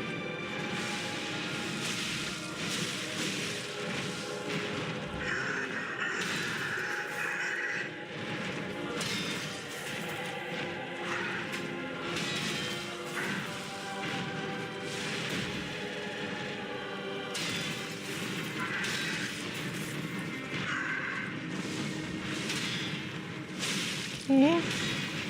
Another poise break. Number 2. 2 more to go.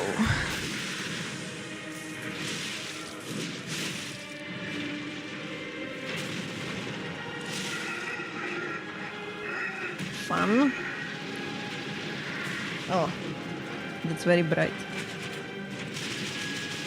Okay, I'm gonna get right behind you.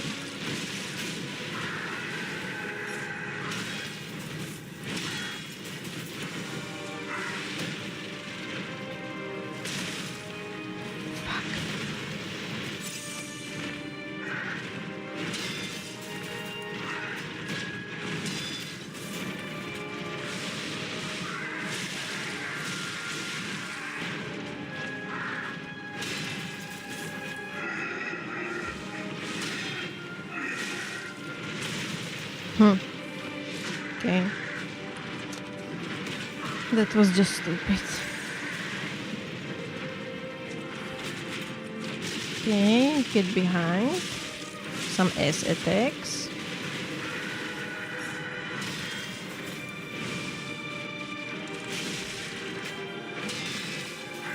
Poise break soon. Ish.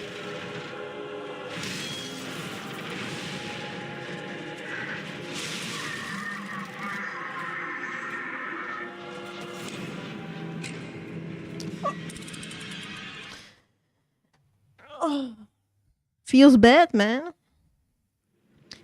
Feels bad, man. I was AFK. Why am I being bad-mouthed again?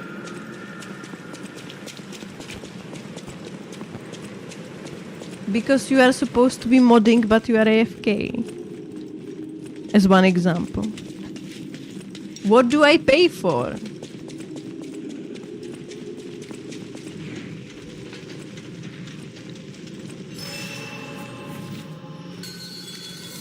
I am paying you for this.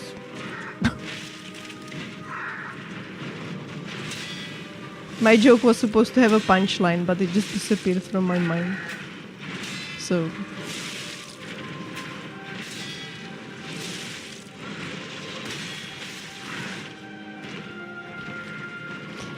I gave you Boing Cat. And you are doing chores instead of watching my stream and guarding it from stream boo cheap viewers, best viewers, or something.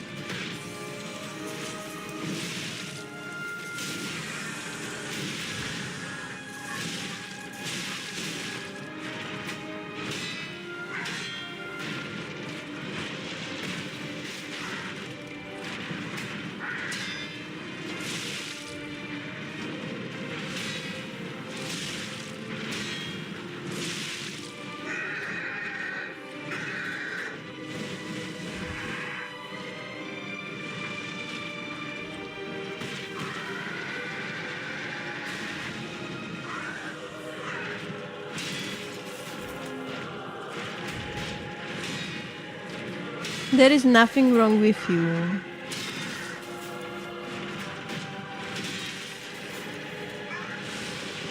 It's just friendly, how do you call it? How do you call it in English? Friendly banter? No, that's not the word. Is it called banter? Yeah. Okay.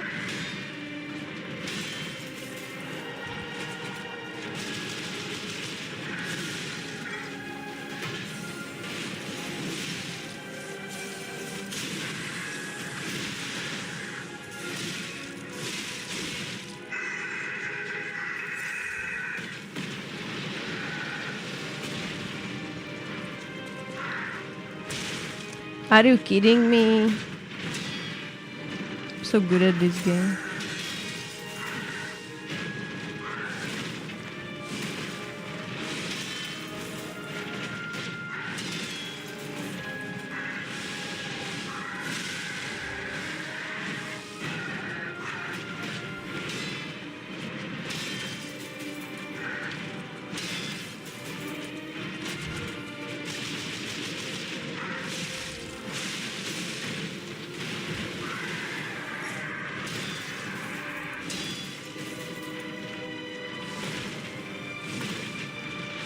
Do not worry, Mork. You are one of the best mods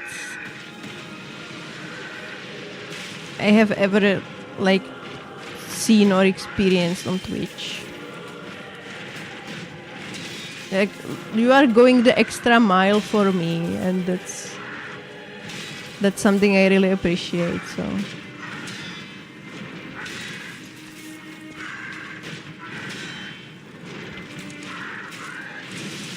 Are you kidding me? That I just wasn't able to fit the charge attack in that opening. I might have started like a half second too late, but...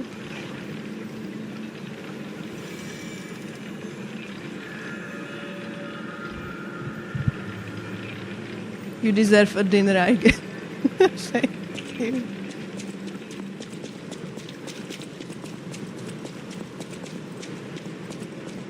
What are you cooking?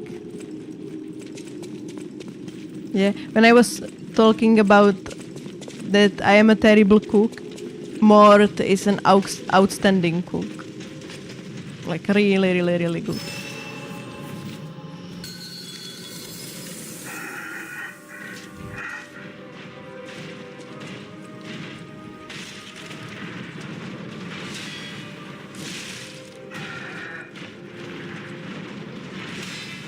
Seafood crockpot recipe in mind. What does that mean? We do not live near the sea.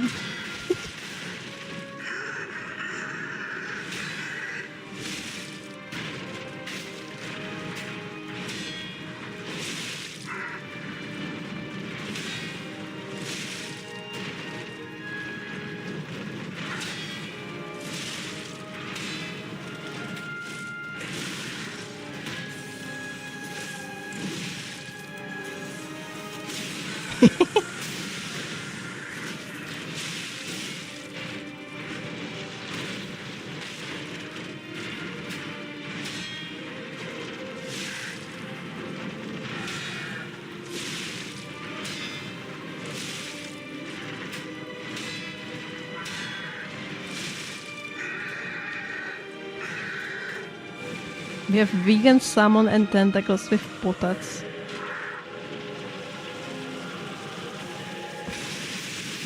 That sounds like a really luxury dinner.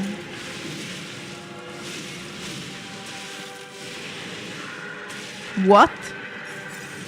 How did I get hit by that? I was at his legs. I was supposed to be safe.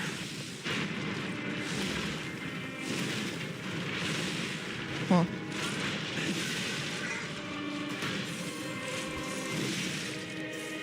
Huh.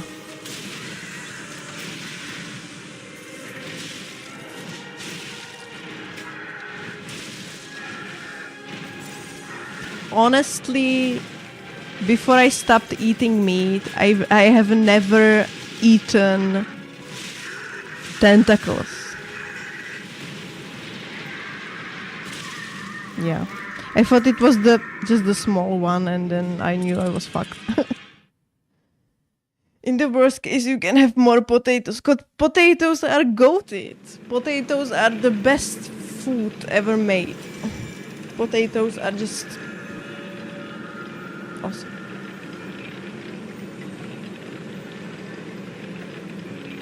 You ate octopus by accident on pizza. By accident? Like, what did you think it was? I mean, you can recognize a tentacle, right? Or it wasn't a tentacle.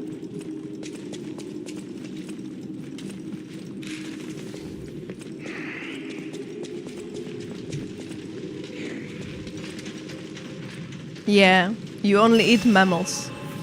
And birds, I guess, because birds are mean, right?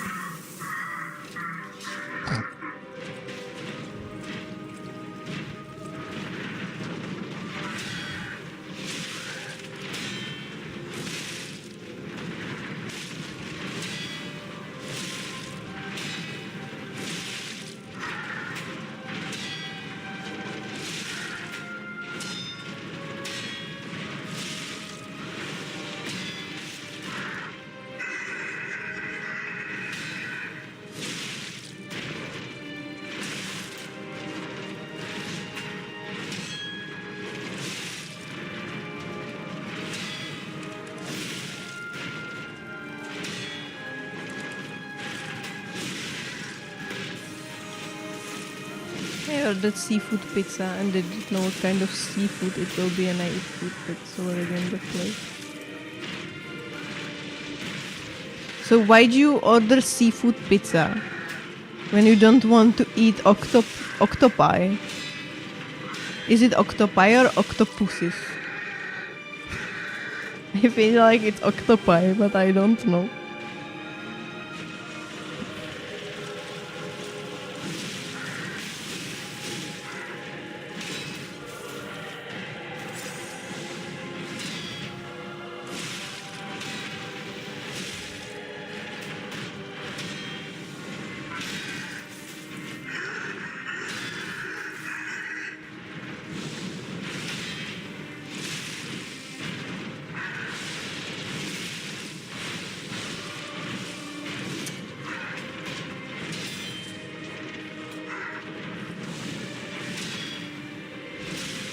I have no stamina. Fine. I wanted to feel random, so I ordered random. Okay. Octopuses. Octopi can be used, but less frequent. Okay. Thank you for the language lesson.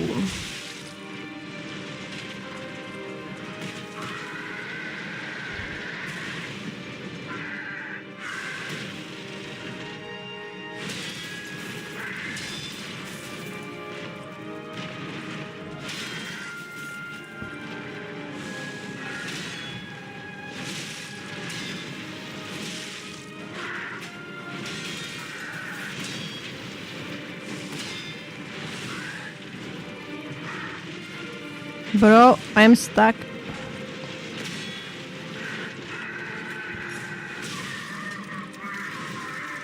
The lack of doom. With your accent, better say octopi to not get banned.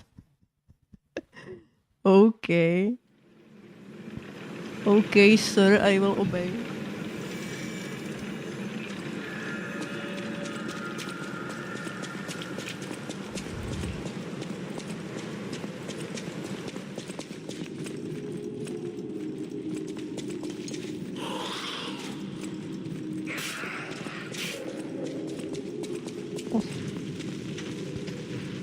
So, cooking plant-based seafood, does it mean you are playing Shipwrecked in Don't Starve?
Yay!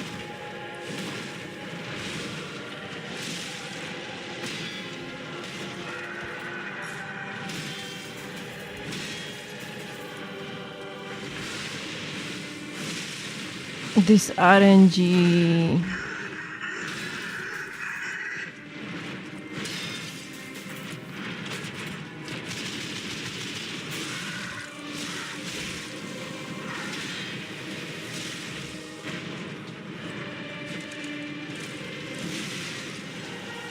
This game just wants me to suffer as long as I possibly can. Honestly, like, I'm kinda into it, but also I would like to move on to the next boss, please.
Okay. Let's lock in. I'm gonna lock in so hard.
Fuck.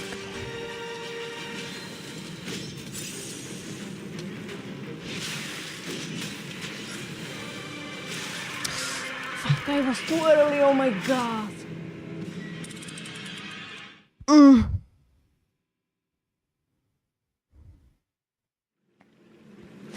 It sucks so much that the leg attack just one-shots me most of the time. Oh my god, it sucks.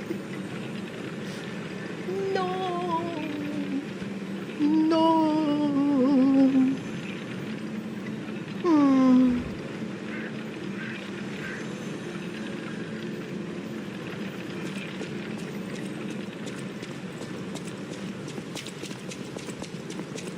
And I felt good in that attempt. Then the leg attack came and... I mean, maybe actually I just put in some training, like get the timing under my belt, instead of just pushing it. Or brute forcing it, rather. What do you think?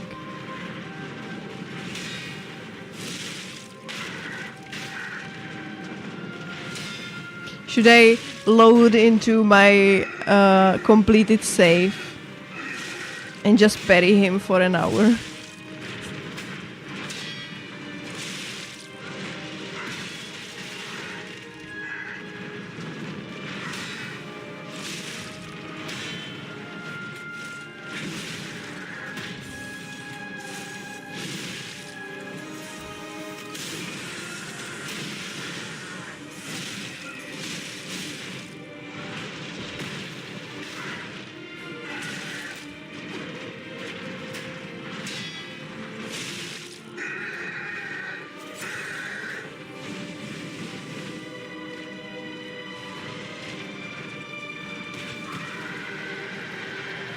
Octopodes.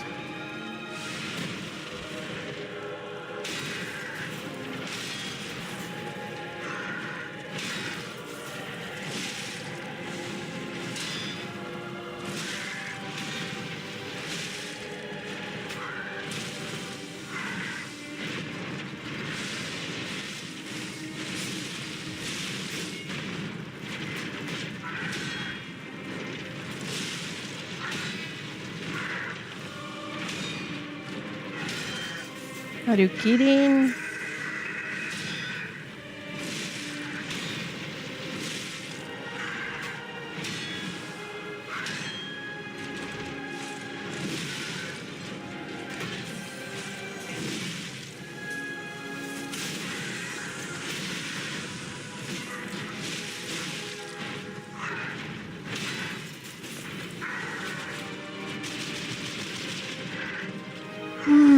it's said that one missed parry or dodge on that stupid kick attack is enough to just end the whole thing.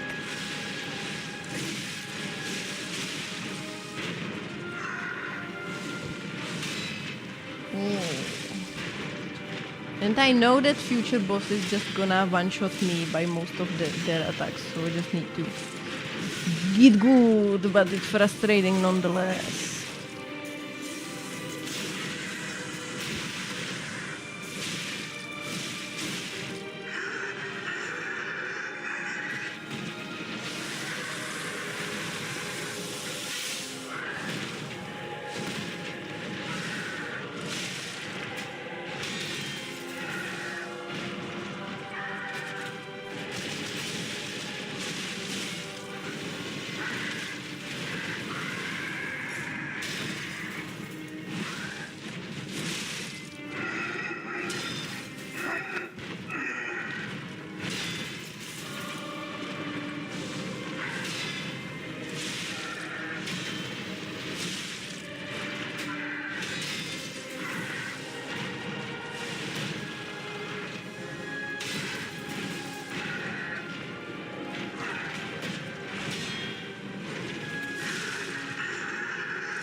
I'm scared I wouldn't have enough time there.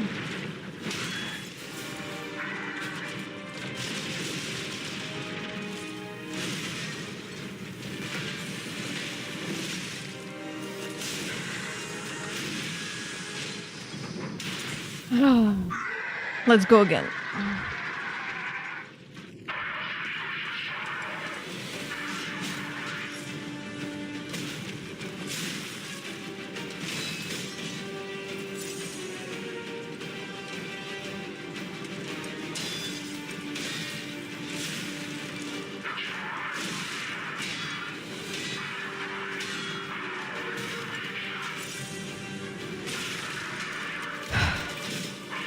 Too early. It takes so much fucking time. It takes so much fucking time for him to do that attack. Oh my god. No.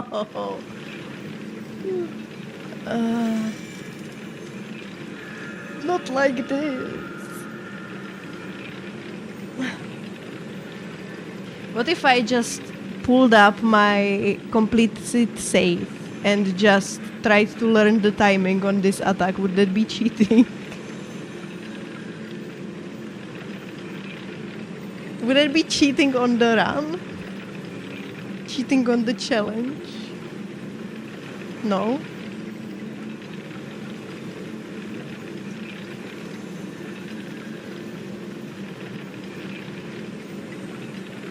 First phase is boring as fuck, to be honest. I mean, yeah, it gets... I love it. I like it.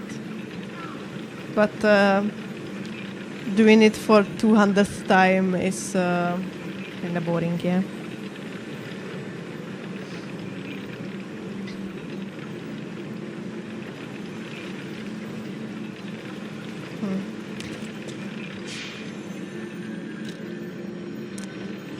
I feel like I really should have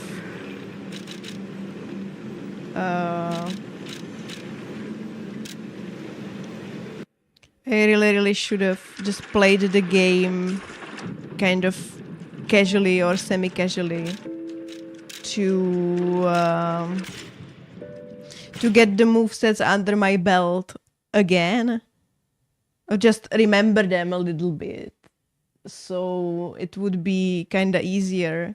And when the bosses weren't like when I was doing more damage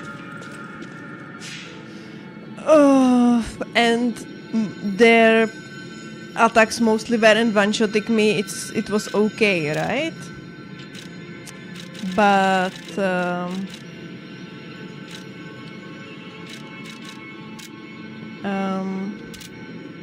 I think it's... No, I do not want this.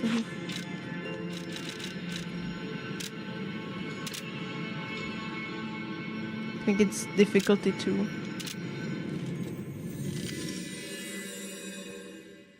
What was I saying? Yeah, when the bosses weren't one-shotting me with certain attacks, well, most of them, and I was doing more damage, and it wasn't like two completely different phases, then it was like okay, right? But this fight, it's two completely different bosses back to back. So it was pretty okay for learning the King of Puppets, but I guess learning Romeo is something really different, right?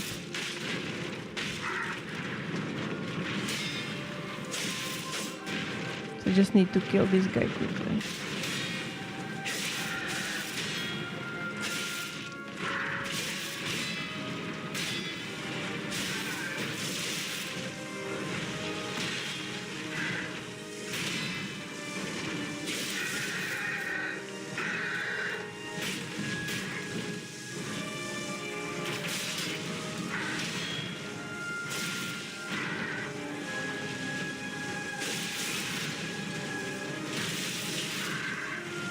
What?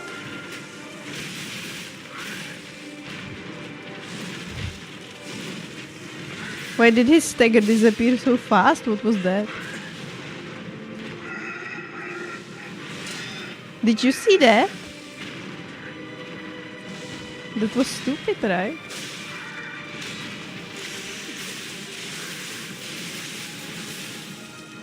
I love this sword. It's awesome. Okay, let's go.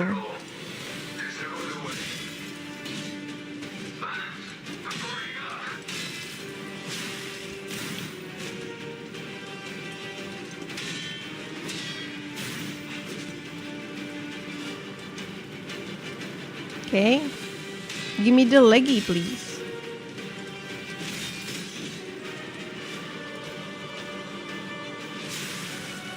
Oh, I shouldn't probably hit him. I do just too much.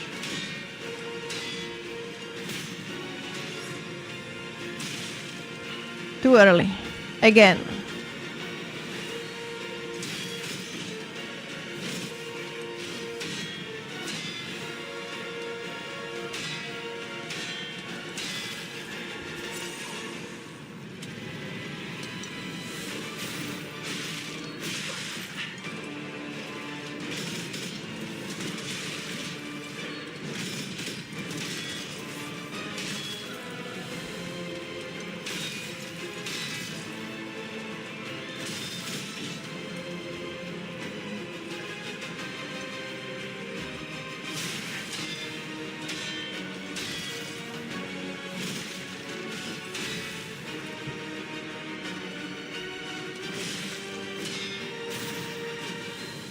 Hello.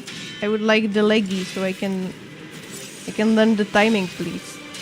You're just not doing it now.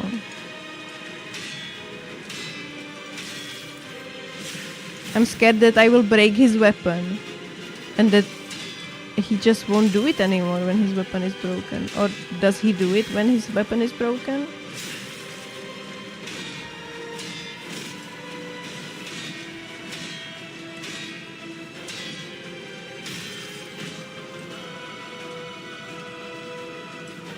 Hello. Fuck. Do something. You're boring. Well, I broke his weapon, so.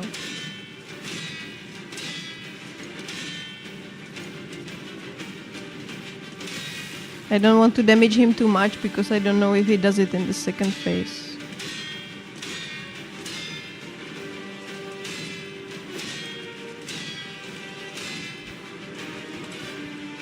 Hello. I want the leg attack, please. Well, I cannot learn it when he doesn't just do that attack. Mort, do you have time to just confirm if he does that that specific leg attack when he is when his weapon is broken? Should I just run away from him? Well, when I fight him in the challenge run, I'm trying to keep as close to him as possible.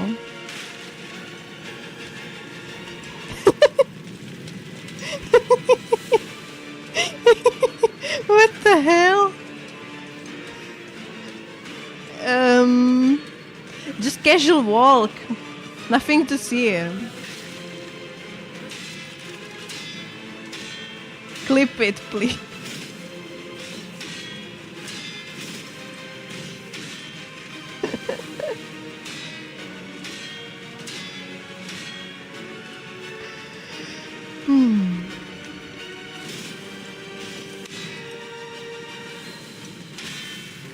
I think he just doesn't do it when his weapon is broken. Because, like, he doesn't do anything. Bro, how am I supposed to learn your moveset when you are not moving? If he was this passive in the actual attempt, I would have already killed him. But I do not want to damage him too much. I mean, I do not have this weapon upgraded in this run. It's also not upgraded, so it doesn't do much damage. But I am like leveled up, right?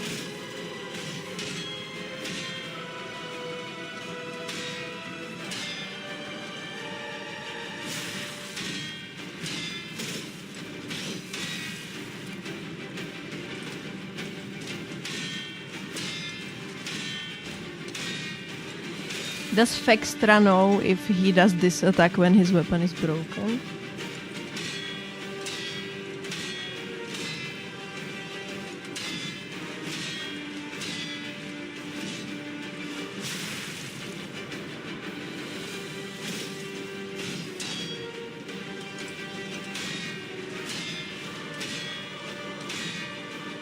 Okay, we'll try to just damage him in the openings if it does anything.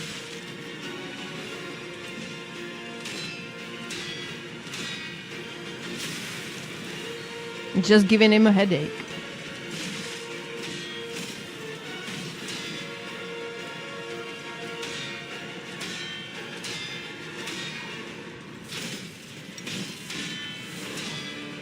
Hello, please do that attack so I can...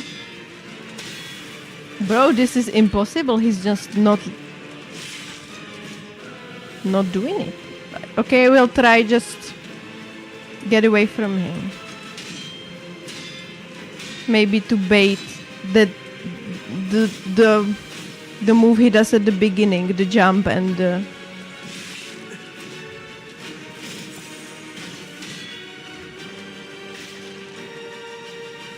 I couldn't find it. Okay, he now just jumped.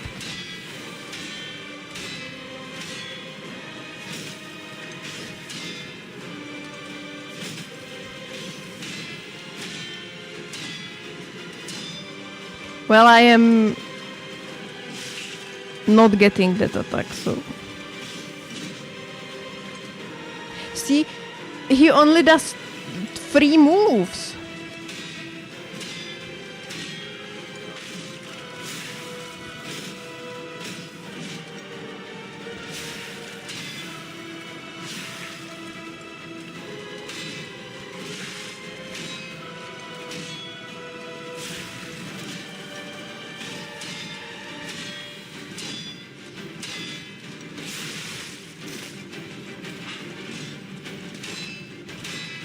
Not even just letting him get some hits. It's not helping.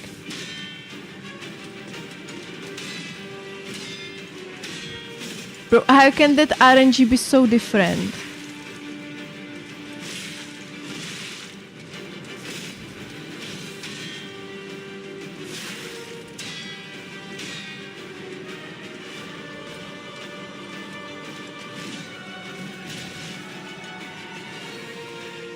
This takes longer than Challenger. Yes.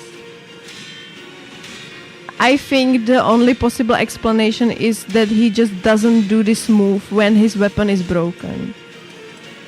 Or did he do it on me the previous run when I managed to break his weapon? How did he kill me? Oh, he killed me with the fire combo.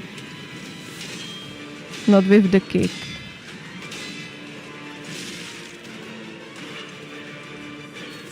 Let him flame attack you and then move to normal game. Yeah, I guess. Okay, no leggy again. So I guess he just doesn't do it.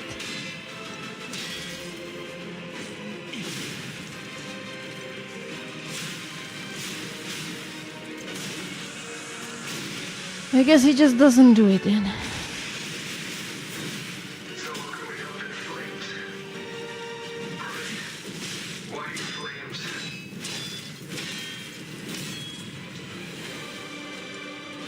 I would like to do that again, so if I could learn it, but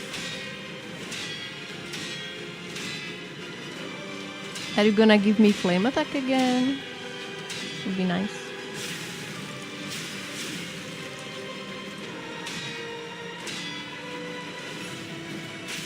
That was a different leggy.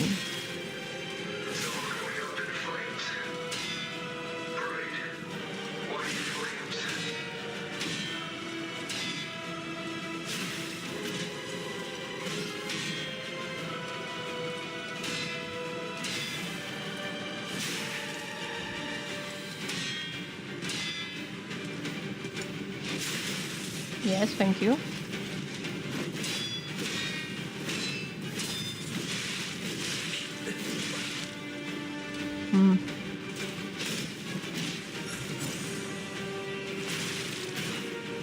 It's also a different kind of leggy.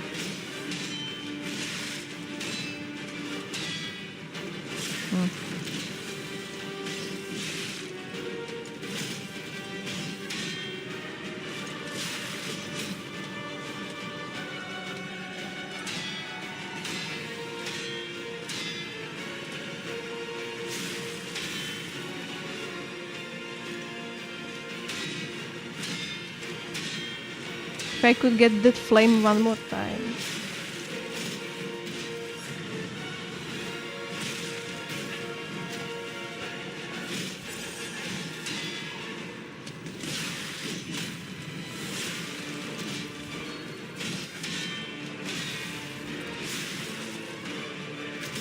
Yes, thank you, thank you. 1, 2, 3, 4, 5, 6, 7.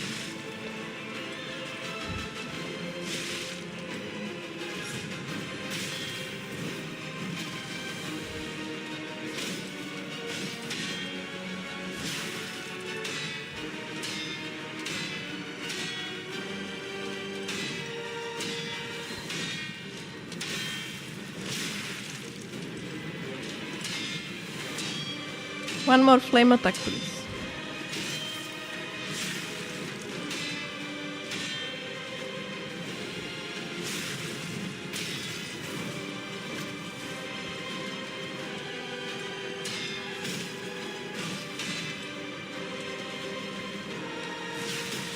Yes. 1, 2, 3, 4, 5, 6. Now he only did 6, so if I manage to perfect parry at least some, he doesn't finish the combo. Maybe. Possibly.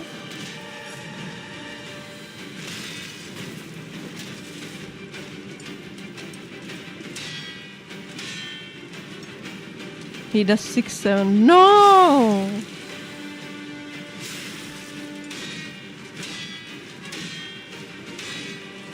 He does 6 attacks or sometimes 7 attacks.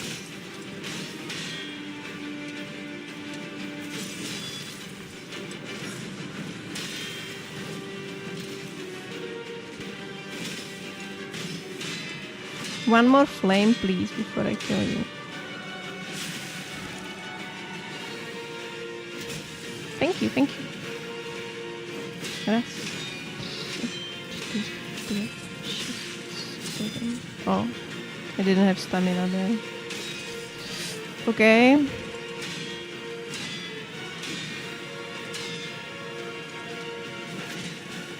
Enjoy your nap. Thank you for hanging out.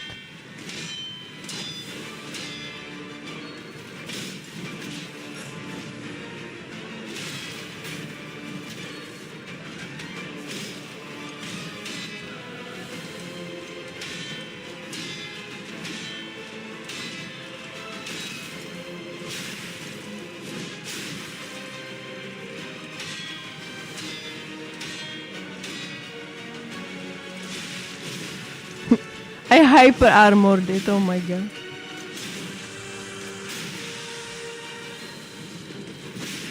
Okay, I just died. Sorry. Oh, he was doing another flame attack. Oh, sorry. New record.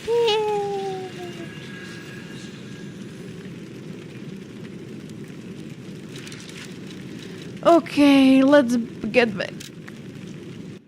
But before I get back, I'm gonna go to the toilet real quick.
I am so bad.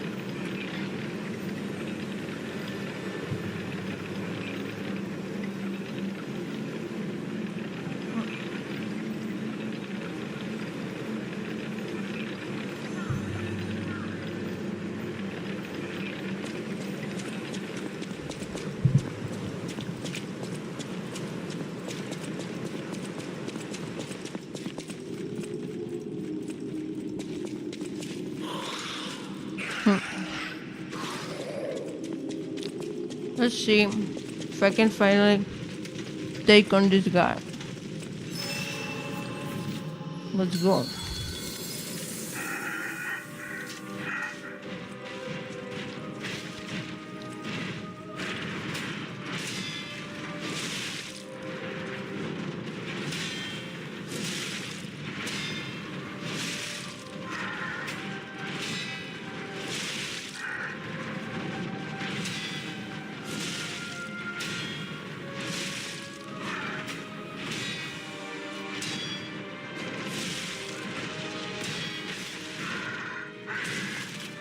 Fuck you.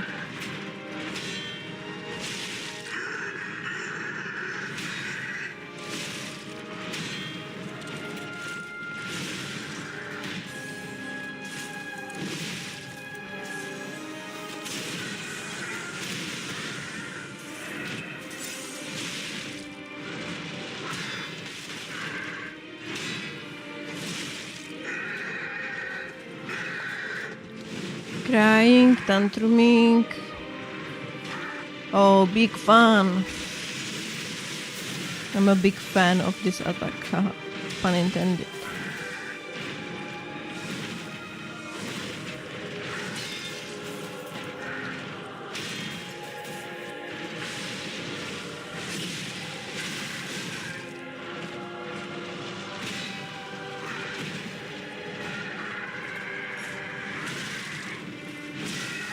Oh my god! That was unfortunate. That was stupid.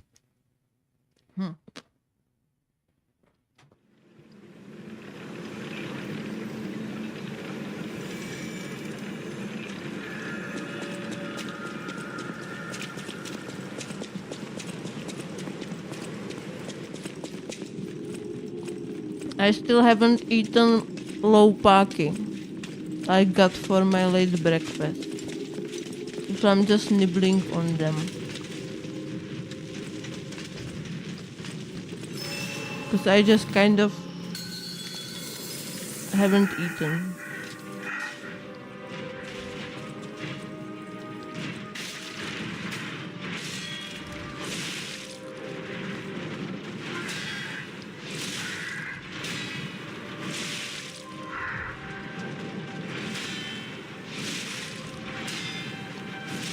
Yeah, I'm sorry. I should take care of myself a little bit more, but sometimes it's hard. Sometimes my belly just doesn't cooperate.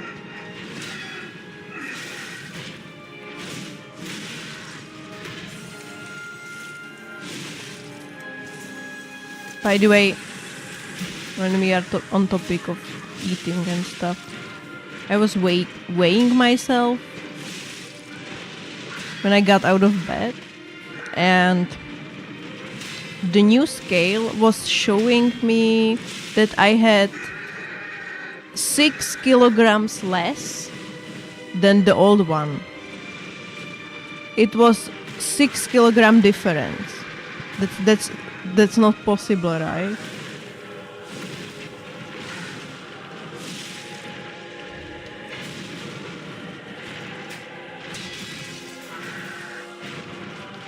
I don't know what's happening with the scales and which one is telling the truth and which one is lying. But 6 kilogram difference. That's just.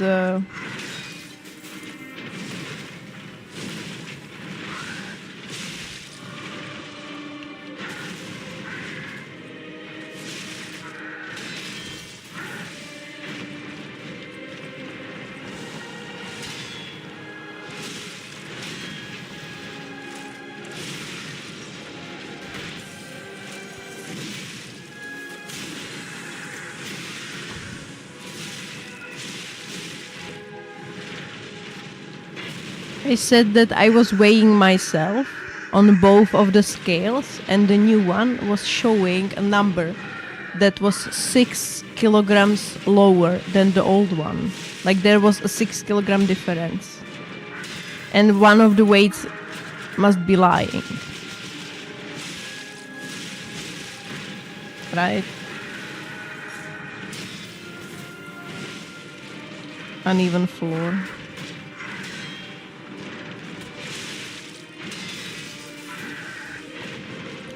So without moving the scales, is it the same for you? Put it on tiles, I guess. Yeah, that makes sense, I suppose.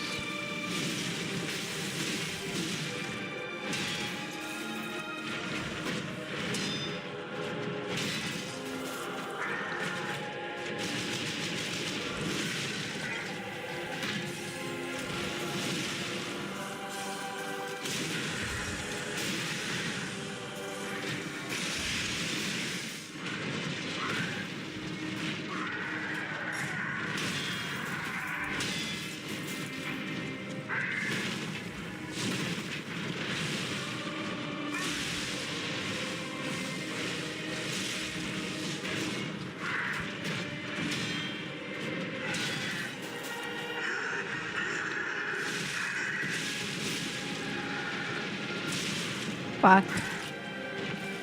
I greeded it out and I get punished for it. I thought I was a bit closer to point break than I am, I guess.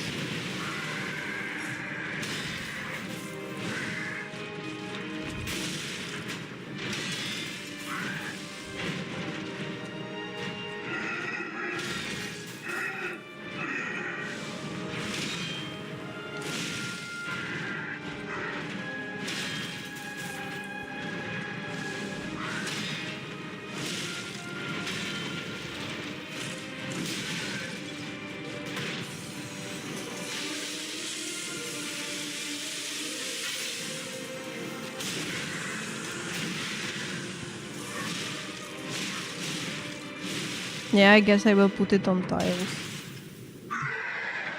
To see.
Oh my god. I parried. Fuck this attack. But I got so far away. This was good RNG. He wasn't doing any stupid shit. Look like you did, right? This particular attack has such a weird timing for parry. But I don't think it can be reliably dodged because it has tracking. Like you cannot outrun it or dodge it without link dodge, I guess. If you have link dodge, then maybe. But since I do not have any upgrades, no link dodge. So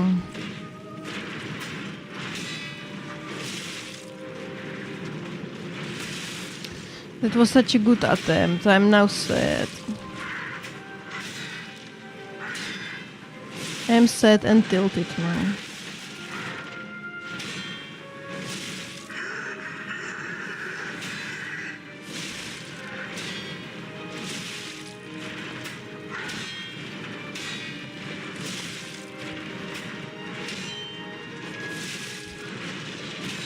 Only I could kill this guy faster. Fuck. Just kill me, this is stupid.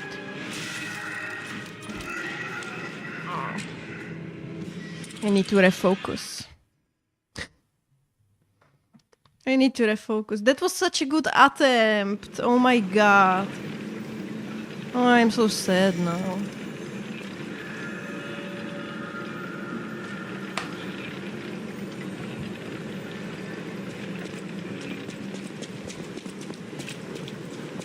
Now, Glacius Mort, my beloved Mort of the Glacius kind.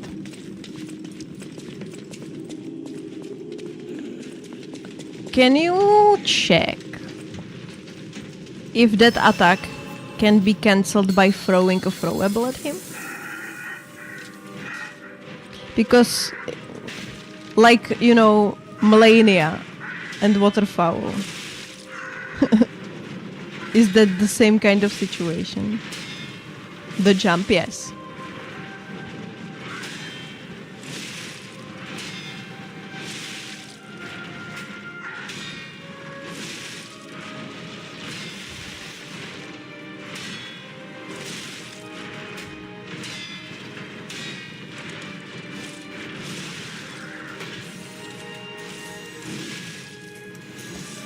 Because that would make it kinda easier when missing the parry on that just insta-kills me.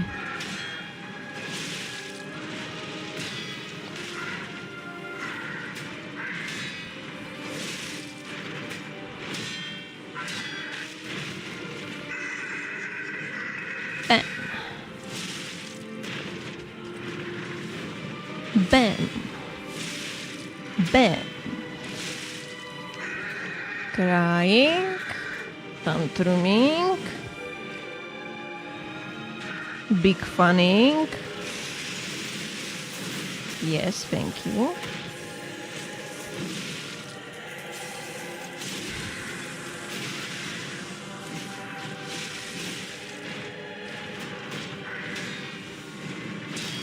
Fuck.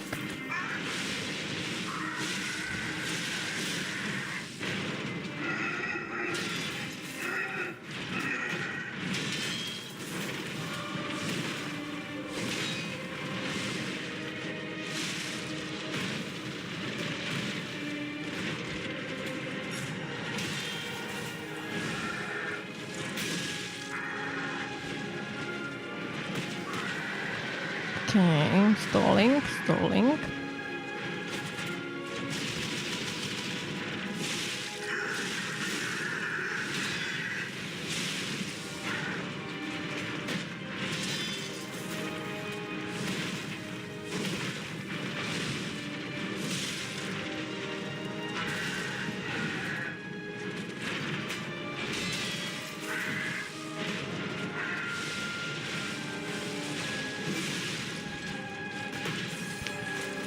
Okay. One more stagger to go. So I can finally, hopefully, win this fight once and for all. Ouch. That would be so nice.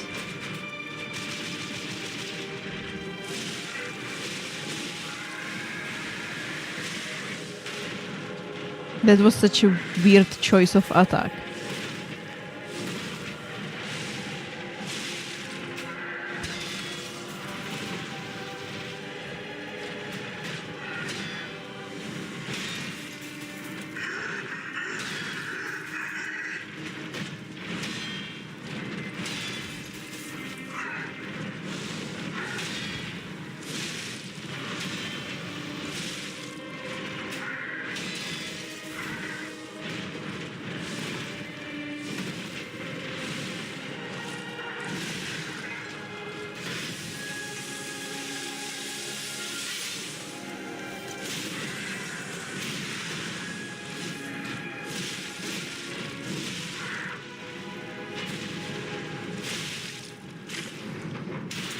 Okay.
Fuck, I dodged. I was just too late, I guess.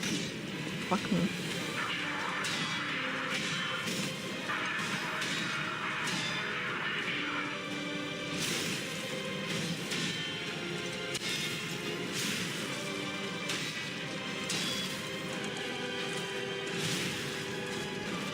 Fuck.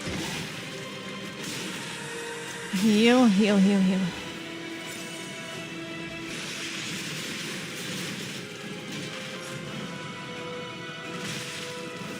It didn't kill me, oh my god. Now he's gonna kill me. I'm stuck, fuck, I got stuck on the fucking thing. But I was far away from him, so I could outrun his... Oh god. That was so stupid. In Wiki there is empty space for counter. AI says it cannot be staggered. So I need to learn to perfect parry or die. That was such a stupid death. Fucking stuck on a fucking column.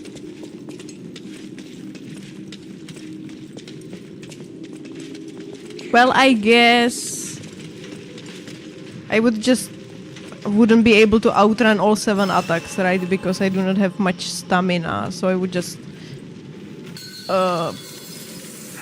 lose all my stamina, and then he would probably just tag me with last 1 or 2 attacks and kill me anyway. So I should learn to parry it. Feel like there is no other choice.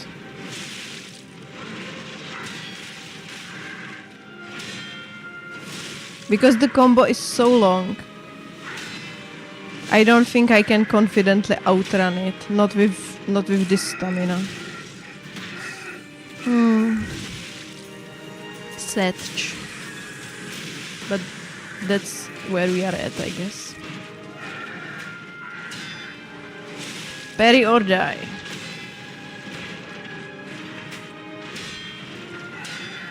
But I feel much better about my attempts today.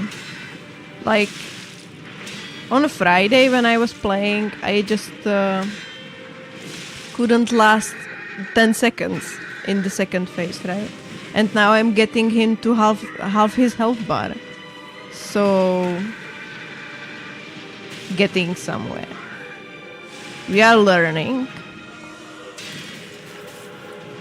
We are champing.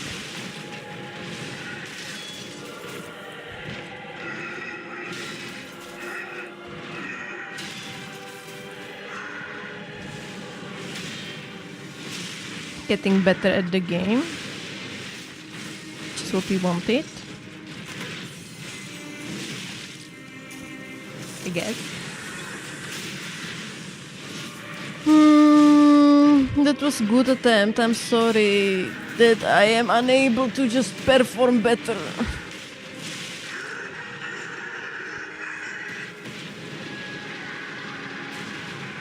Maybe it's the clown nose.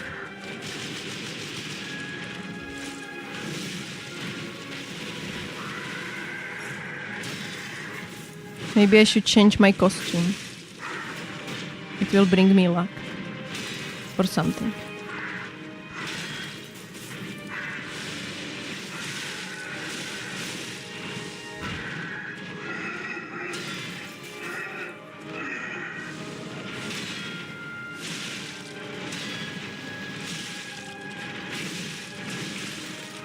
How was he faster than I am? This baffles me so much that I am just finishing a heavy attack and he just kind of pushes me away and just... what?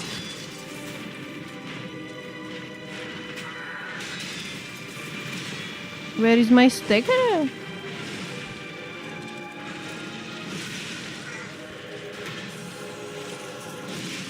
Where is my stagger? Where was my stagger?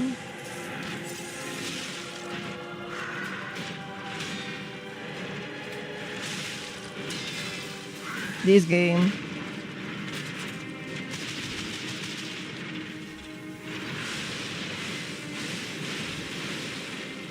I mean, did you see that?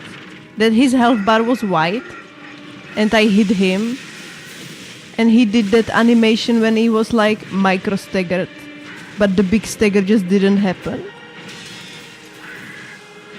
Or was I just hallucinating?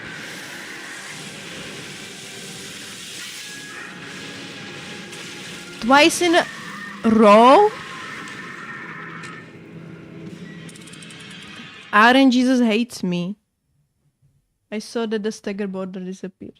So it disappeared right before my hit happened. Did he teabag you? Yes. I mean, he must think I am so stupid trying to kill him for so many attempts and just not being able to. Can you clip it?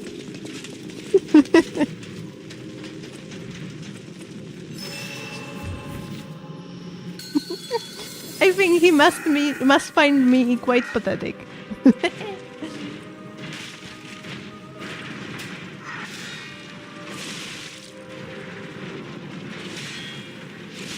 I broke him a lot of times. It's just Romeo that's memeing me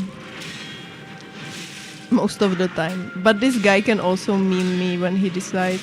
And Aaron Jesus just decides that he wants me to struggle.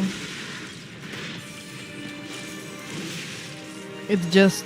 I get memed in this fight too. Most of his attacks are pretty easy to parry, but sometimes he just does the uncomfy ones in uncomfy places and then it gets hard really fast.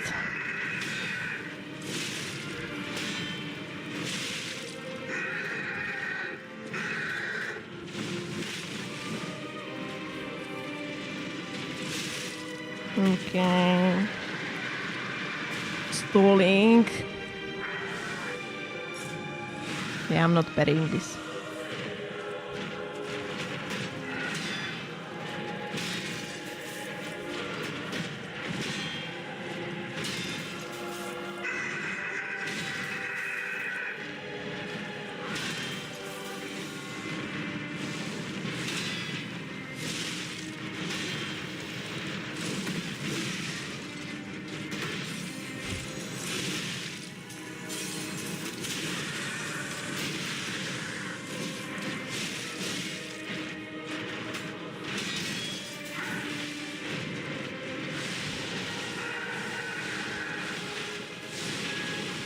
Is he gonna do it twice in a row? No. Good.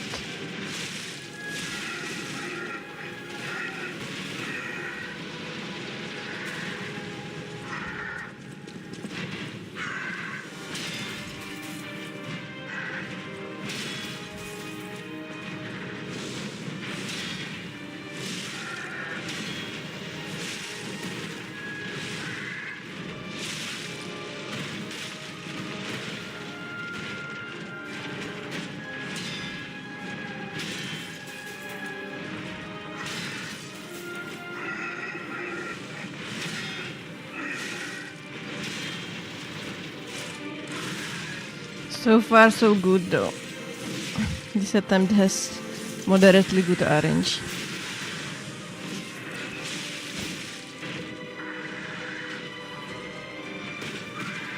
Stalling. Shooting.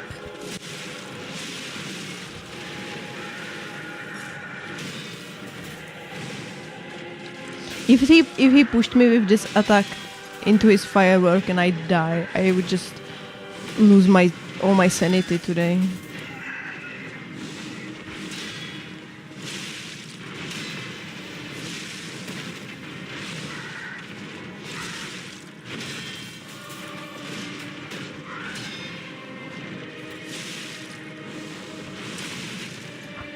How did I miss that? Oh my god.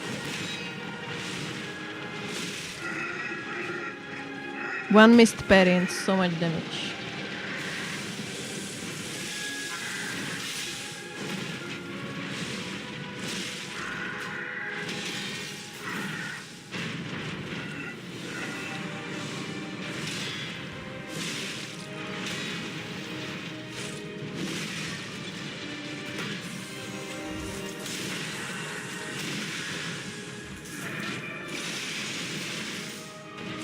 Okay. He just cancelled my super attack, okay.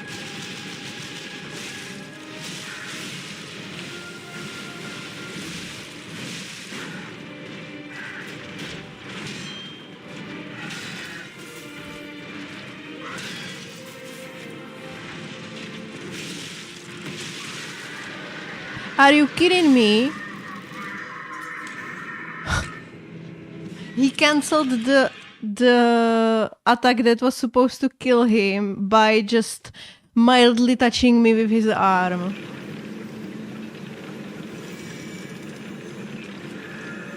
That was stupid.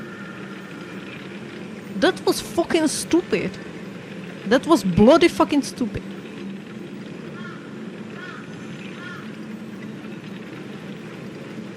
Fuck. What a stupid death. In otherwise a good attempt. But that was just stupid. I have no other word for it. It was just...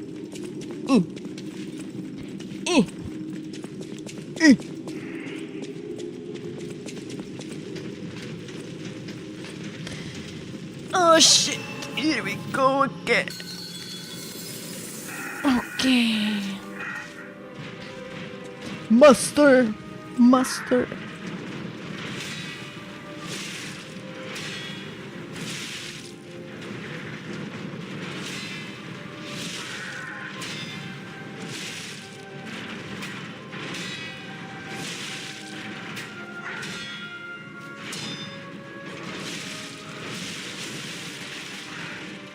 I didn't want to press double attack, but alas I did.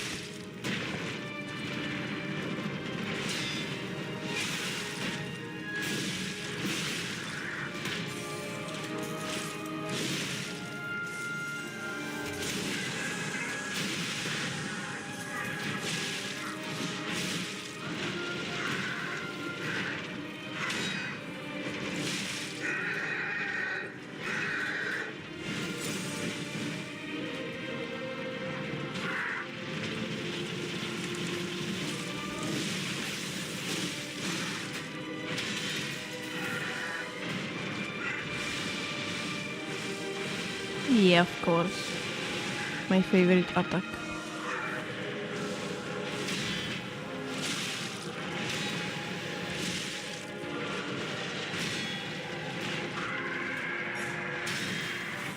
The Boot of Doom.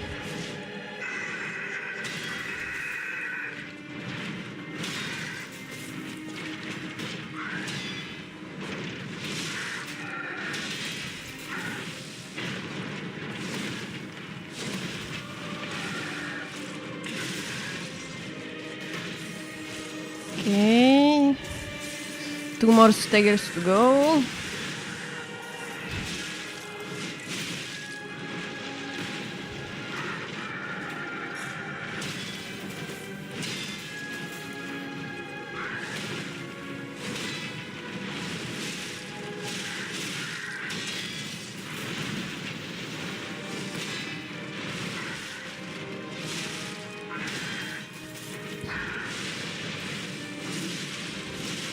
This RNG is really something. No, I'm not risking that. He's in a corner.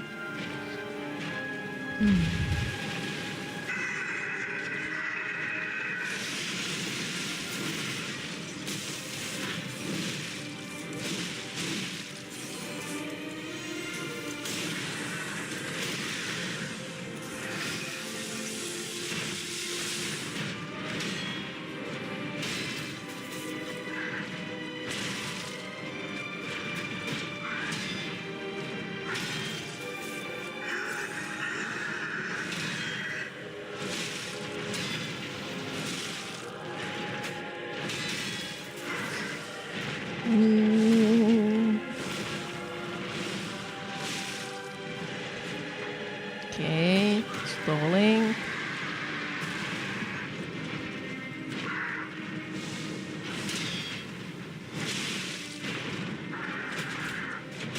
Shooting. This attack again. My god, just let me kill you.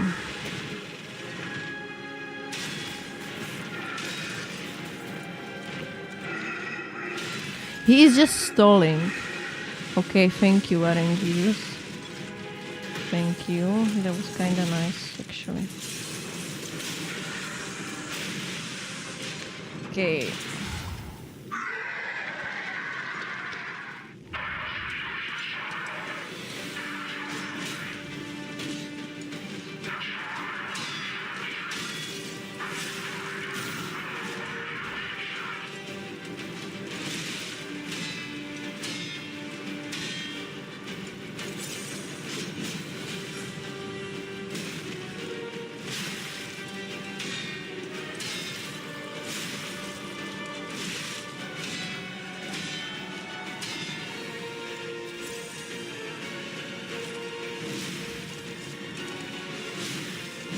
I'm messing it up.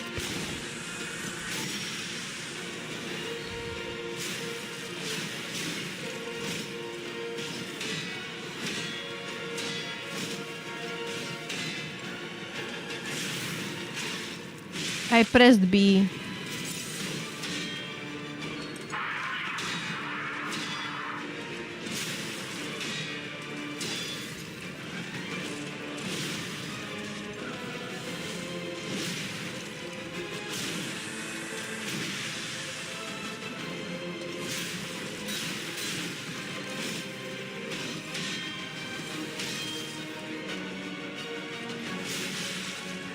Yeah.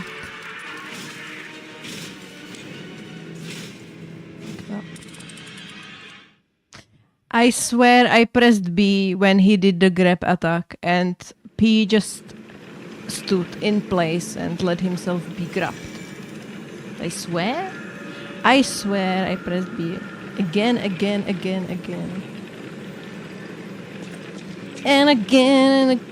again and again. Oh shit! Here we go again.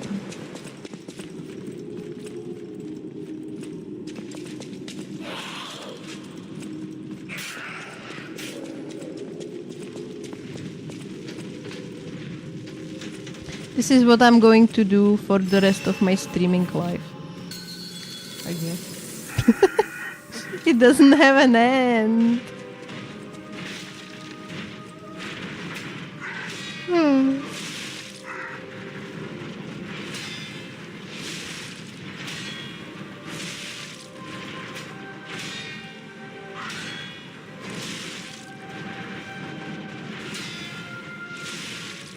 I haven't looked into it yet.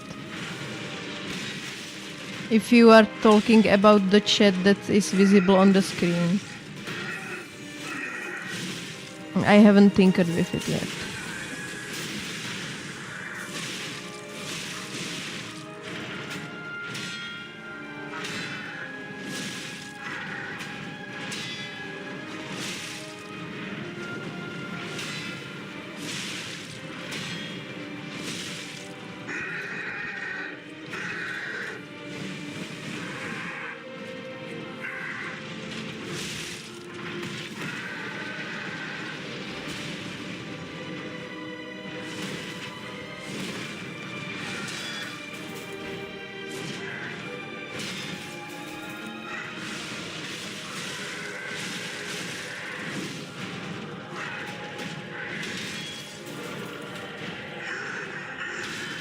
Bro.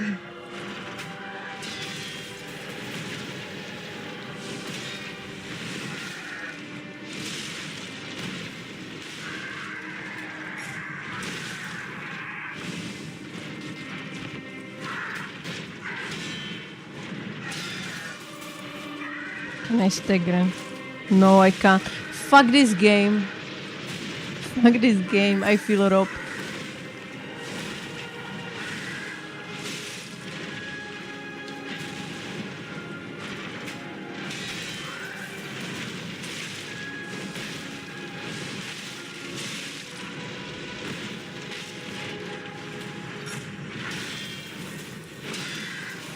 I hate this attack so much.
I'm trying to be locked in. Oh, he's stalling again.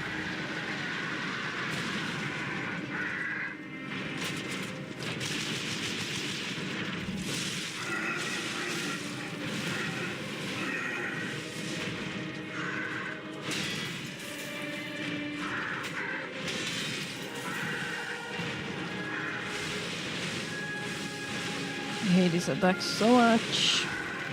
Especially when he does it twice in a row. That's the best RNG you could possibly get in this. But right now it's okay, I guess.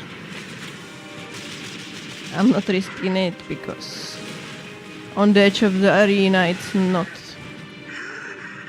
very good to risk. Okay, that was nice.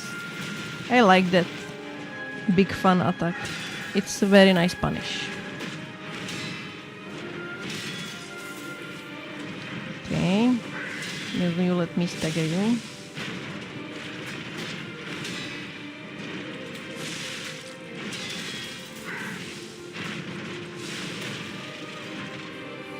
I guess that means no.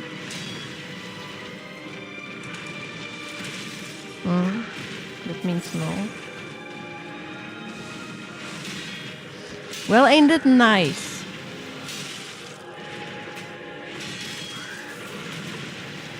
I don't feel robbed at all. Thank you, game. Feel so happy.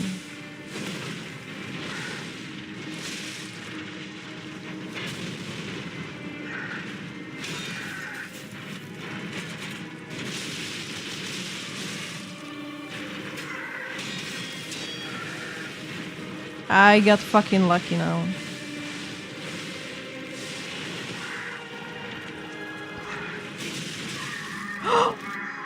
I missed that fucking...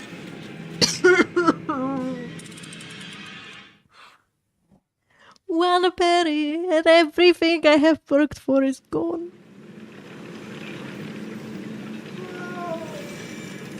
Wow.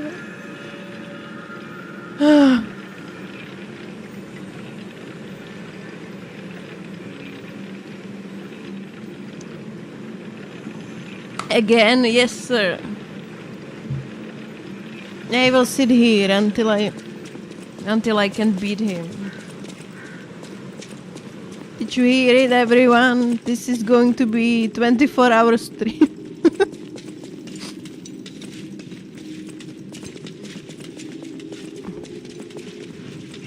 Oh my god, I want to beat him so bad. Please game, just let me beat him. Just give me good RNG. Give me something.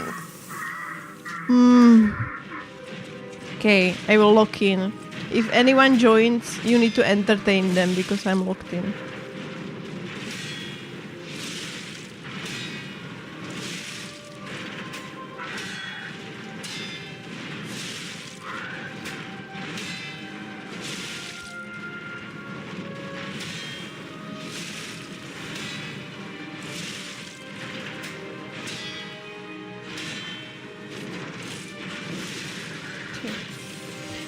Once they get free to go. Go.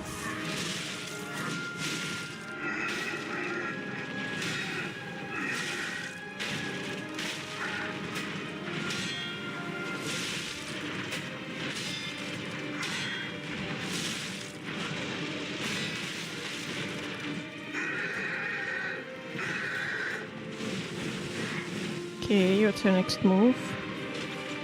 Big one. Nice. Thank you. This is good RNG.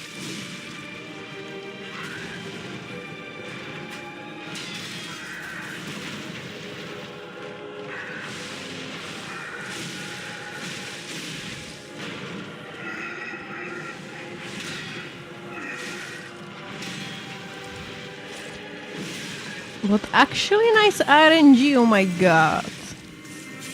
I finally listened to RNG just finally hearing. Did he hear my prayers? Yeah, no. Not on the edge of the world.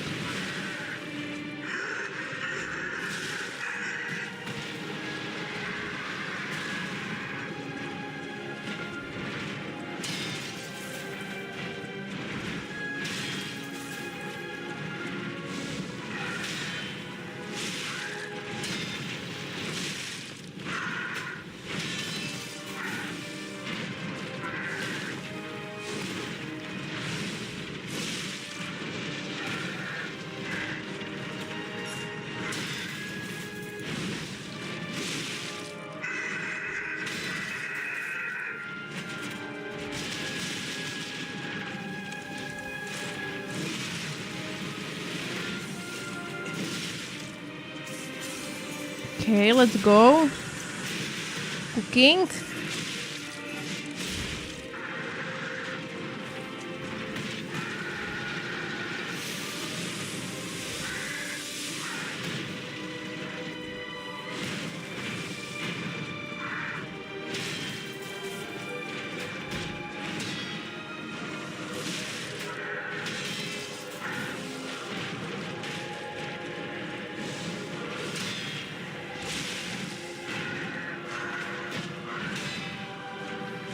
Fuck, I am stupid.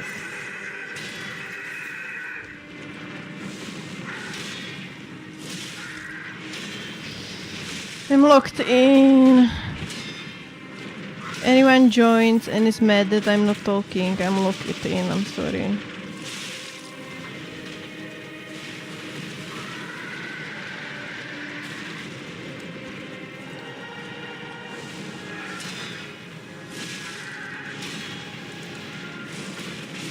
I would like to finally beat this guy's ass so I can move on.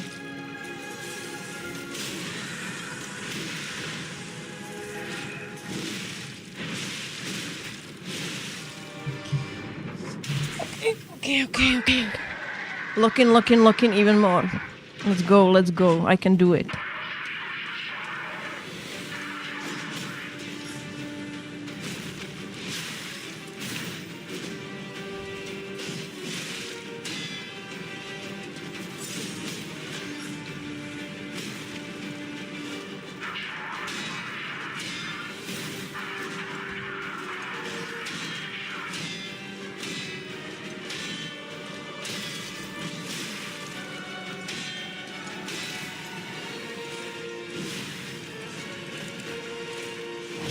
Chat, I can do it.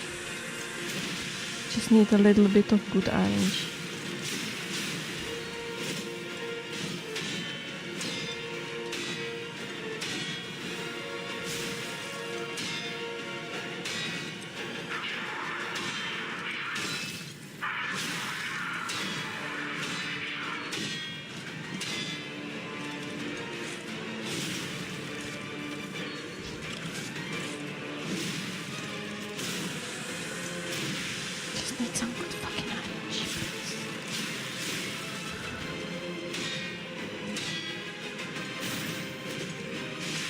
What?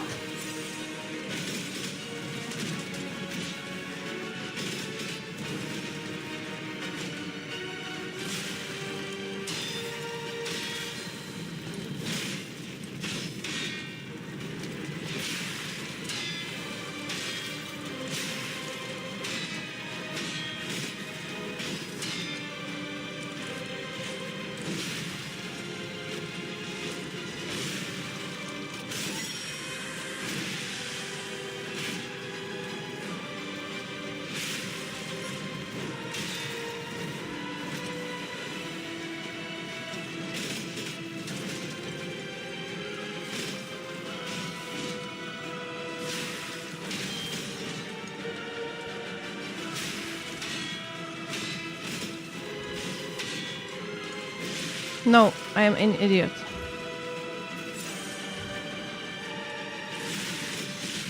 Fuck. Why was he lying on the ground? He just wasn't fucking moving and let him jump at his head. P, I know you are tired, but you need to move if we want to win. That was close, right? And that was good RNG, and I actually parried that fucking thing once. And, but that is proof that I can do it. I think I can do it today. I just need to really, really lock in. Okay? I can do it. I need believers.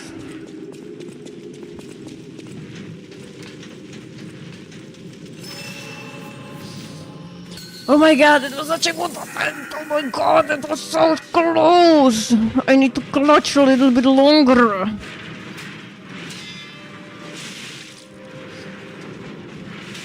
can do it, I can do it, I can do it, I can do it, I can do it, I can do it.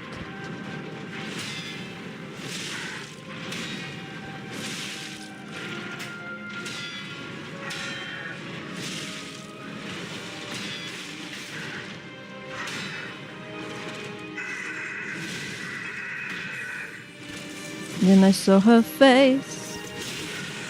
Now I'm a believer. And not a trace. Doubt in my mind. Fuck. Fuck! Lock in. Not sing. No more singing. Just pure lock in.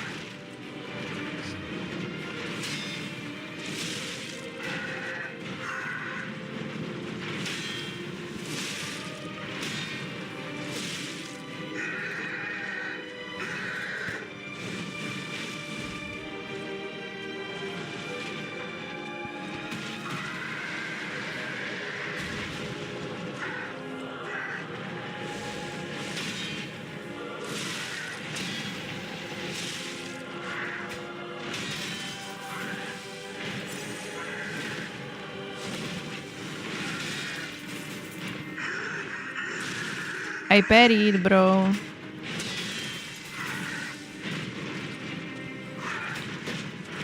Watch me lose the stagger again.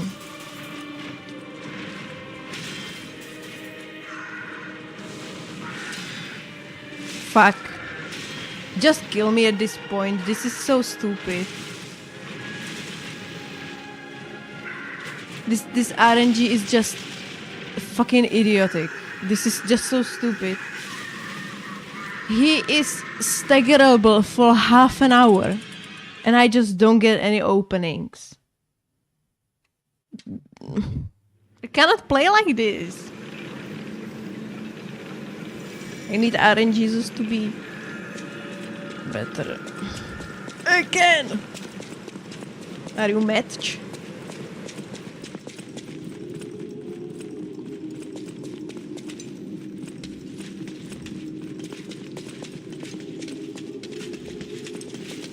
I can do it!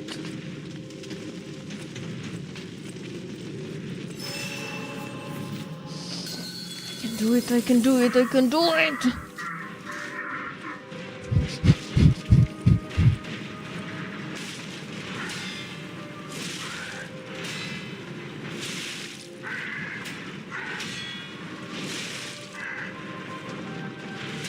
If I could kill this guy just a little bit faster. It takes so fucking long to just get to a fucking Romeo.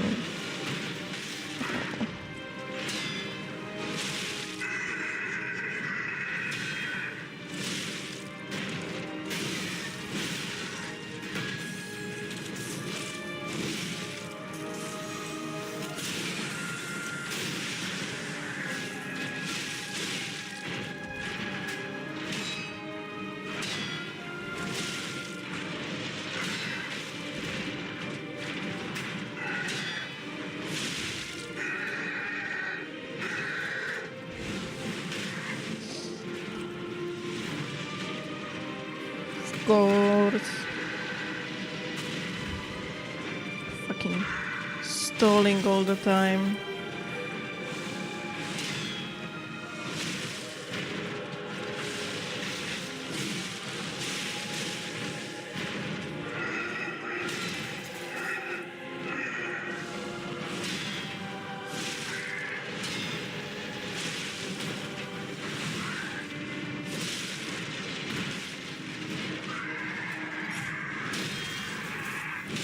Watch me lose this stagger too.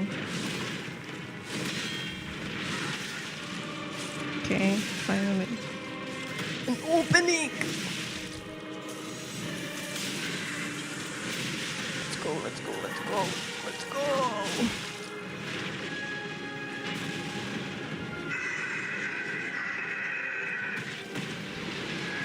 Why would they install a fan on a theater puppet?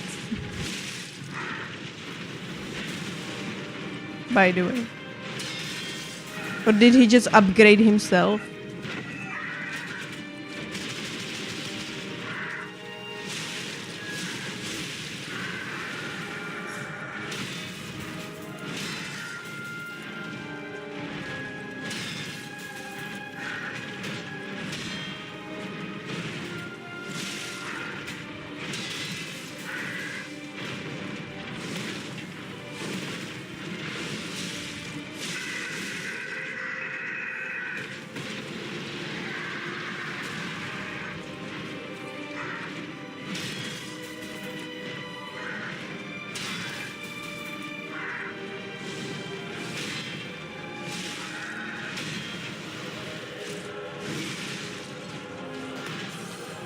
Actually nice when the game cooperates for a little bit.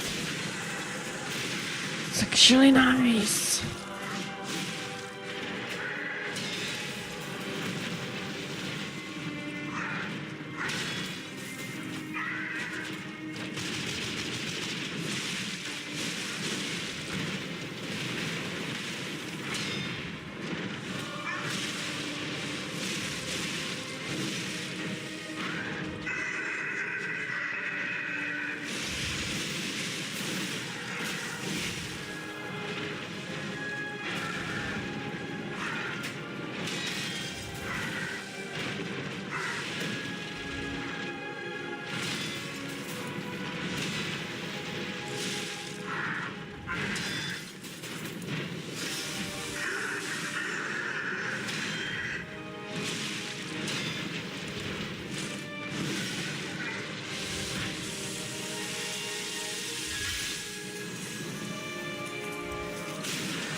Okay.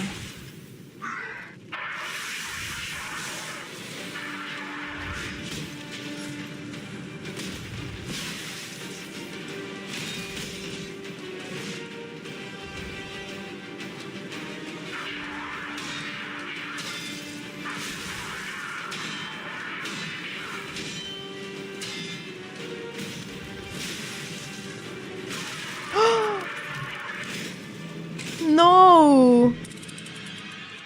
With 4 heals. And he just...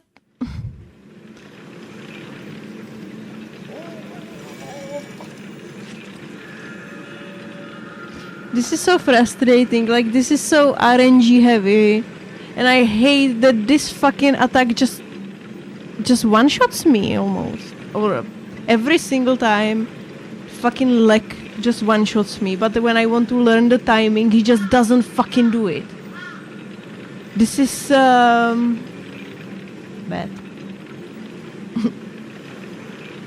I've been at it for 6 hours already today. Oh my fucking god.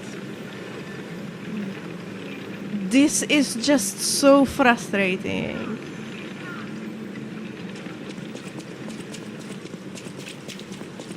When I go into the rematch to try to learn the timing on this attack, he just doesn't fucking do it.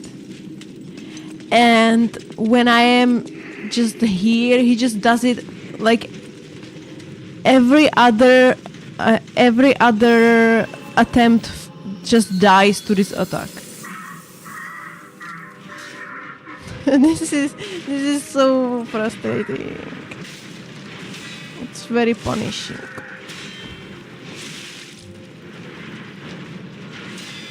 Sad. Feels bad, man.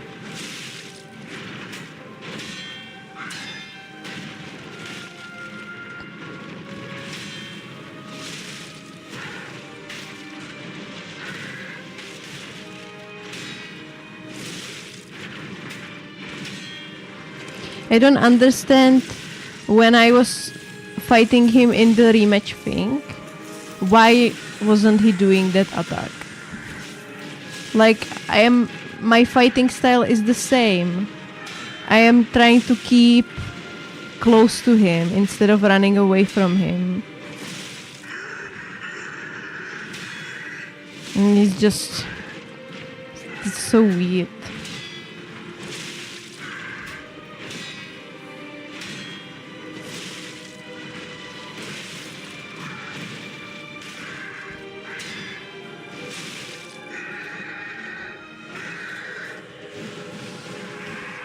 Okay, looking.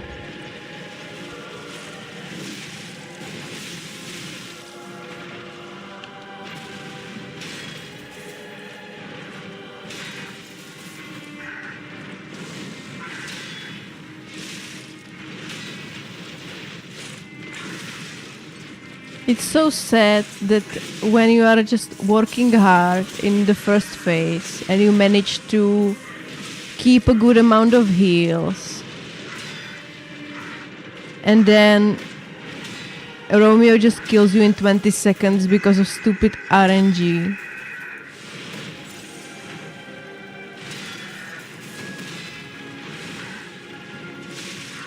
Yeah, I can't see shit. That was great.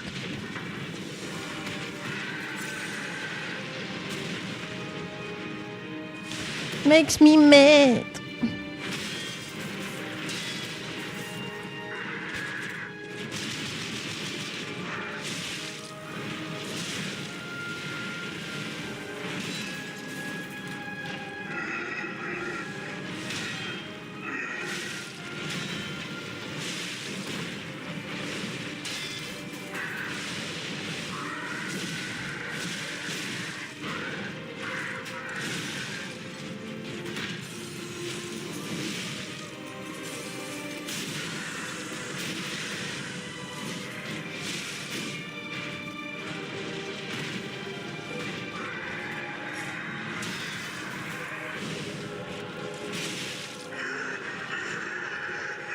Stalling.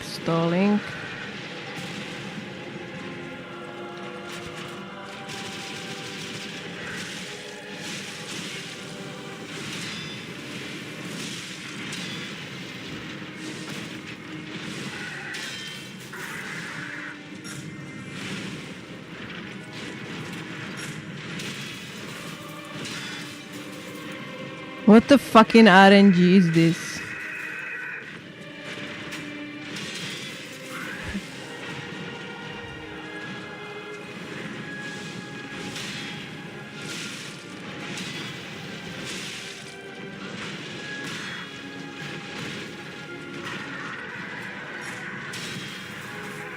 The Boot of Doom.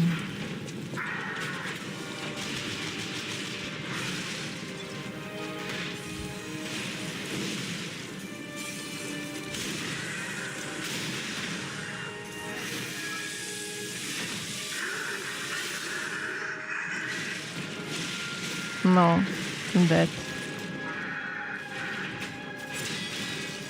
My damage output is so small.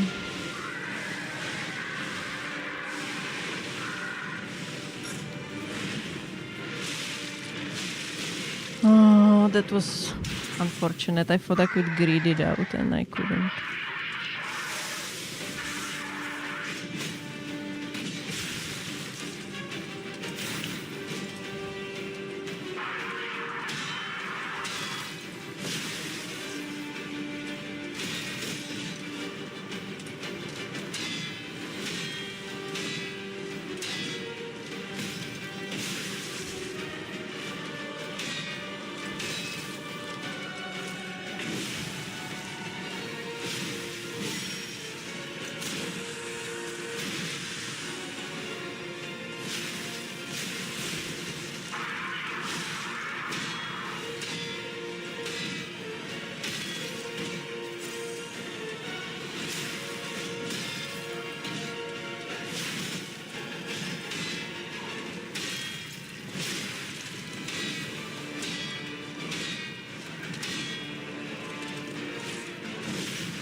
Bro, what was that?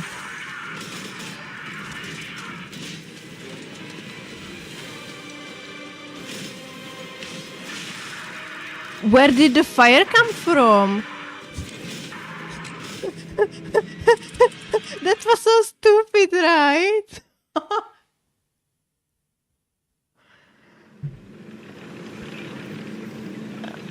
Again, good attempt, stupid death.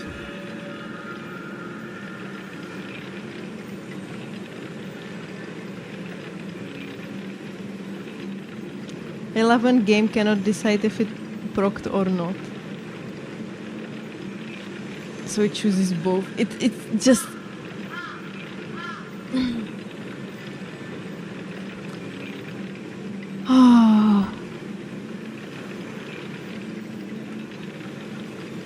Damn, you got up so hard on that. Yeah. Hi, kill switch. You're witnessing my mental crumble today. Because it wasn't the first robbery. I had a small number of really good attempts that just died miserably because of some stupid, idiotic shit. Oh.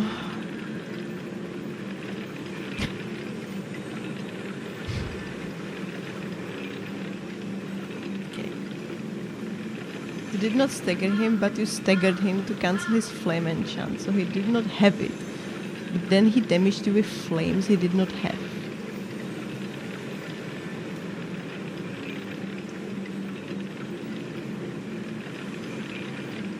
Yep.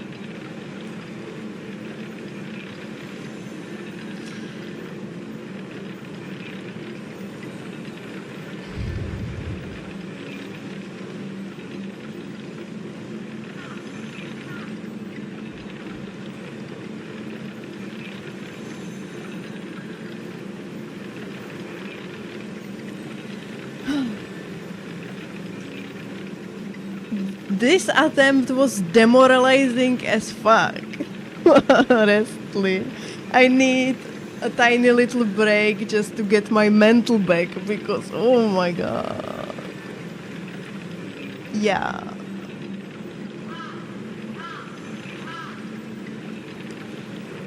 This game just loves to troll me and it just doesn't want me to proceed to the next boss.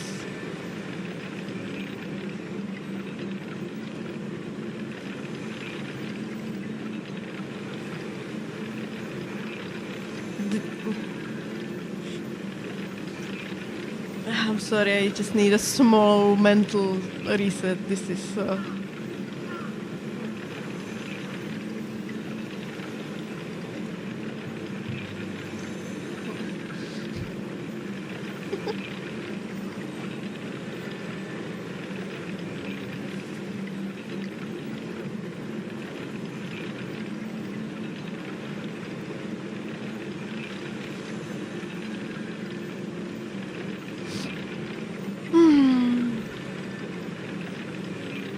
But before that happened, I had such a good RNG. I had such a good RNG, he didn't do that stupid kick. That is so hard to fucking parry. That weird ninja thing he does.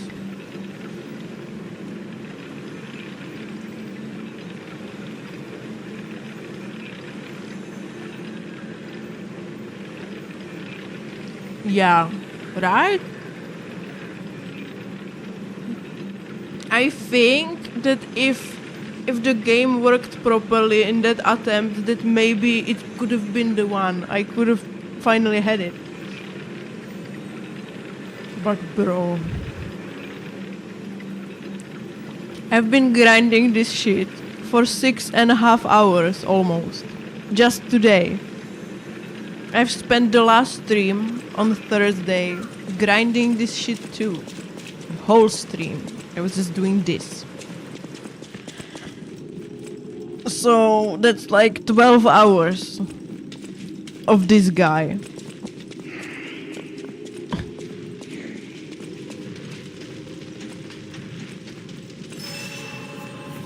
That is so painful. Oh shit, here we go again.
Okay.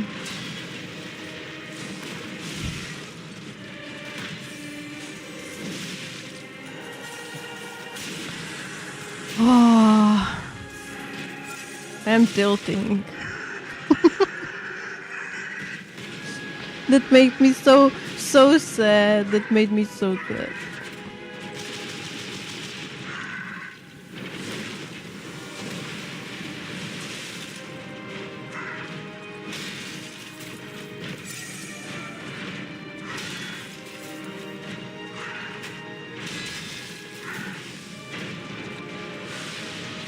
Yeah.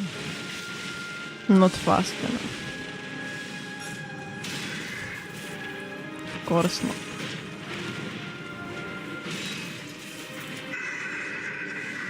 I'm just playing badly, oh my god.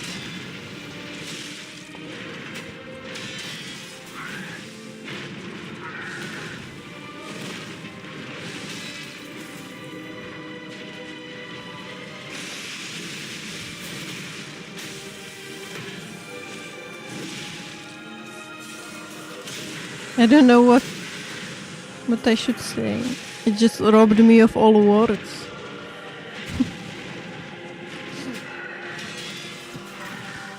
I mean, one thing is losing an attempt because you suck, right? But I'm dead. Just kill me. This attempt is scuffed.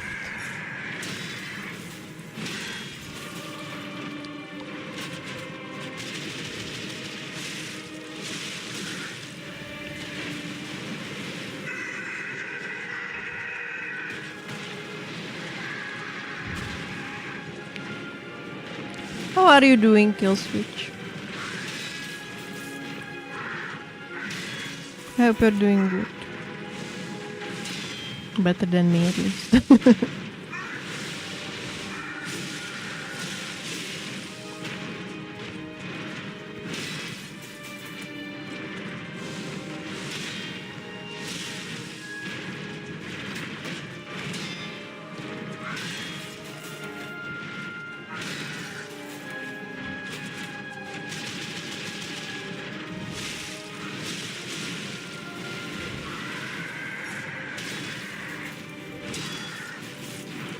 Okay. Am I dead? Yes. I'm doing alright. Had a nice holiday weekend. I'm glad to hear that.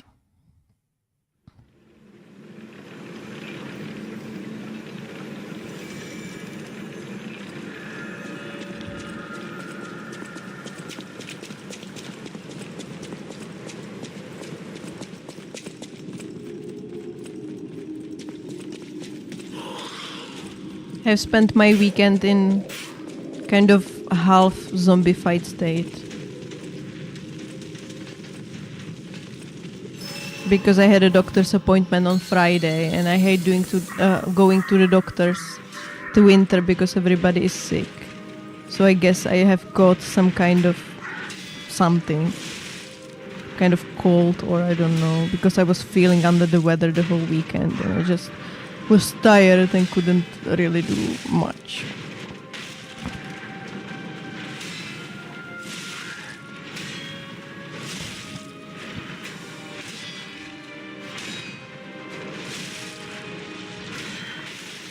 And yesterday I was awake until 4 in the morning because I really had to finish the socks I was knitting because Christmas is approaching and I need to knit 2 more pairs. And it takes so long and time is running out. So I need to finish these socks today. So I was just knitting till 4 in the morning and also watching the Elden Ring relay race while I was knitting. So I also didn't sleep much.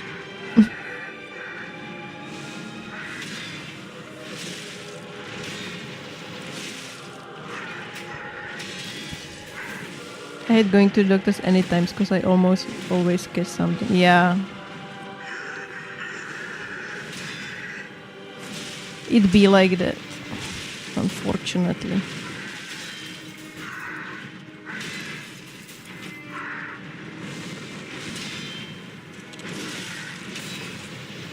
No stamina, okay.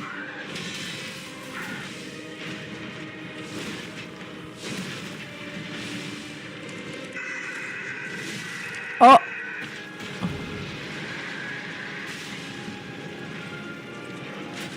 I hit him with the charged attack, but I guess we're not getting posture breaks today. Yeah, whatever. Who needs posture breaks on bosses, right? Who needs them?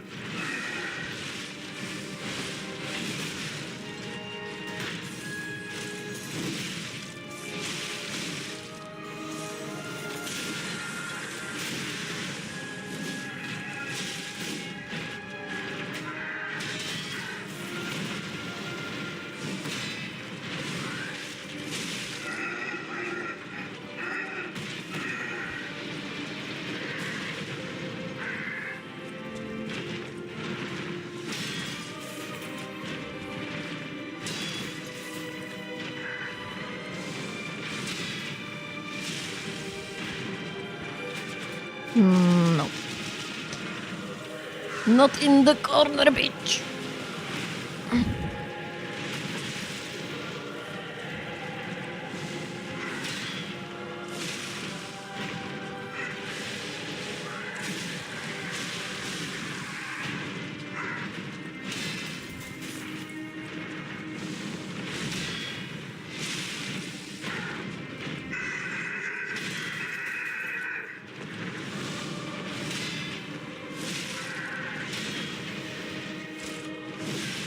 Finally some nice normal RNG and nice normal posture break.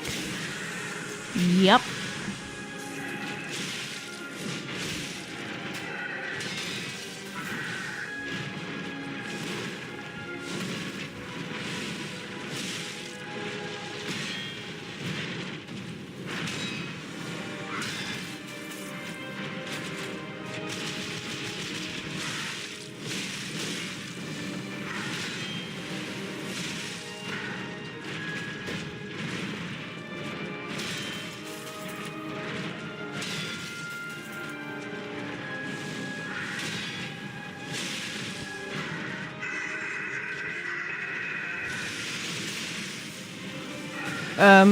What about the rest of my attack? What was that? I didn't have... I'm confused.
I lift, oh my god.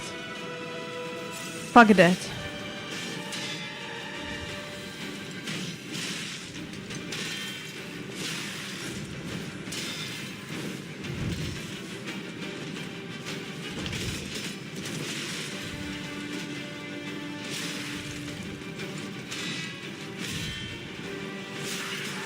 No.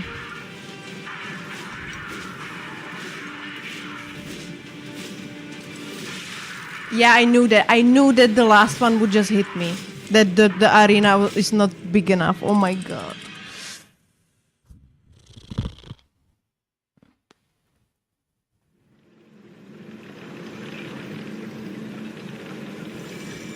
The last time I streamed, you never guess who I got to join my stream with their great ideas. Good old Luna joined and was telling me I should update my stream and stuff.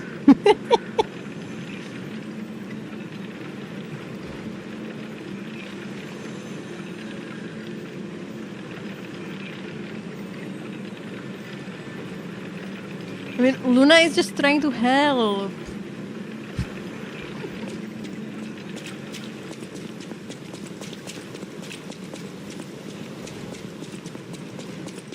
So actually I have no choice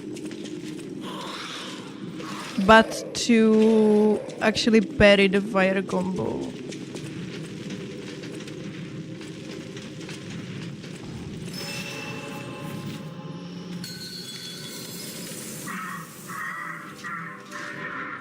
Everybody should pay Luna.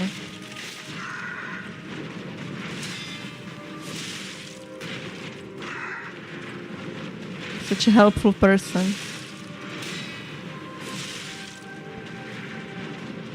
Just trying to help, you know.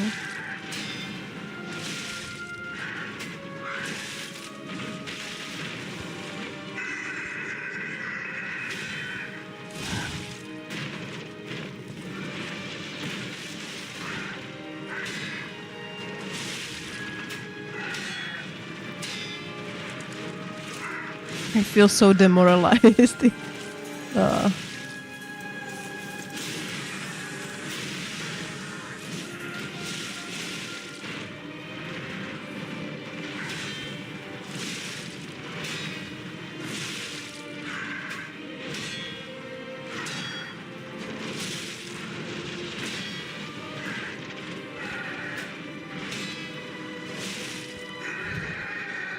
That's why I don't have 300,000 followers yet, because I didn't follow the advice from Luna.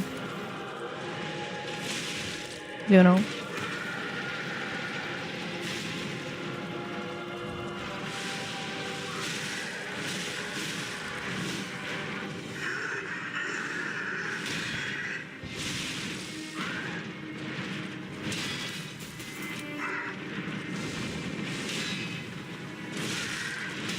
Kai Cenat followed Luna's advice and look where he is.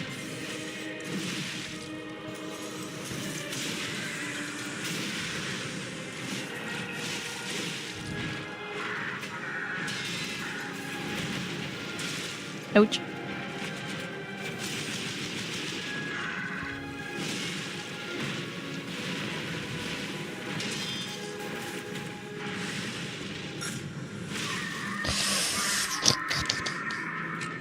I hate this attack so much because I miss that parry like 60% of the time. 3 million followers from John Elden.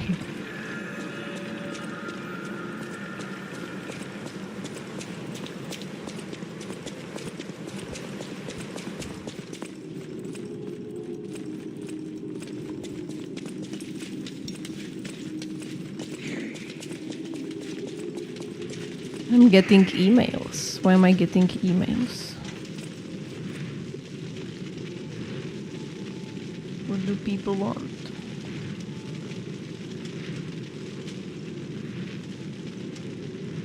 Oh my god! I got an invitation to be a Twitch affiliate. It just arrived. I mean, it arrived 40 minutes ago, but my phone just has delayed notifications for some reason. Nice work! You have leveled up to Twitch affiliate.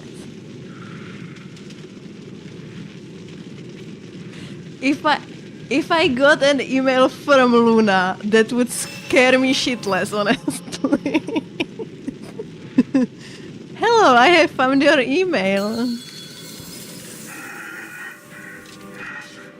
Especially since it was on my personal email and not the one that's tied to like Twitch stuff.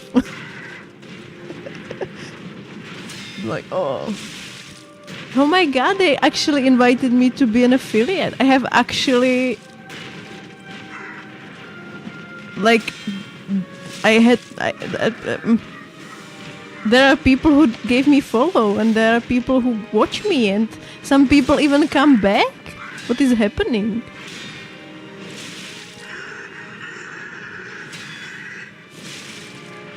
Oh my god.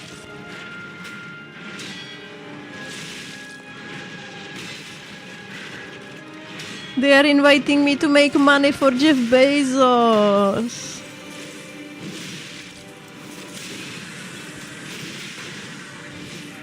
Thank you so much, everyone that has been watching, everyone that has followed, just everybody that has been interacting with me and enjoying this particular corner of Twitch. We have dubbed Twitch hell. I really, really appreciate your support. I never would have thought I would just be invited into an affiliate program like a month after I started streaming. That's ridiculous.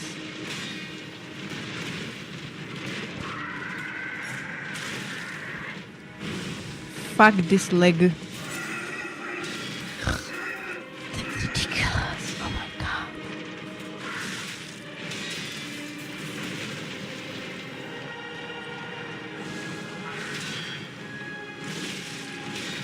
No stamina, okay.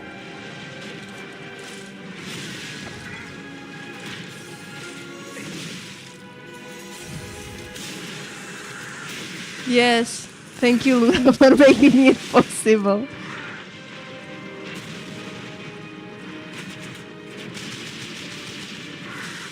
I probably got an email, but I lost that email, so I just do it for fun.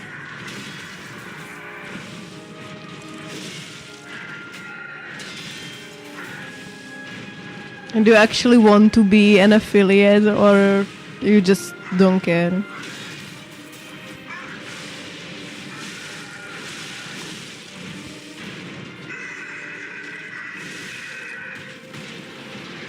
I mean, it allows you to earn some coin, but it's also more taxes, right?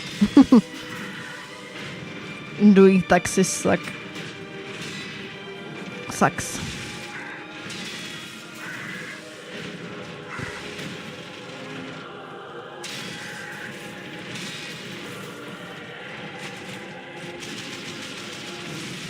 I mean, if I could get paid doing it, then sure. So maybe find that email or get them to send it again.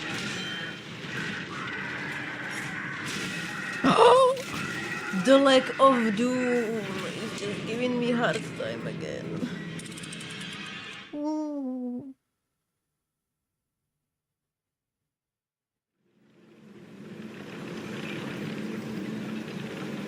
But them inviting me to be a Twitch affiliate is a today's victory. So if I'm not able to kill Romeo, I won't be so sad anymore. I mean, that attempt that just was stolen from me, that stings a lot. But this is kinda a nice band-aid, I guess. Thank you, Luna, again for making it possible. It's only thanks to you.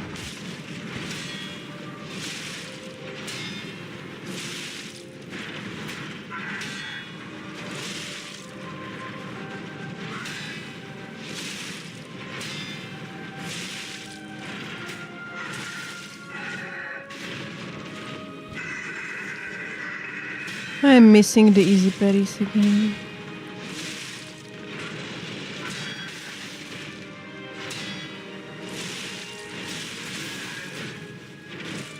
I actually had stamina for all that. Oh my god, I got so lucky in my greed. My greed has paid off.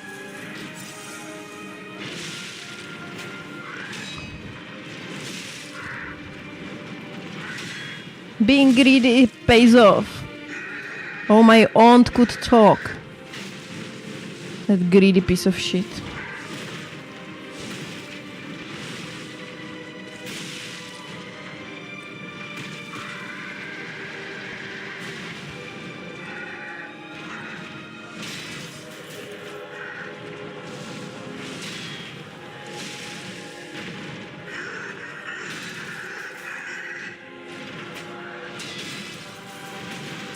Yeah, Luna the goat, exactly.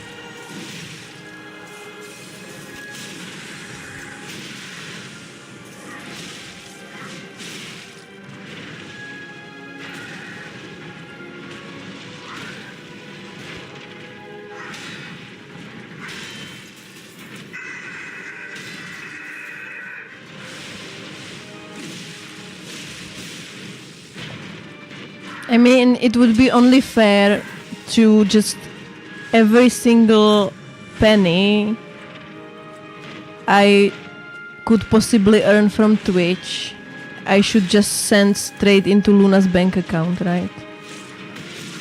Yeah, I am too greedy. And this is my downfall. I am greedier than my aunt. Wait, nobody is greedier than her. I'm making stupid jokes nobody understands but Mort. Ugh. Thank you, Luna, once again.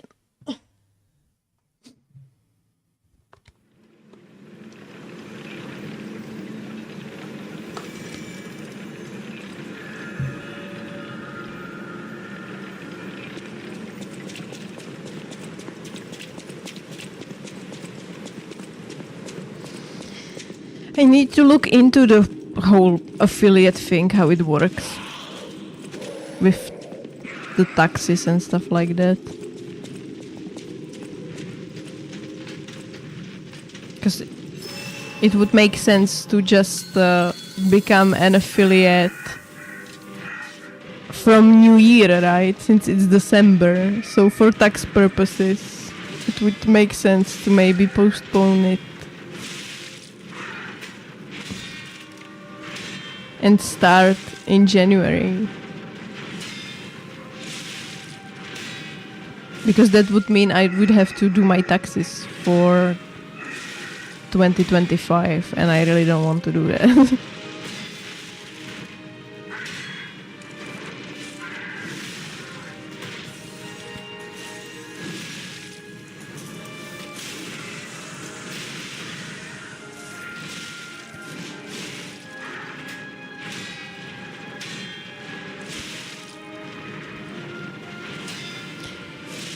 Please grant me good RNG. Hello?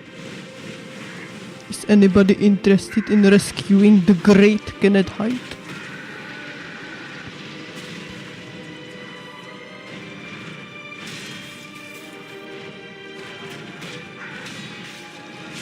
I fucked up.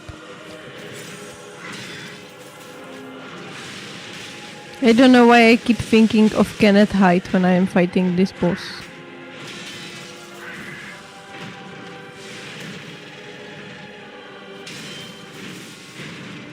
That hurt.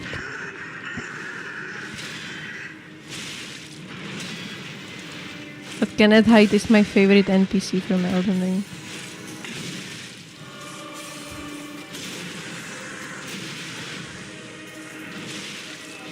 The voice actor really did his job.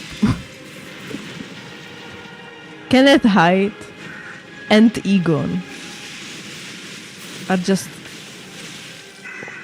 the goats of Elden Ring.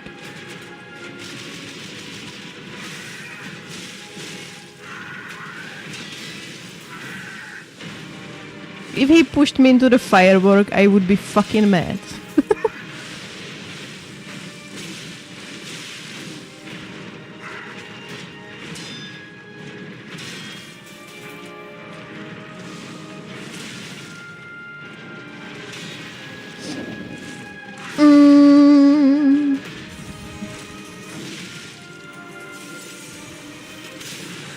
It's one thing I would love to do. It'd be amazing to do.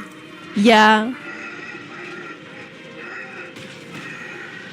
I think that must be an amazing career.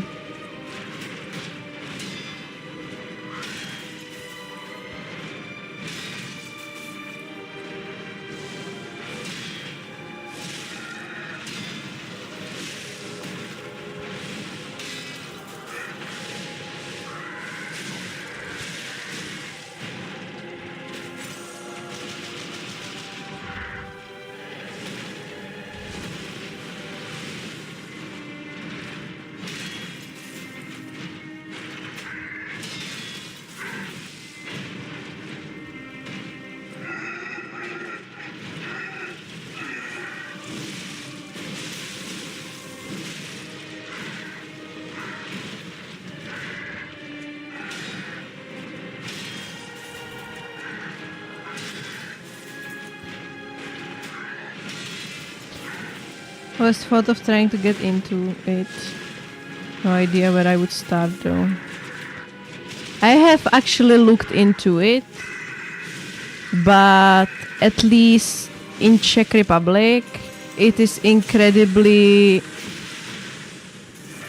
elitist field. Not elitist, that's not the word I am using. I am looking for. I meant like it's a closed circle of people. There is like only a certain number of voice actors, and they are getting all the jobs. And just getting in that circle, you have to be either a nepo baby or just very well networked. So, but that's like I'm gonna log in and continue later.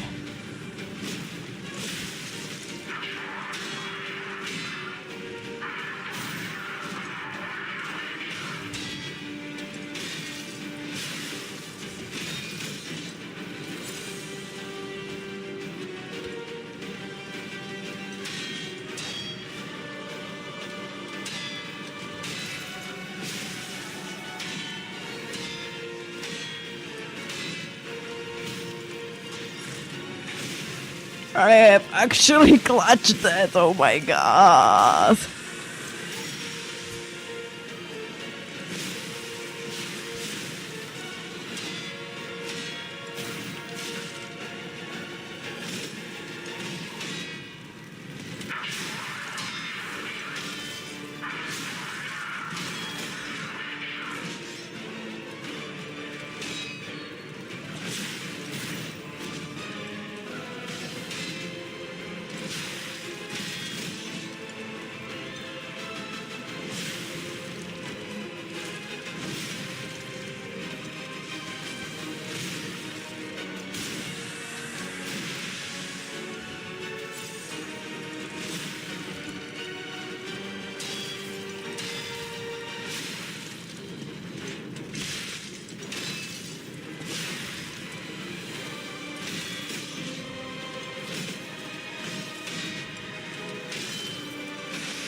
Fuck.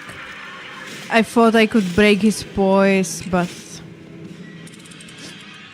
Miss the Perry, huh? You got this. I don't, but thank you. Yeah, what I was saying, it's the same with acting in general, at least in the Czech Republic. It's just a tight group of people, and you either have to be a nepo baby or just very, very well networked to get there.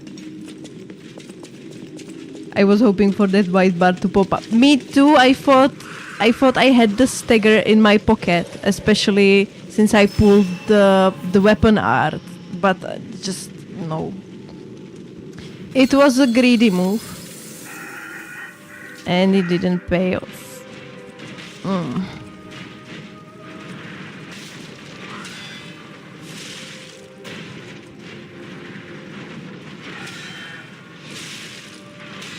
I have done some acting in my day, back when I was healthier, and I have gotten 2 small acting jobs. And only because I knew the guy who was organizing the castings, and he just called me up like a third person in a row because the two people before me just cancelled, just said they won't do the role, and it were just small unspoken roles, but like it was just because I knew the guy. And he had me like fresh in his mind because we were like in a pub the other day or something. So that's how it works. At least here.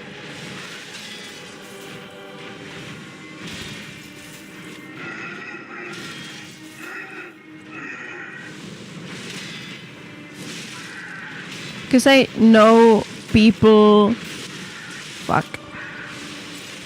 I know people who went to acting school and finished it and are quite good, but they just can't find work because theaters are all full of old-timey actors with 50-plus year long careers. And yeah, most of the acting jobs that are here, they are just given to that small number of... Fuck this attack. Fuck that one too. Just kill me, this attempt sucks. Gotcha, I know some that do small acting stuff, but I never tried it myself. If you can, like, get an opportunity, I definitely recommend it because it's like an experience you will remember your whole life, I think. Like being on set and just working on set, it's like an experience I will never forget. But also I kind of realized that I never want to repeat it again. Like, acting as a job is presented like this glamorous thing and, you know, red carpet and stuff like that. But damn, it is hard.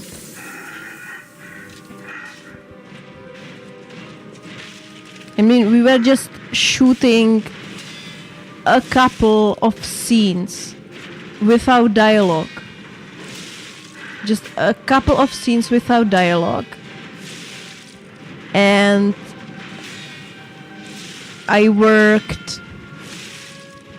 It was in total, it was like 6 or 7 days, I think. But it was 16-hour days. I had to wake up at 5 in the morning and I got to bed at like 11 or even at midnight. And then I had to do it all over again.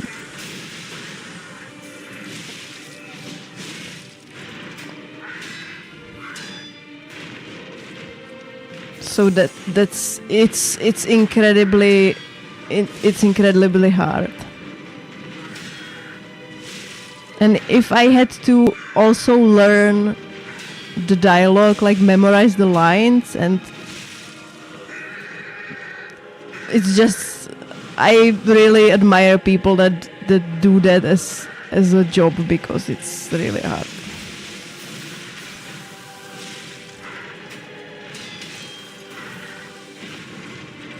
So yeah, I've tried that and I never want to do that again.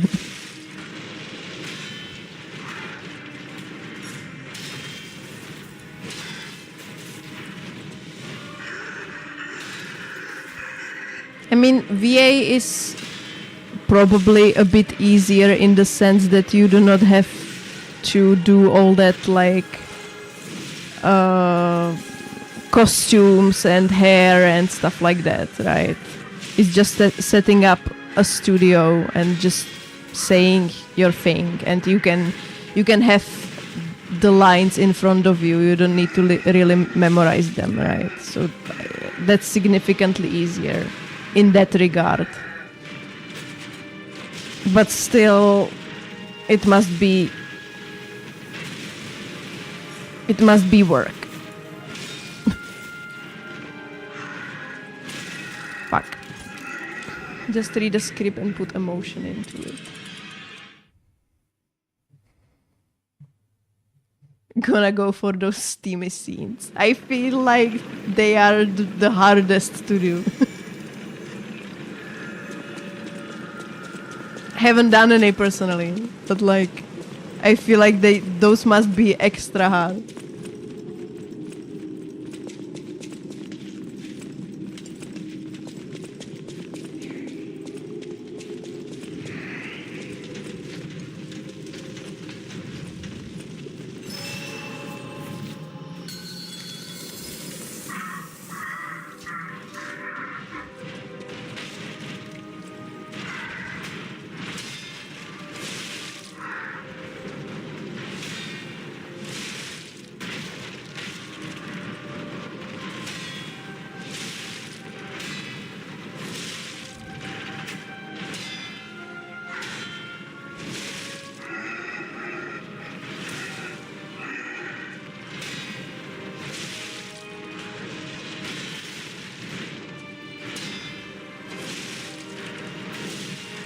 Are you kidding me? I'm too far away.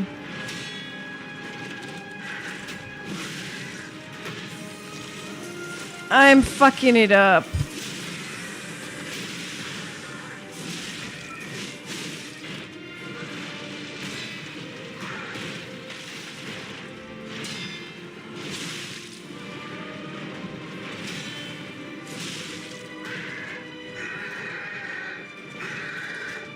Chat.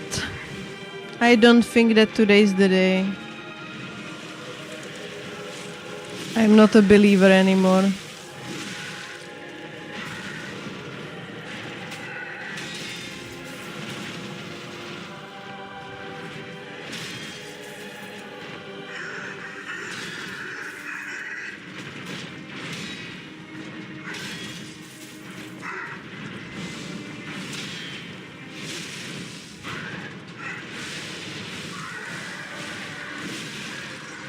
One guy I worked with and he did acting on the side. It's like, yeah, I'm doing shower scene, I'm gonna do it. So.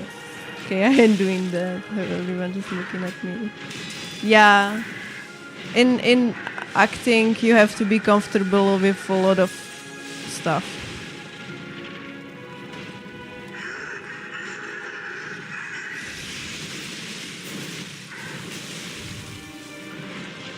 I mean, like, you are allowed to have boundaries, but also those boundaries will probably cost you job opportunities, right? Job opportunities that are scarce. Oh my god. I thought I was dead for a second, but the firework didn't hit me.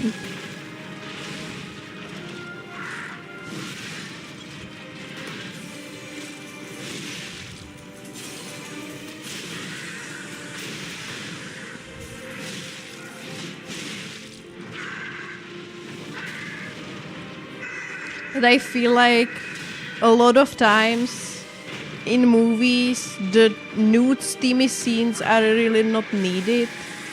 Like, they are just kind of there, but they don't really do anything to like enrich the story or something. They are just kind of there.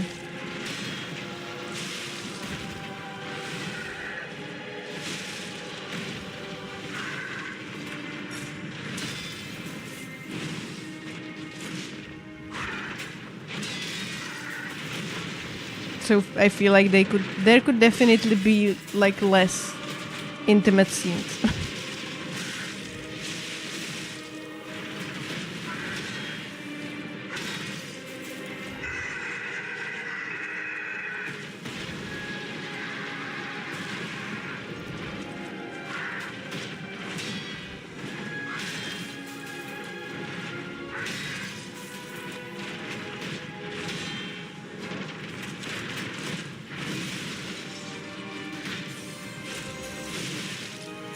All of them are needed.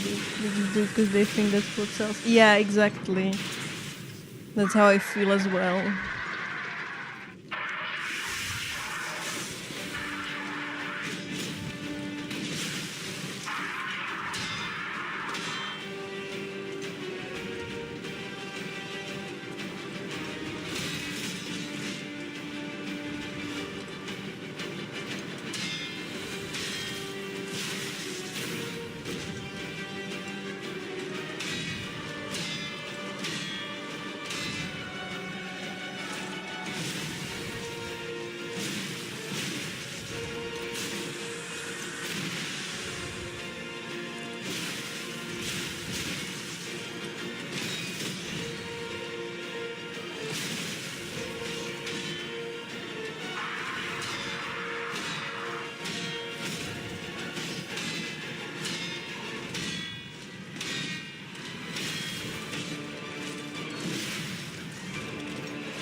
What?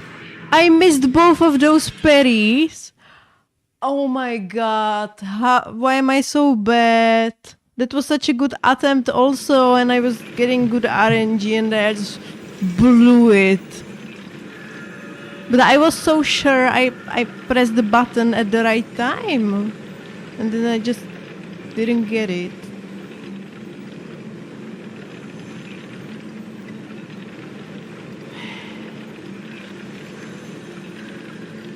This isn't working out.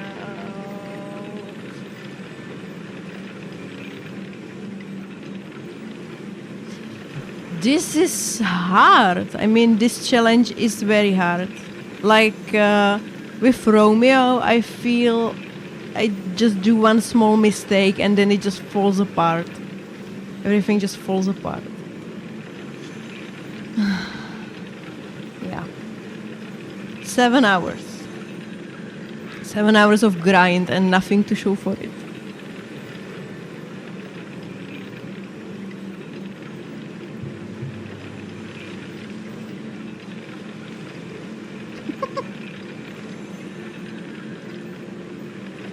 Sure.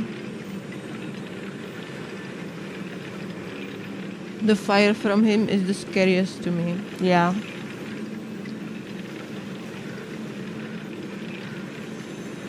The fire combo is just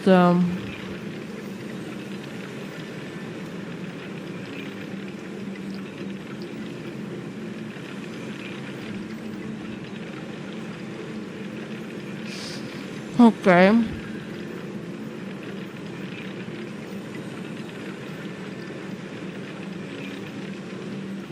No, it didn't. Or did? Wait, it actually did?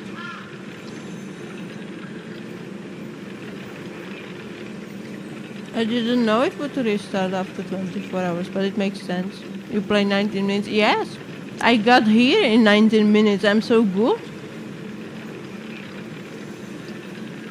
You weren't paying attention. This is a new run, and so far I haven't died, and I got here in 19 minutes. This is a speed run, actually, you know?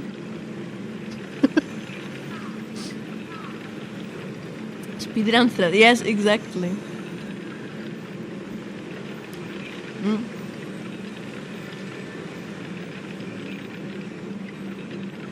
Now I look good when the timer restarted. So much time on this challenge. When I was thinking about all the bosses, I didn't assume that King of Puppets would be one I would get stuck on. Like, it is a hard boss. Romeo is hard. King of Puppets is okay. Romeo is hard. But I was assuming that the first big hurdle that I would get stuck on for a long, long time would be Andreas. And then Andreas, it was kind of quick, actually. Like, quicker than I thought. It still took me hours. Like, Andreas was quicker than I thought. And then I guess Victor. But I didn't think that King of Puppets would give me such a bad time. And now we are here. Okay, how are we feeling, chat?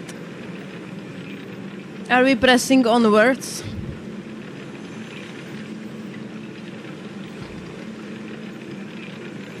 Seven hours is kind of a long stream.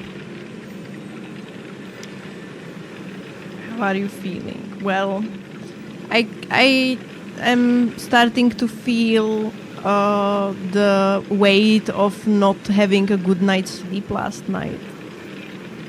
Or like having a short sleep. So I can feel that my brain is kind of lagging behind a little bit. And I'm also hungry, but maybe I could go on for like a little longer. Maybe another hour, I don't know. I would say get some rest. 7 hours is a good time. I don't know. I mean, it is a long time. At the same time, I feel bad just leaving another stream, not killing a boss. But the third side of it is maybe I would just be pushing it for nothing because you fight better when you are well rested, right? I don't know. I'm undecided.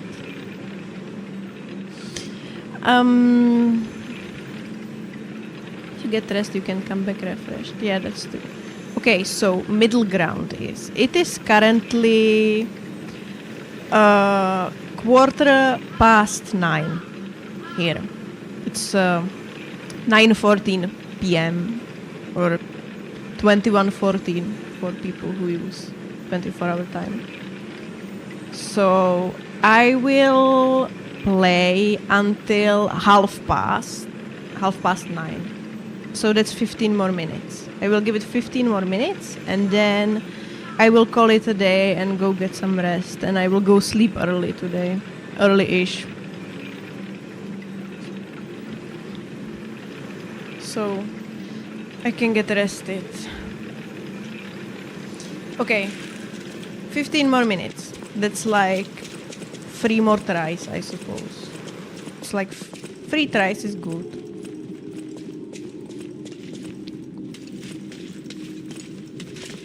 DM.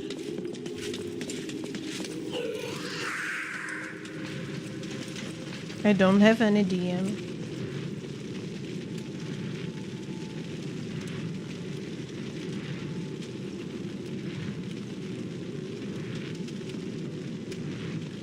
Oh.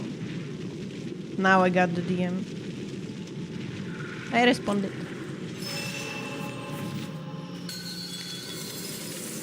Eat something. Get some good foodies. Yes, I should eat something. I haven't eaten much today. Orange Boy came here to yell at me. Do not distract me, Orange Boy.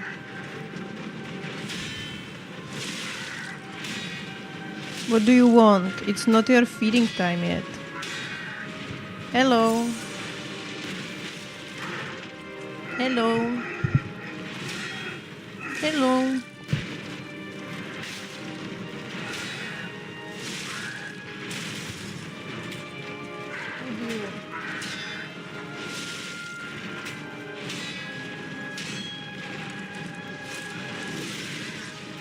What do you want? You smell weird. Where were you?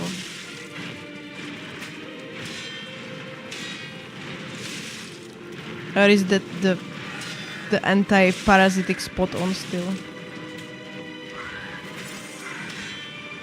That makes you smell bad.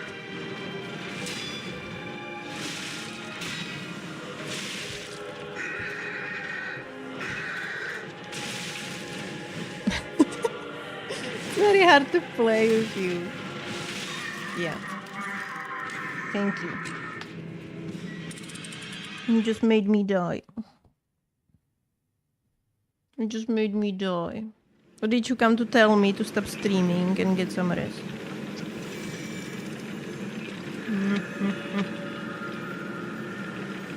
What did you come to tell me?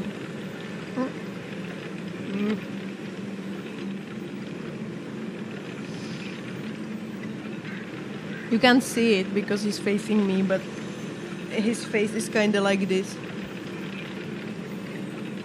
He looks like an idiot. What do you want?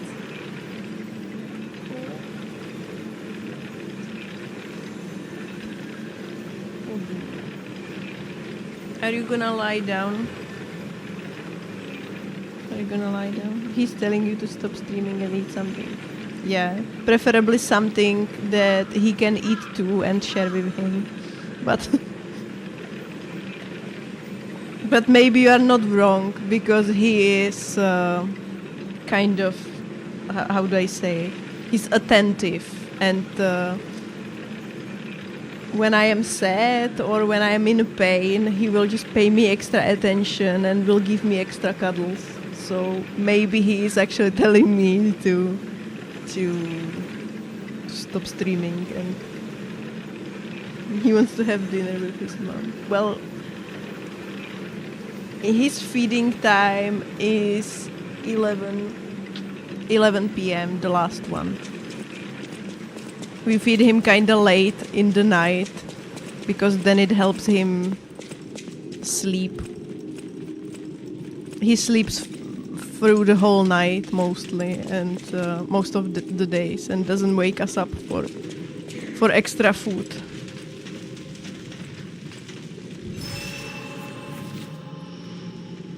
Okay, 2 more attempts. You let me do 2 more attempts.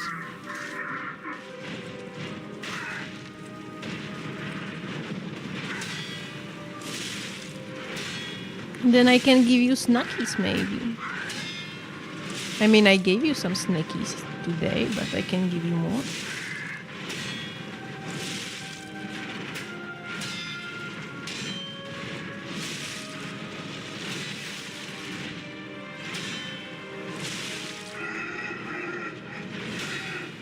Did you come here to support me?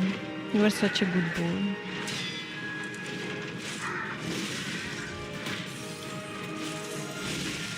The little fluffy moral support.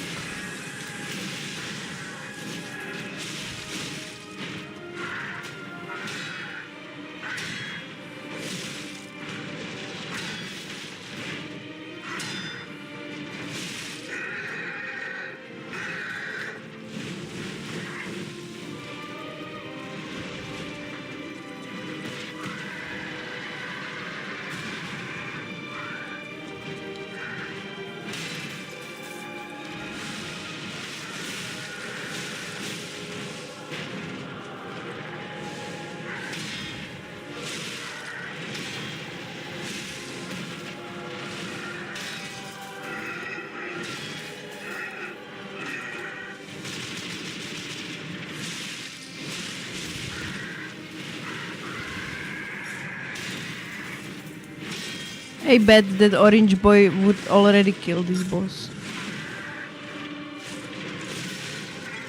He would have already killed him. I mean, he would have already won the whole game.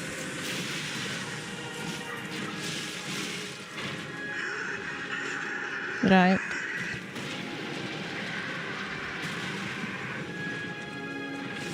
So you are a better gamer than me.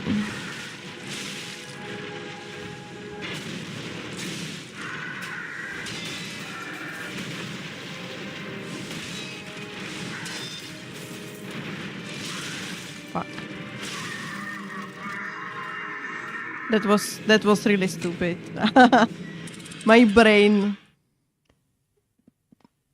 just froze there. He would have killed them with cuteness. Oh yes.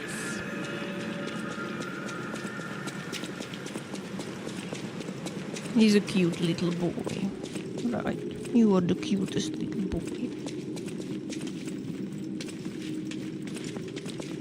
Yes. Yes. Yes.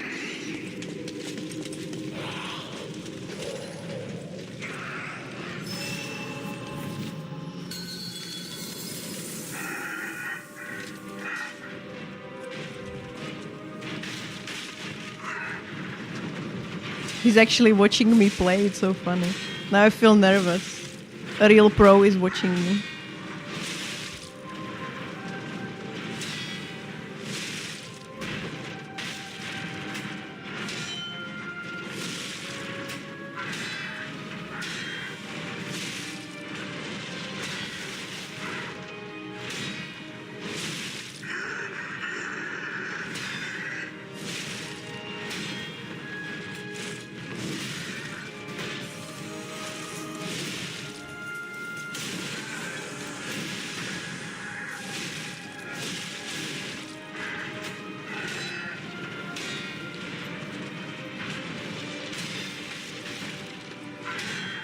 The game just ate my input. I wanted light attack and P was just standing there doing nothing.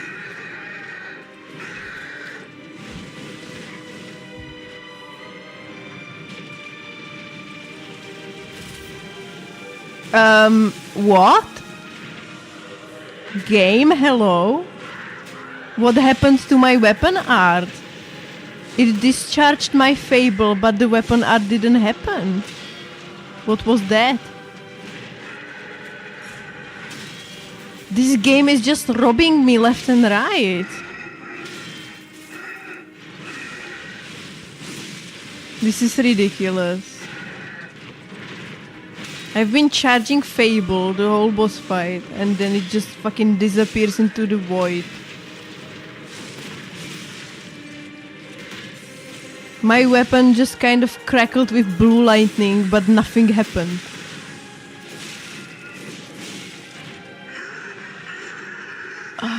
That is frustrating as hell. Because that attacks does a lot of poise damage, so would have been nice.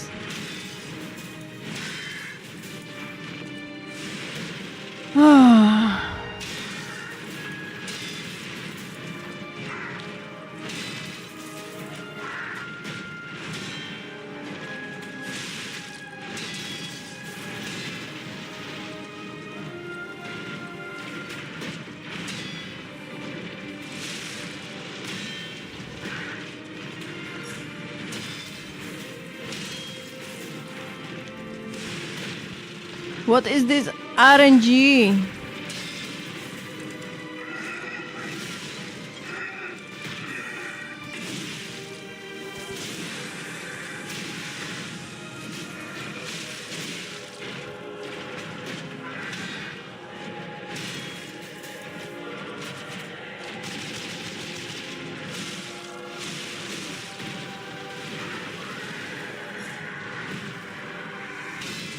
How many times are you gonna repeat this attack?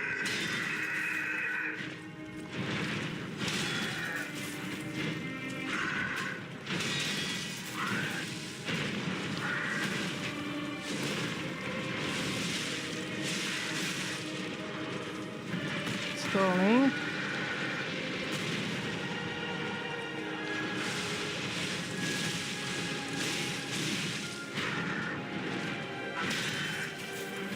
What about poise break? Would be nice. Hello?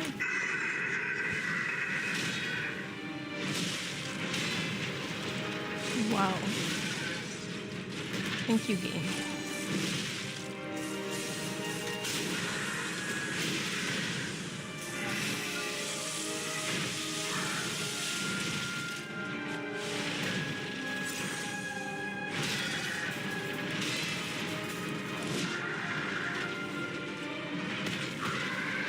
Thought I was gonna just stay stuck.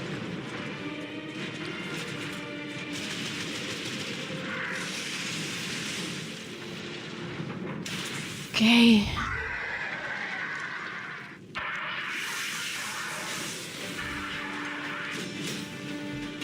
No, Ninja Boy.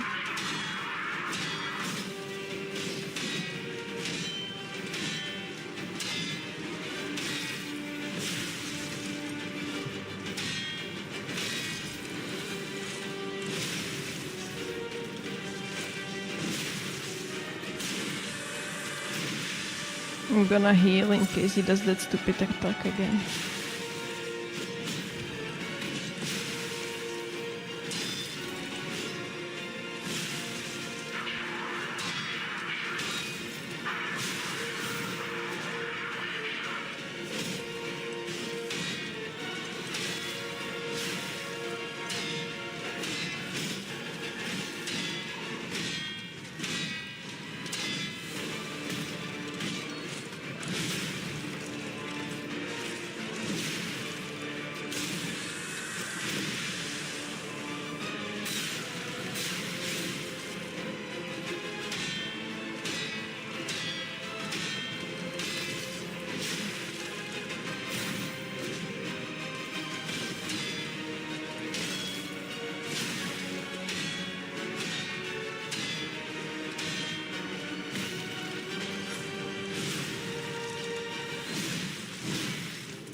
Unfortunate RNG, unfortunate. I cannot reliably parry this, but there is no other way around it. I just need to learn it. Because I cannot outrun it. Not with my stamina. It would be nice to be able to just cancel that attack. But that fire is rough, yes. If I could just cancel that attack somehow. Like the fire attack that Ishin does in Sekiro. You can just cancel it if he's charging it and you do a charged attack, you can cancel it. But this one, I tried it and it's not working. So I just need to parry it because I don't have enough stamina to outrun it. Or I could just try like run for a little bit and then parry the rest, but no. I just need to parry it. Okay, last attempt. And then I'm calling it a day. Maybe you can stagger him with the art and an arm attack combo when he's applying. Maybe.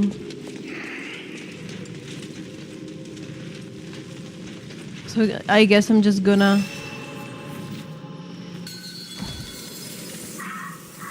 save my Fable for that.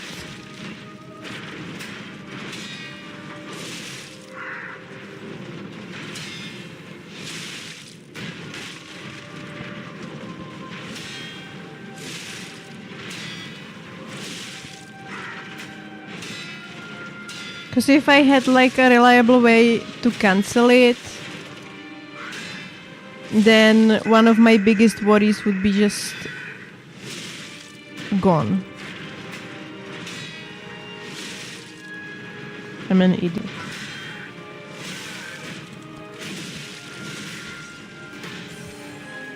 Because the fire combo is really, really bad.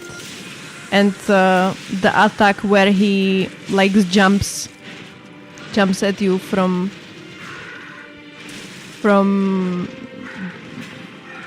the height.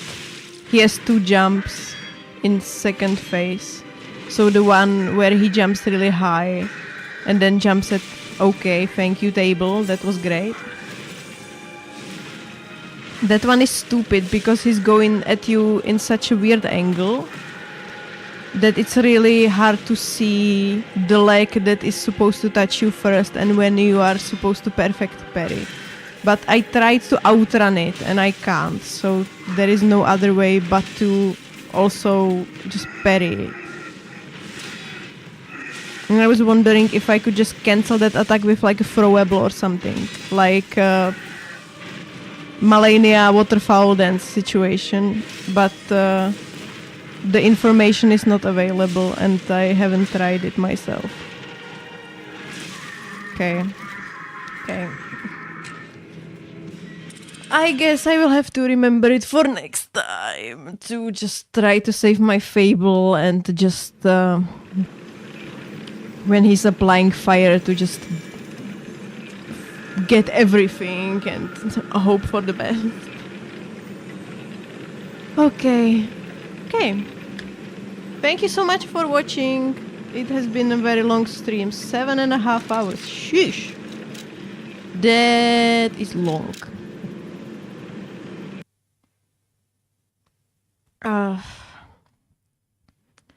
I think I have made progress in that boss fight.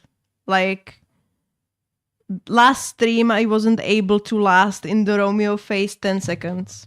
Now I am getting him like towards like the third of his health. So that's great. Thank you so much, Killswitch. You also have a good night. You too, Mort. And I'm going to raid out. So if you want to stay a little bit longer for the raid, if you need to. leave, that's also okay. But I am gonna raid out. Who is on the line? Let me see.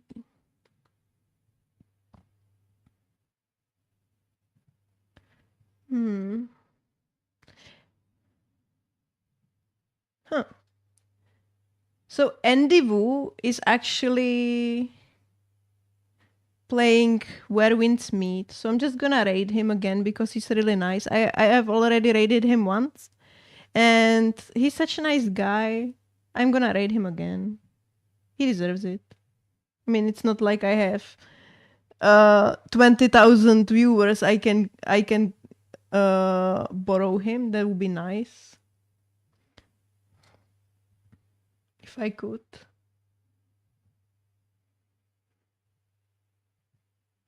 But yeah. Okay.